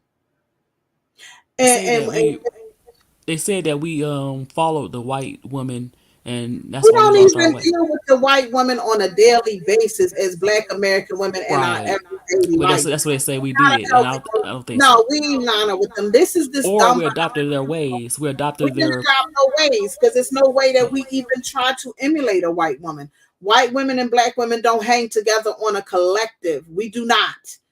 But She that's what acts white. so a lot of She brothers were saying acts. how we do it. I don't believe That's that, but that's what it is they try to say anything to bash you to keep you in a perpetual state of mind of confusion. So you're right. We don't have to lead you, but we damn sure the fuck you shouldn't follow him. And as I'm putting it out there, you keep following this crazy mother freaker, he gonna lead you to your last end. And I want to live. I don't know about any other Black American woman. I want to live. I don't mind working alongside him, but we don't have to follow bullshit. This is looking stupid at this point. All we have is religious ideology and a bunch of ideology bullshit. At this point, we're in 2024. What you say, Malcolm X died in the 60s, and we don't have nothing from that time period. A bunch of big ass, empty, hollow fucking churches, a bunch of neighborhoods riddled with crime and bullshit. Now you got everything coming every which way. We vote for a Democrat Party that brings us collard greens and what you say, what kind of cornbread to your fucking churches and shit. We should have been fish and shit. This old mother frigga is bringing fish. He should be ashamed of himself. This old ass man and these old ass people follow this fool who bring you fish. A fish fry. We should have been abandoned ship. you know what you know what they say that we masculine. I'm still proud of us as black women because we've been holding it down. I mean, we're not feminists. We just been holding it down. Now we're in the workforce. We doctors, lawyers, we all type of professions, and guys, our brothers can't handle it. So some brothers can't handle it. So they call us masculine when we are very successful. We can't be successful. We have to be. They want us. I don't know what they want us to be, but I'm very proud of us that despite all this bull, that we still doing what we supposed to be doing. I don't know. I can't My speak for mom them, of said course. a long time ago, she's 70 something years old. And I've seen true black men. I had to search for them because if I didn't look, I would have a real disdain for men because I love black men. I love my son. I love black men. I've seen black men. But my point is, we can't keep following any black man with bullshit. If he's in your household as a man doing what he had to do, wonderful. But when it comes to doing what we have to do as a political forefront and to gain us economic inclusion, he's not the one to follow. He will look. We have to drop this shit. This ball needs to be thrown clean away. And any woman who want to follow behind that, it needs to go to. We need to, at some point in time, when your ribs and your stomach meet to the back of your spine, you're going to realize that this shit was bullshit. And these kids going to realize it too. That's what millennials are starting to see. Generation Z is nothing like millennials. Generation Z is worse than the generation coming after them. This is an economic fail. We need to change this shit up quick. I don't know if they realize that a lot of discrepancies is going on in a lot of these Caucasoid homes because a lot of their children are feeling some type of way because they feel like their families have not secured them a future with this old ideology and this old bullshit that a lot of these old white folk are doing. Their young people are not pleased either. But at least they gonna get some type of financial distribution. We ain't getting shit. They asking you to get money out your pockets. They want to get on your fucking nerves and tell you how much to spend on your hair. I never seen a bunch of men talk bitch shit about women's hair and nails. That sound like some bitch shit. That's sick. At this point, I do agree with my mom. We have to stop listening to them, following. We don't have to lead you, but we damn sure don't have to fucking follow you. But we do have to look and have our own mind. Yes, I believe all Black Americans should have some type of political savoir-faire, especially Black women, to know what's going on economically, because a lot of you have to take care of children. You have bills to pay. A lot of you own your own home, and it's going to be even more of a struggle now than before. We can't be listening to him talking all of this shit. Because all it is, going to Africa to do what? Ghana is a failed nation. All of them nations are failed. They don't own nothing over there. They want to preach to you hope and change. Them two women went over there. Them two sisters went over there. And them chiefs showed them better than they could tell her. Put them 6 feet under, sent them back to America. It's a shame that they lost their life, but they're tribal. This is bullshit that they keep selling you that shit so they can get some money, some coins. And then half of them ain't even got no Black American woman in their bed. You supporting them while they support some other chick. Oh, well, y'all jealous. And if you don't say something, you say, well, it was a Black girl up there, go on to the white woman, because she'll love you. She'll love you down to your dirty drawers. Then they're saying, oh my gosh, she crazy. So you damned if you do, if you damned if you don't. At this point, they ain't got nothing that they really saying to you that you can listen to that can say, okay, this is what we need to do. But some women, they so desperate, they'll follow this motherfucker into the battles of hell. Bye. I love me. I'm like my aunt. I learned from my aunt who, God rest her soul, who was 100 years old. She said, don't be following some of these Black men with this bullshit. This was before Martin Luther King. So they was knowing it then. So at some point in time now, as Black American women, we seen the results. We see where we're at now. Are we going to continue to follow this bullshit? It was this older lady. She had to be like in her 80s. And she said she regretted getting married because she said she had to raise not only her kids, but her man. And it seems like a lot of Black women are raising Black men as in a relationship, not just they sons, but their husbands and fiancés. It's like they raising them. That's kind of weird because I think a lot of Black men have low self-esteem. Like Tyrese said he want to be Latino. Now, he said it out loud, but how many Black men feel like they don't want to be Black men? A whole lot. I would say it's a lot because I would have to say, well, what they did when they sold our identity or was concerned about the identity of another group and their well-being, that spoke volumes to me. 1972, we weren't, I was a baby. You probably wasn't even thought of. So you were thinking about a motherfucker from another continent who had a whole country and you sold us out like that for some coins? Knowing that most of Black Americans wanted to be black, that's real crazy. That's crazy. So maybe the other Black American men wanted to be black, but I didn't see them jump up in contestment to say, who made the change? Nobody made the change from the male side. It was a male who changed it. It should have been males who jumped up and said, we don't agree with this. It should have been a 100 million or 1 million man march on that shit. And they should have been called to the forefront. It's The like Million it's Man over. March was a good thing, but what came out of it? I mean, after that happened, that's almost been 30 years ago. Not What a came out damn the Million Man March? nothing. It Not a was, damn I mean, it was a thing. beautiful moment. I mean, it really was, but It was a it's beautiful been 30 second. years, Ain't shit and come out of it. They came right, home and did the same thing they usually do. And at this point, stop following. We have nothing. and it was so sad, What right? I'm you like, have as what did black we do women, after that?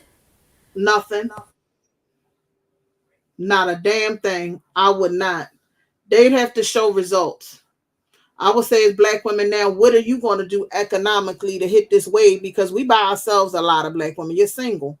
They complain about you with the single motherhood. Some of your kids are grown or growing up. How are you going to meet this economic crisis that's about to come? Many of us own a car, the whole 9 yards. And the answer is not just get married. No, you don't want none of that shit. What are you going to do now? Well, we had to support one another. Like, if you have friends, you say you friends, or you have a group of ladies that's like minded, maybe that's just start a community where we can support each other. We're going Financially, to have we to. could help. We have to do it like that. Now, I know it sounds crazy, but we might have to do it like that. We all We're support going to each have to. other in a community. Like it was a community. I think it mostly was women. They bought some land in Georgia, and it was building up land to have a Mhm. community there. I think we all need to look into that as women, black women.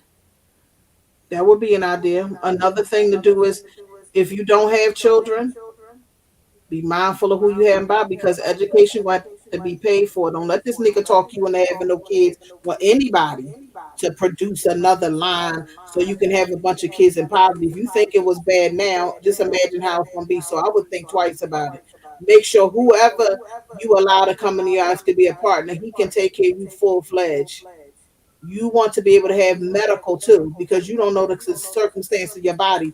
You're not no goddamn gumball machine just dumping out kids. That shit needs to stop so that we Exactly. can And then, produce a race of angry kids just so we need a numbers. We don't need no numbers where the kids deleting themselves. That's not we need quality, not quantity. Quality, not quantity. and what can And we then the do quality will come later. as The quantity will come later, rather. we still a lot of single women that raising young men. What can we do to um for the young men not to have the Tyrese thing, had a where he hate himself, but then he don't value the woman, and how can we help with that? That's as women, best we As can. I black don't know. women, teach him about his history. Yeah, Teach him about the strong black men before him, how they invented, push strong black male leadership. Show him how you can. Hopefully, the fathers involved. I don't know. You gonna have to do it with the ones that are here now. Teach them about their history and take them places where they can get that strong sense of manhood. But it's kind of hard when you got this hotep shit going on. and then the positive guys that's out there. I'm not saying they're not out there, but we need more of them out there. Like soon as you see a black man, he becomes successful. He needs not just to give back financially.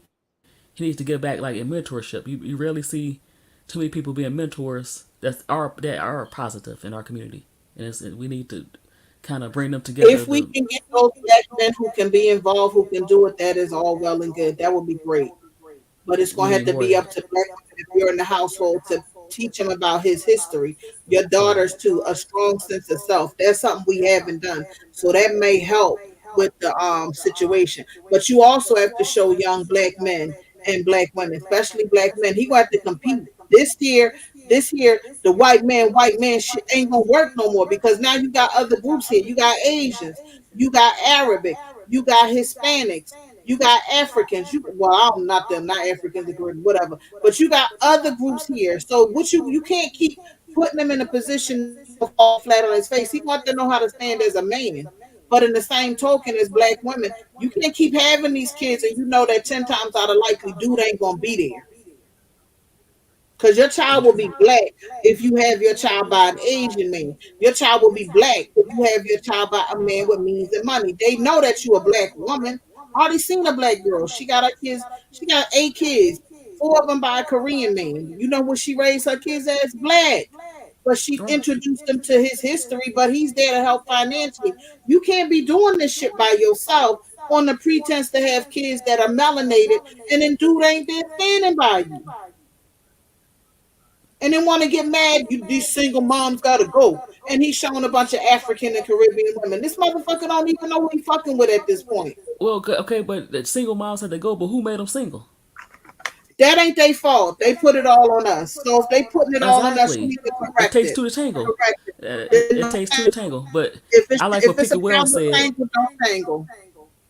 She said, Pika Wells said, what Tyrese should have said, his wishes he and other black men were working to secure futures for their children and safe and prosperous communities for their families like other ethnic groups of men. I agree with that.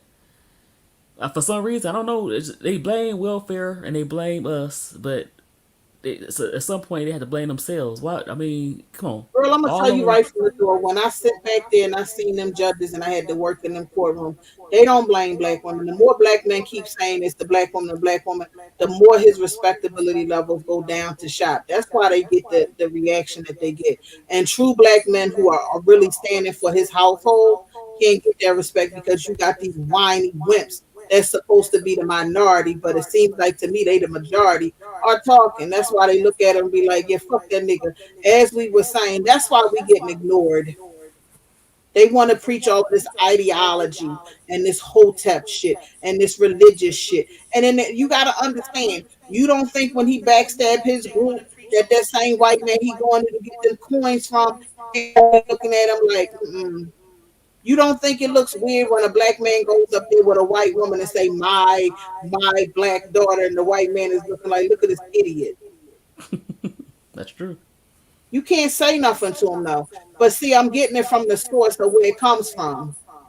And then when you say that you a bad wench, but you laying with a woman who's equally as white as what she's laying with that's white, it makes no sense. He's just hateful, and it showed when he sold out our ethnicity.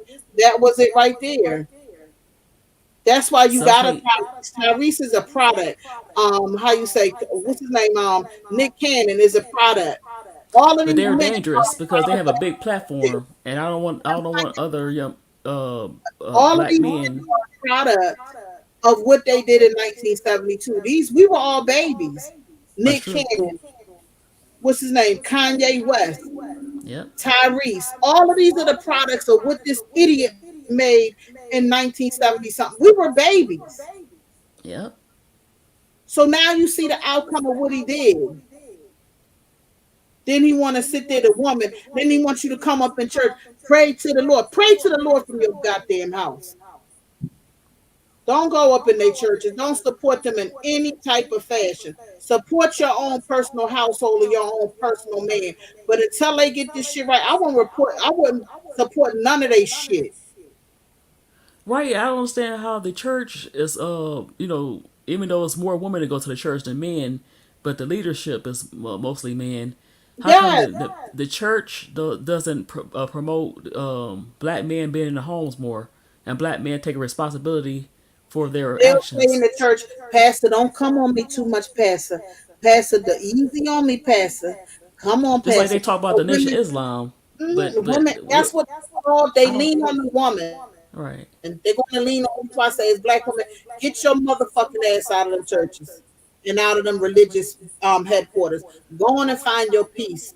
Worship God to yourself. And if it's masculine, fuck it. He done called you everything but a child of God. He done called you bitch. He done called you whore. He done called you 304. He done made money off of you in every last way. And he making money off of you on these platforms now too. That's all he know how to do.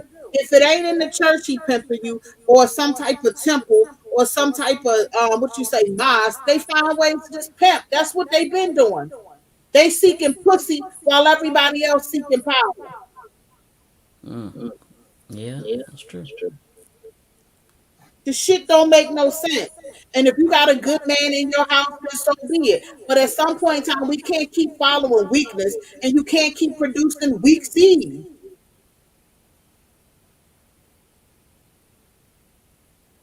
Wow. He'll be done pimp your ass off. That look like they trying to pimp us to Africa. Not then they gonna fuck around and pimp you to Timbuktu. They trying to pick us to Africa, right? They getting their bag, trying to get their bag, but they Yes. ruining the Well, then whole. let him get his own bag from them motherfuckers. We don't have to support that shit. You And got for the crazy fuel, you bitches got who want to they follow selling them, go packages, ahead. right? It's just crazy. It's crazy. Nothing with it has with some economic. We need to go to Africa. The dumb motherfucker. We ain't getting nothing from Africa. Africans don't own Africa, but they still can't explain to you why they running all over the place like cockroaches being thrown here from pillar to post. Africans leaving Africa, but you telling us to go to Africa. What kind And of they not even going to Africa. motherfucker The is the it? the, They the Pan not. African, right? They staying here. So how you gonna preach something to us and you not even going over there full time? You might go over there to visit for a few months, then come back, but you not going over there. Yeah, And much people for don't this realize mother Africa. Phil, he's not going to Africa. How you gonna have he's going to go over there with his Mexican wife? No, But I yeah, mean probably I like so. his content, but no, he's I very listen contradictory. to they are most Pan African is hotep and all of this bullshit is contradictory. What I'm seeing from this, and you got to look at the bigger picture, Black American women. Whether you listening now or later, at some point in time, you gonna have to play. You can play Punani, but you gonna have to fuck. Yeah. And we done fucked around too much. This shit is now to the Hunger Games. This ain't no joke. And I think most black women are no, we know, we understand delineation, but I think most men still on that, oh, we all brothers, everybody black. That's what I noticed, especially in the so-called new black media. They still say everybody black. The men mostly, That's not the because ladies, that's but what he's mostly all the about. men. Some of the women do it too, but Yeah, majority but of mostly times the he's men. not. Right. Well, he gonna know when they all get tribalized. See, Africans and Caribbeans ain't the only ones that's tribal. Venezuelans, tribal. Hondurans, tribal. Every group is gonna come to them what selves. We don't. What's the reason for us to be loyal to him? We ain't getting no economics. Venezuelans and Hondurans and all of them Hispanics, they getting something. Somewhere along the line, they government made some type of deal. They getting paid. The white woman getting something, the Asian woman getting something. Everybody's getting something. We ain't getting shit. Oh, we getting go to Africa, give up the money, plant your seed, come over here. Woe is me. Let's pray. Bow down to the east, bow down to the left. Oh, led, dress like a ninja. They giving you a bunch of bullshit. Oh, we got some fish, collard greens. This Negro been playing around too much. He been pimping us in the church. He been pimping us online. He finds every which way to make money off of us and our image. That's why they have no utter respect. And they figure, I guess, if they electing Trump, he gonna be the one to circumvent the family. Yeah, his family. Ain't nobody gonna force us to be laid up with you to hear that bullshit. I seen a woman just a while ago. It's so failed. I had to look at it. It looked like a foreign heifer over in Jamaica, and the man wants her to get an herbal deletion of her child, Wow, that's herbal crazy. abortion. What the fuck? You knew when you was laying up with her, it was something. We shouldn't listen to no man that comes from a third world country. Black women need to decipher that, and we should definitely not listen to no man in our community talking all of this hotep and this religious bullshit and all kinds of nonsense. Yeah. But we have no type of link with these foreign mother friggers. He don't have no rhyme or reason to say shit to us when you look at the shithole that he came from and got the nerve to be speaking our name. I pray the Almighty rain fiery coals upon his head and delete that mother frigger. That shit is thick. You gonna come to another country and talk shit about women that ain't even from your community. You sick. Well, they feel like they can say something. Like I said, Pan Africanness. We all one, so they feel like they can say something because we all black. That's That's what they think, but no, that's what it is. Well, it has to be a change. We in 2024. Ain't no reason to do what our mothers did. Our grandmoms, them, that's the last ones to be up in there. If you getting some type of edification, whoa, good for you. But I'm not going up under that shit. I've been praying to my God at home, and we can pray with one another as women if you want to believe in the Almighty. But I'm not sitting up in no church giving them shit. And the whole town or the whole city is in a muck. Get the fuck out of them churches and them religious organizations. Let them sit there and figure it the fuck out themselves. I wouldn't give up no ass either. We don't owe them shit. And I If think your that's why. husband is doing what they gotta do, fine. And I'm not saying being married and just being married in name and you still a single mother and you got a husband. Get up out of that shit too. A lot of women doing that. Make sure you secure your peace of mind. Peace of mind is your right. Don't let Right, that's nobody true. choke you out. Then you ain't feminine. You ain't this. Make sure you take self-preservation. Worship your God and put yourself and your own well-being first. He been self-identifying with himself for the longest. But if a person come with common sense and we're fighting for a true cause for us to have economic inclusion as a group, then fine. But you don't owe him your womb or your mind or your stress and him stressing you the fuck out. That shit is over. And if black women can't figure it out, you gonna figure it out whether you standing or he put your dumb ass 6 feet under. I'm not going out because of no Negro with some damn false ideologies and fake religions and all kinds of bullshit. He ain't paying your rent. His name not on you. He not paying your rent or your mortgage. His name is not on your stuff. You know you don't have to answer this motherfucker. Is you crazy? Yeah, that's facts. The white woman answering to dude because his name is on. He give her protection. When she go, the whole world got to stop. Oh, Becky or Karen is crying. That Negro couldn't even bend her finger. You see what happened? She had a bent finger and a scratch on the back of her neck. He done lost millions of dollars. Yeah, she has a reason to be loyal, even though he be deleting her ass and they be deleting their women, but they have a reason to be loyal. What are you being loyal for? Exactly, because they don't protect us, and when we say that, they saying that He can't we protect need to. himself. Right. Well, yeah, but We've they been don't. marching Well, and getting they can dumped protect out. themselves. They don't want to. They coward. They cower to other men. They don't stand up to. Whatever. Yeah, that's what I think. Whatever. We need to figure out what we need to do. Oh, definitely. And I And I'm think we. I talking think about as black black women, American we. women only. And get from Oh, behind definitely. Right. circumventing these Absolutely. divestments. Divesting is not the answer. It ain't Oh, running into definitely not. the arms of Brad or Ling or what's his name, Hing Chao or Jose. I'm not saying that because black American women, we built different. But we can't keep following this shit. We looking stupid at this point.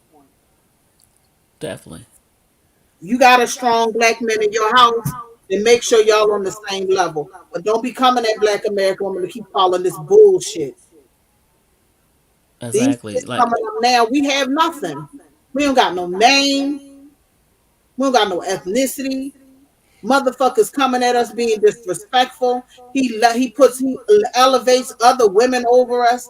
Got the nerve to be talking shit while he got a goddamn enchilada in his bed, and I don't know what the other one. This shit is crazy. Exactly. Like before, I think before Phil had that diaspora channel, he used to have okay, he still got that channel. Well, he's not as bad as he was, calling black women hyenas and all that type of stuff. He was almost like Cynthia G in certain aspects. Even though some of the things Cynthia G say is right, some things crazy, but yeah, A he was lot of like times he is a product of coming back. You know, as black women, we ain't gonna take for so much. So you started, we gonna swing too. What you think exactly, it's gonna take getting beat down, and we not supposed to swing back? But they want you to be like Celia in the color purple, while you over exactly, here.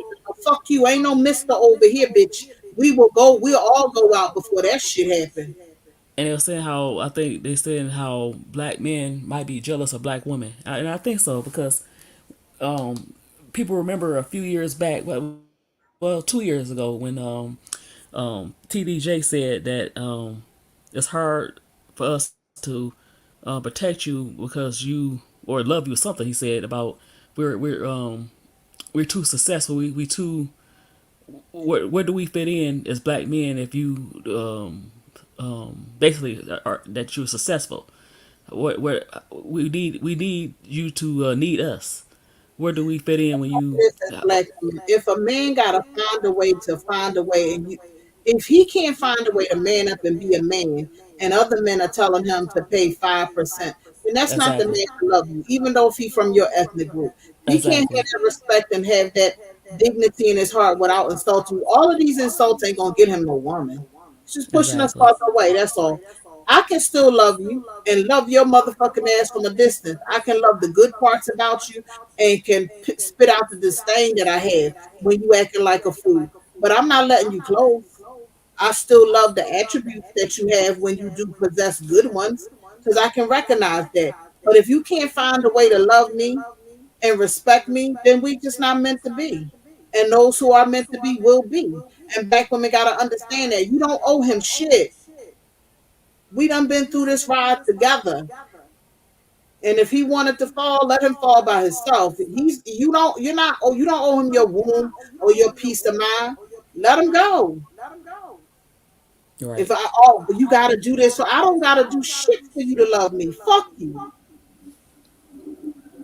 Exactly. I didn't know that the Lord birthed us out of the same womb together and said, black woman, you got to love this man, even though he kick you in your head and fuck you over. Right. I didn't see that in the Bible. He talks shit about you and call you bitch. Love this man. He puts his foot to your ass. Love this man. Is you crazy? He said you supposed to love him. He's supposed to love you like he loved God.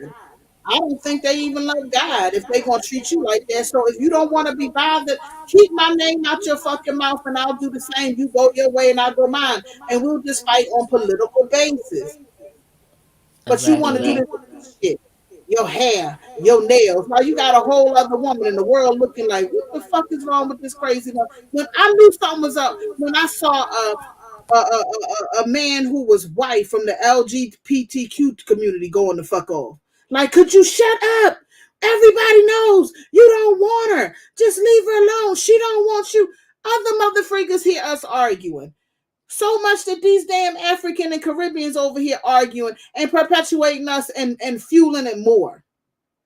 If he don't love you, let him go. You don't have to prove yourself. You don't have to backbend yourself to get him.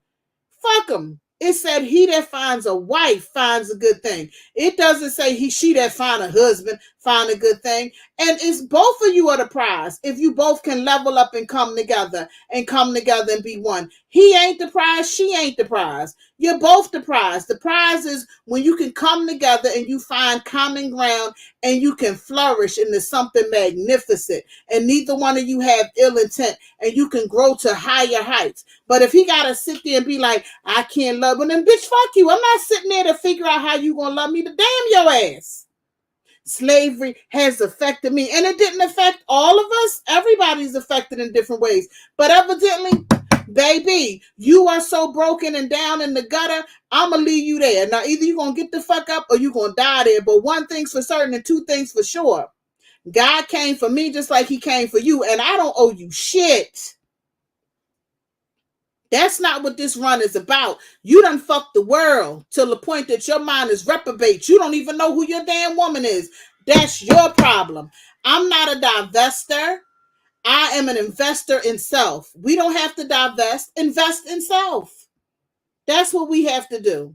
And we work alongside those strong males who can stand beside us. But you don't owe him your womb, and you damn sure don't owe him your peace of mind. And we got to understand weakness as black women when we see it. When they start speaking this crazy shit and they look like they about to backstab us, run like the juncture. Stand a 50 feet behind because he's given us enough examples that he always doing foul shit. And we need to always be in that room to make sure that anything that's being done benefits us as a collective. Not that he can say shit for his self-interest, because look at what we got now. We got a motherfucker crying because he wants to be Latino. Another one who lays up. I mean, you can see what has happened, what decision he's made. They all fucking crazy.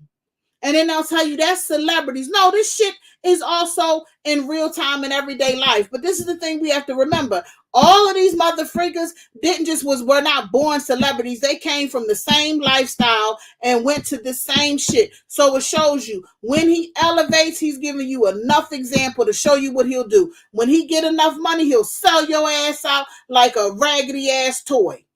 Like he never enjoyed that toy or ever had any respect for it in the first place. They all came from humble beginnings just like us. And every time they elevate and get money, look at what they do. So we have enough examples. At this point, we need to wake up, whether it's in celebrity, sports, whether it's in, politics. He done showed us what he'll do. We should never not be in those rooms knowing what's going on. Fuck him talking about you're masculine. I don't give enough. You feminine. I'm masculine. You feminine. So therefore we even out. You feminine. I'm masculine. Oh well. I'm not the one sitting on the couch with no pink fur coat on and my legs crossed, pucking out my lips. So you feminine and I'm masculine. Look at what your decision did. It switch roles. You probably pissed the fuck off because you want my weave and my lip gloss and my nail polish. I ain't seen more men dressed like women and the women dress. So there you go. Look at your fuckery. Look at us. We done switch roles. But I am 100% woman who can embrace both sides. Don't let them get under your skin. We have to stop allowing that. At this point, he has not given us no reason that we have to take any type of leadership because he ain't leading. So we have to you got to do what you got to do. If you in the car, what you going to say? Well, I'm waiting for the man to lead as the car just go off the side of the road. Bitch, you better grab that steering wheel and drive that bitch. That's where we at. You got to drive or you going to go off the cliff. Make a choice.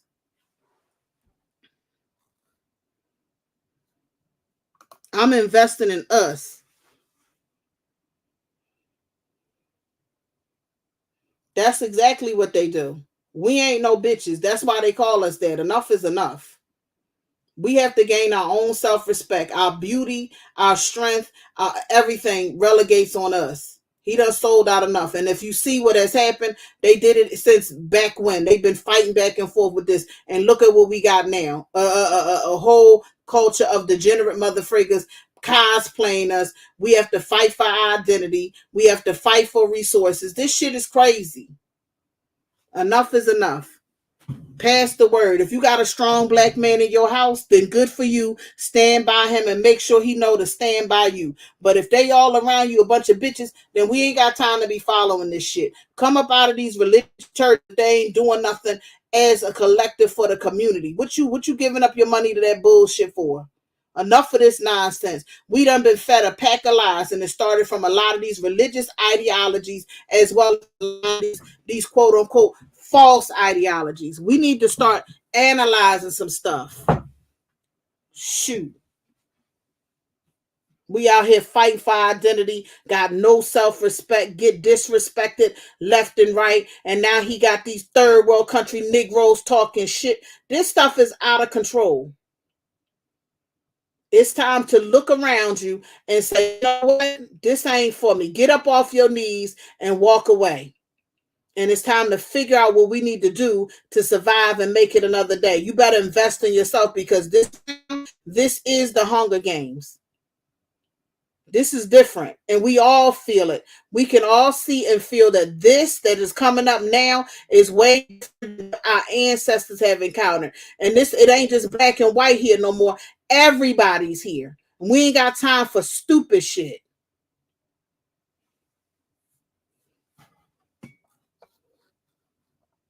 Now we got to figure out who is black. Who are you?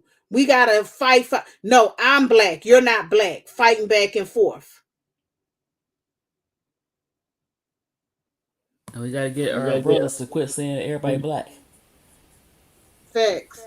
and a lot of our women But yeah, but uphold uphold. I think most of us get it as women, but it seems like I the think guys don't so. get it.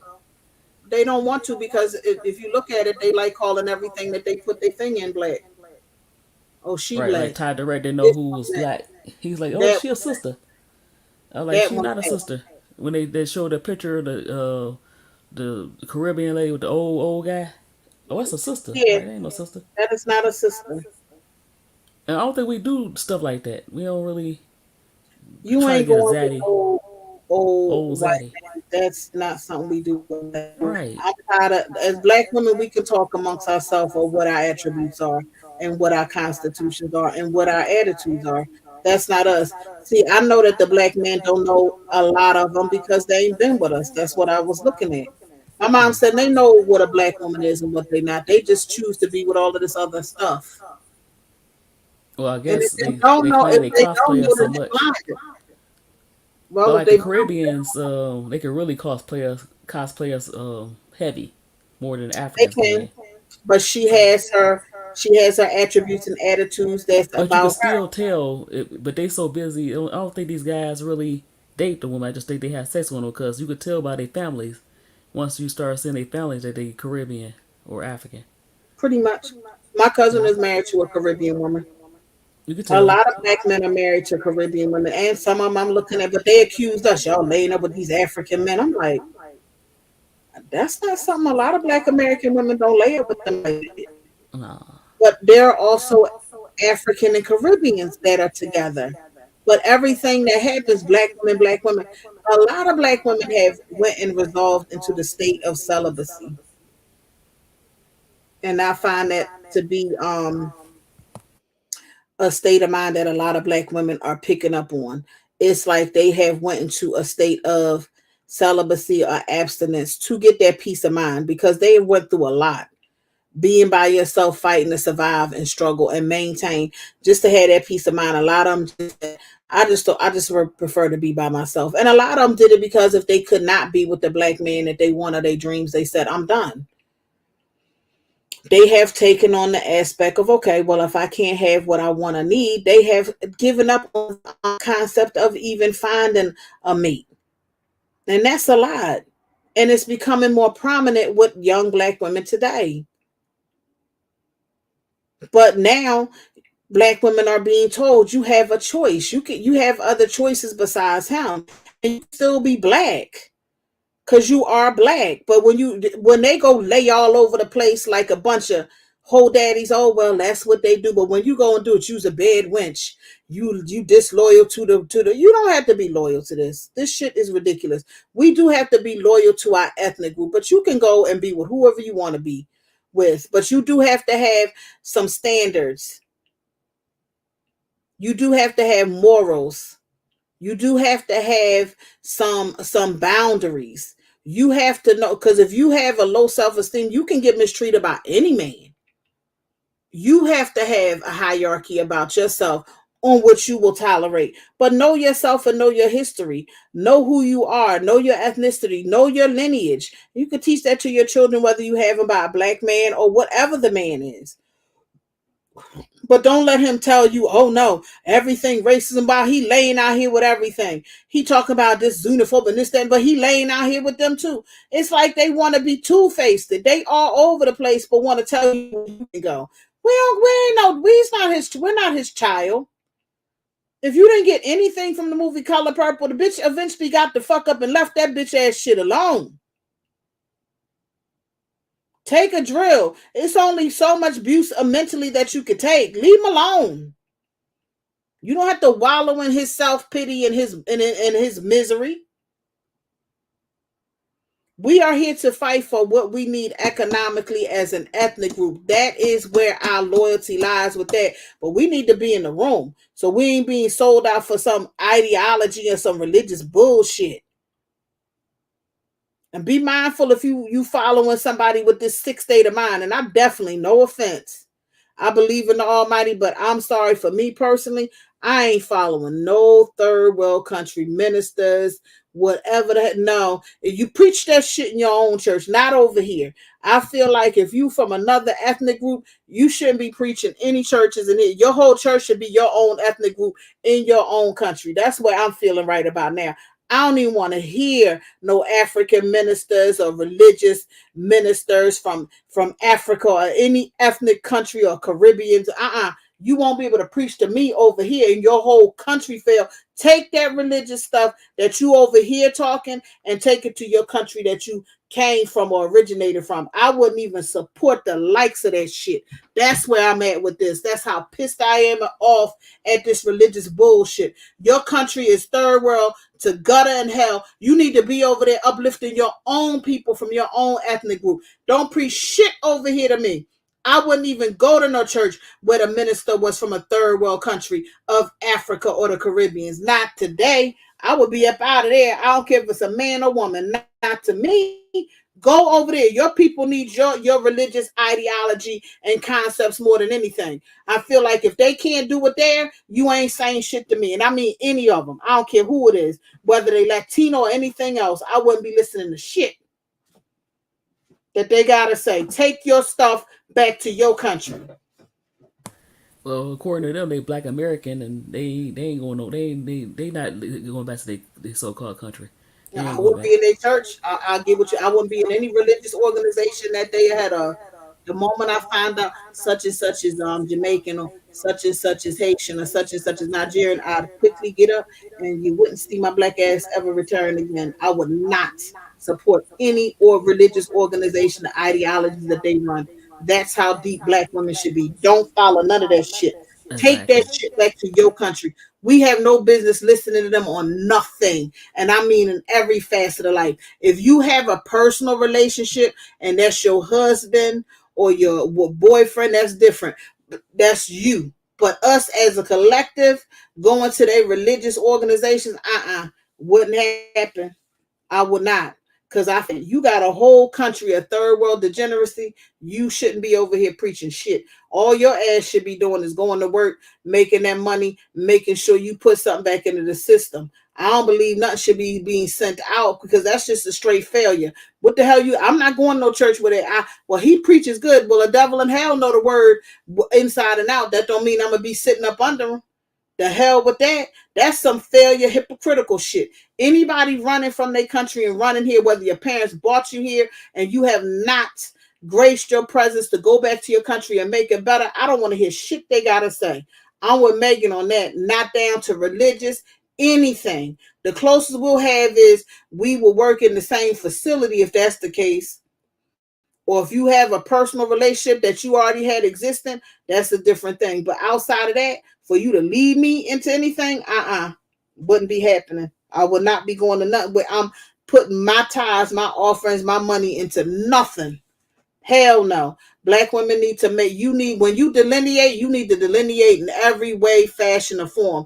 Unless you're already in a marriage or you and him or her have children together. That's a different story and you have to figure that out. But when it comes to anything else, as a collective, delineate in every way, fashion, or form. Not just by name, by everything. They can't say shit to me. They have showed us who they are in every way, facet, or form, and they're going to continue to show us. Delineate in every way.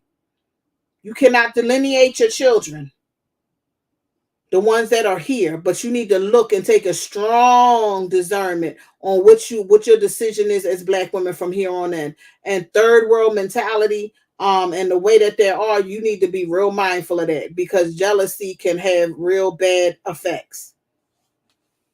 Black women need to gain a whole lot of self-esteem and they need to gain a lot of self-worth because we've been, like Malcolm X said, the most disrespected, unprotected woman is a Black American woman. He didn't say shit about no Africans. He didn't say shit about no Caribbeans. He said Black American. We've been through a lot and we still enduring a lot. Enough is enough. And these spaces have to be here not for only us to vent, but to find solutions. Talk about the problem and start addressing and getting solutions together, both on and off the screen. Where we meet up in our own private spots and start getting shit together in order to survive this goddamn storm that's about to come. This tsunami that's about to wipe a whole lot of shit out. While we over here listening to bullshit. Go to Ghana, go to here. Get the fuck out of here. I wish a bitch would. Let them motherfuckers uphold that shit. And from here on in, look at all of these hoteps and all of these religious ideologies and these people preaching that shit. Look at them sideways. Because as sure as it is bullshit, it's going to fall. Because none of this stuff has substance. It's going to wash away. It's not true activism. It does not mean shit. It's bullshit.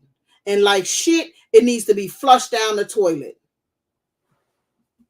Enough is enough. We've had enough diarrhea of the mouth from this bullshit. We should all be sick from the filth that they've been telling us, the lies.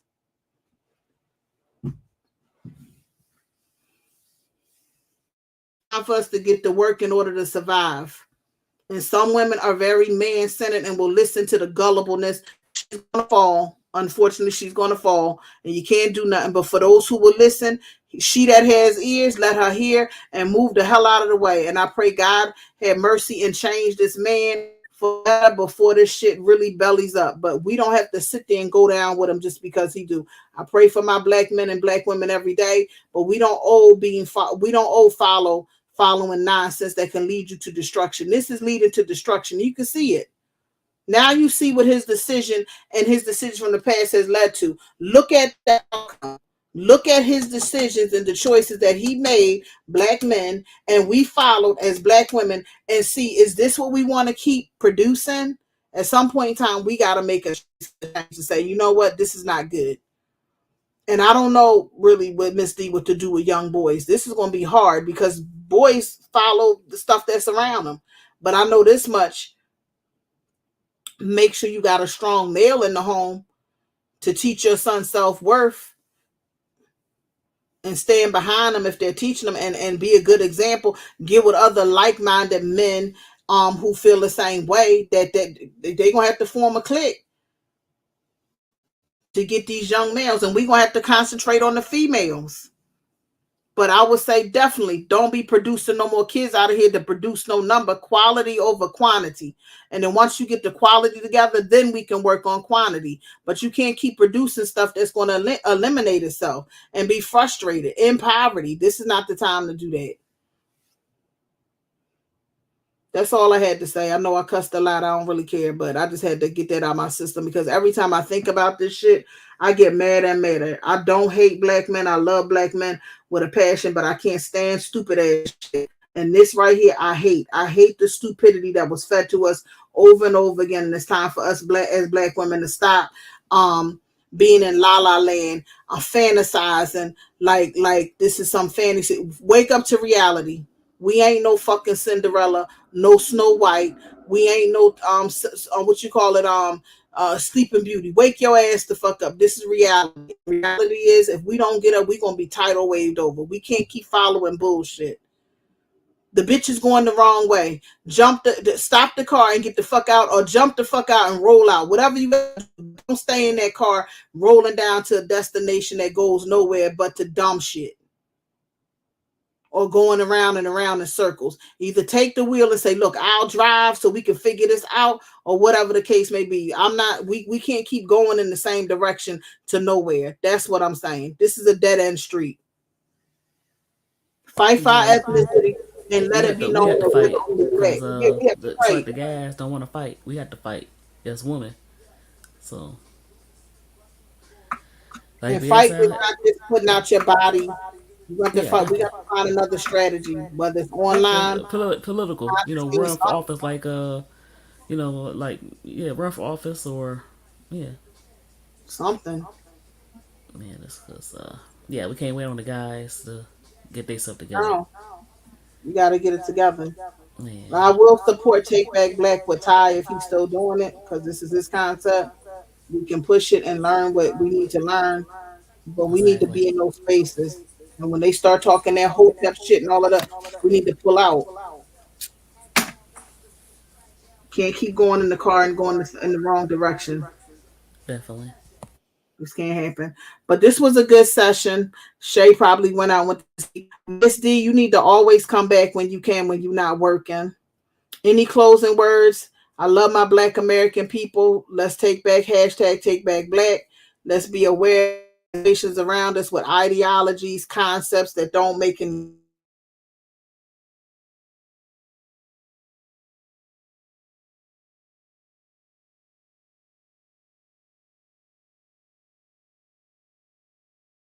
um spiritually. Um Getting your house in order, making sure that you have what you need for sustenance and protection to protect yourself during this time. If you have a male in your house, stay strong with him and edify and make sure he uplifts you and you uplift him. If y'all on the same page, um, be mindful of who you let in your circle. Don't let them take your peace. Know that we don't owe anyone. We owe to invest in ourselves first, as Black women, and we have a right to defend our identity, and we need to be mindful of what we following and taking in from here on in. We are very valuable, and the men that support us are valuable. He is valuable, and he's the prize as he supports us. But the negative energy, those are not our men. Those are backstabbers within us, and we don't have to listen to them. Don't support their stations. Don't listen to shit they gotta say. And if they say something that's us good at that point, okay, listen to that and keep it moving. But we don't owe them nothing, and we're not gonna keep taking abuse. We don't have to get on there and call them out and call them all kinds of names either. We gonna have to learn, like my mom said, cut them off, ignoring, cutting off all of the nonsense, and start moving to what we got to do to survive. And again, Pan-Africanism is a false ideology. You need to start looking at people sideways and all these other ideologies. These things lead to nothing. They lead to nothing. 60 something plus years, and nothing comes of none of this stuff. We need to start evaluating that. You can believe in the Lord or God or however you want to. That is fine. We should. I believe in God because I know what he's done for me. But my God don't lead me into a perpetual state of wrong directions. This shit is crazy. Do not let yourself be pimped spiritually, physically, or mentally. Do not allow it. Do not allow yourself to be pimped spiritually, religiously, mentally, none of that. Be mindful of keeping your space and your surroundings peaceful. Secure your peace and your joy. Be mindful of what you eat and what you follow and what you allow into your presence. We all need to become more politically, economically, and spiritually savvy. Gain some boundaries and standards. And as Black Americans, because of what's going on, we learn how to practice being more exclusive and less inclusive. This is going to be a fight, a literal fight for our lives. And I hope that as Black women, we can be strengthened and be here to support one another in this journey. This is going to be a rough one. And don't let them say what we can't do. When they say we can't, that's when we move forward and say what we can do. Sometimes it's not good to tell your left side what your right side is doing because they like to be discouraging. Oh, we can't do this, we can't do that. If that was the case, we wouldn't be where we at now. Maybe he can't. Maybe we can. I don't know. But we can do all things but fail, especially if you do believe in the Almighty. I do. So I just figure we need to just make a change in the way that we look at things around us. I'm not saying to be out here and be man hating, but we need to know what we know enough about our men to know what is bullshit at this point. Let's stop following and how you say supporting bullshit. It's time to support solid ideas and to start manifesting ideas ourselves. We know what we gotta do. It's time for us to get out here and do it. I don't know how we gonna do it, where we gonna start, but it needs to be done. And if anybody got anything to say, I'll see you on the next one on Saturday. We have more to talk about on that date. Everybody hang tight, stay strong. Thanks for coming out. Like, share, and subscribe. Comment. Make sure you comment. Like, share, subscribe, comment, and pass it on. What you got to say, Misty? No, just thank you for having me on the panel. And we just have to keep fighting, delineating, and just stick together as Black American women and just Fact. hang in there. And that's all I have to say about that. And And everyone, just have a good morning, everybody. yes, have a good morning and good night. Everybody be safe. See you on Saturday, Yep. same time. Peace out. All right. Peace.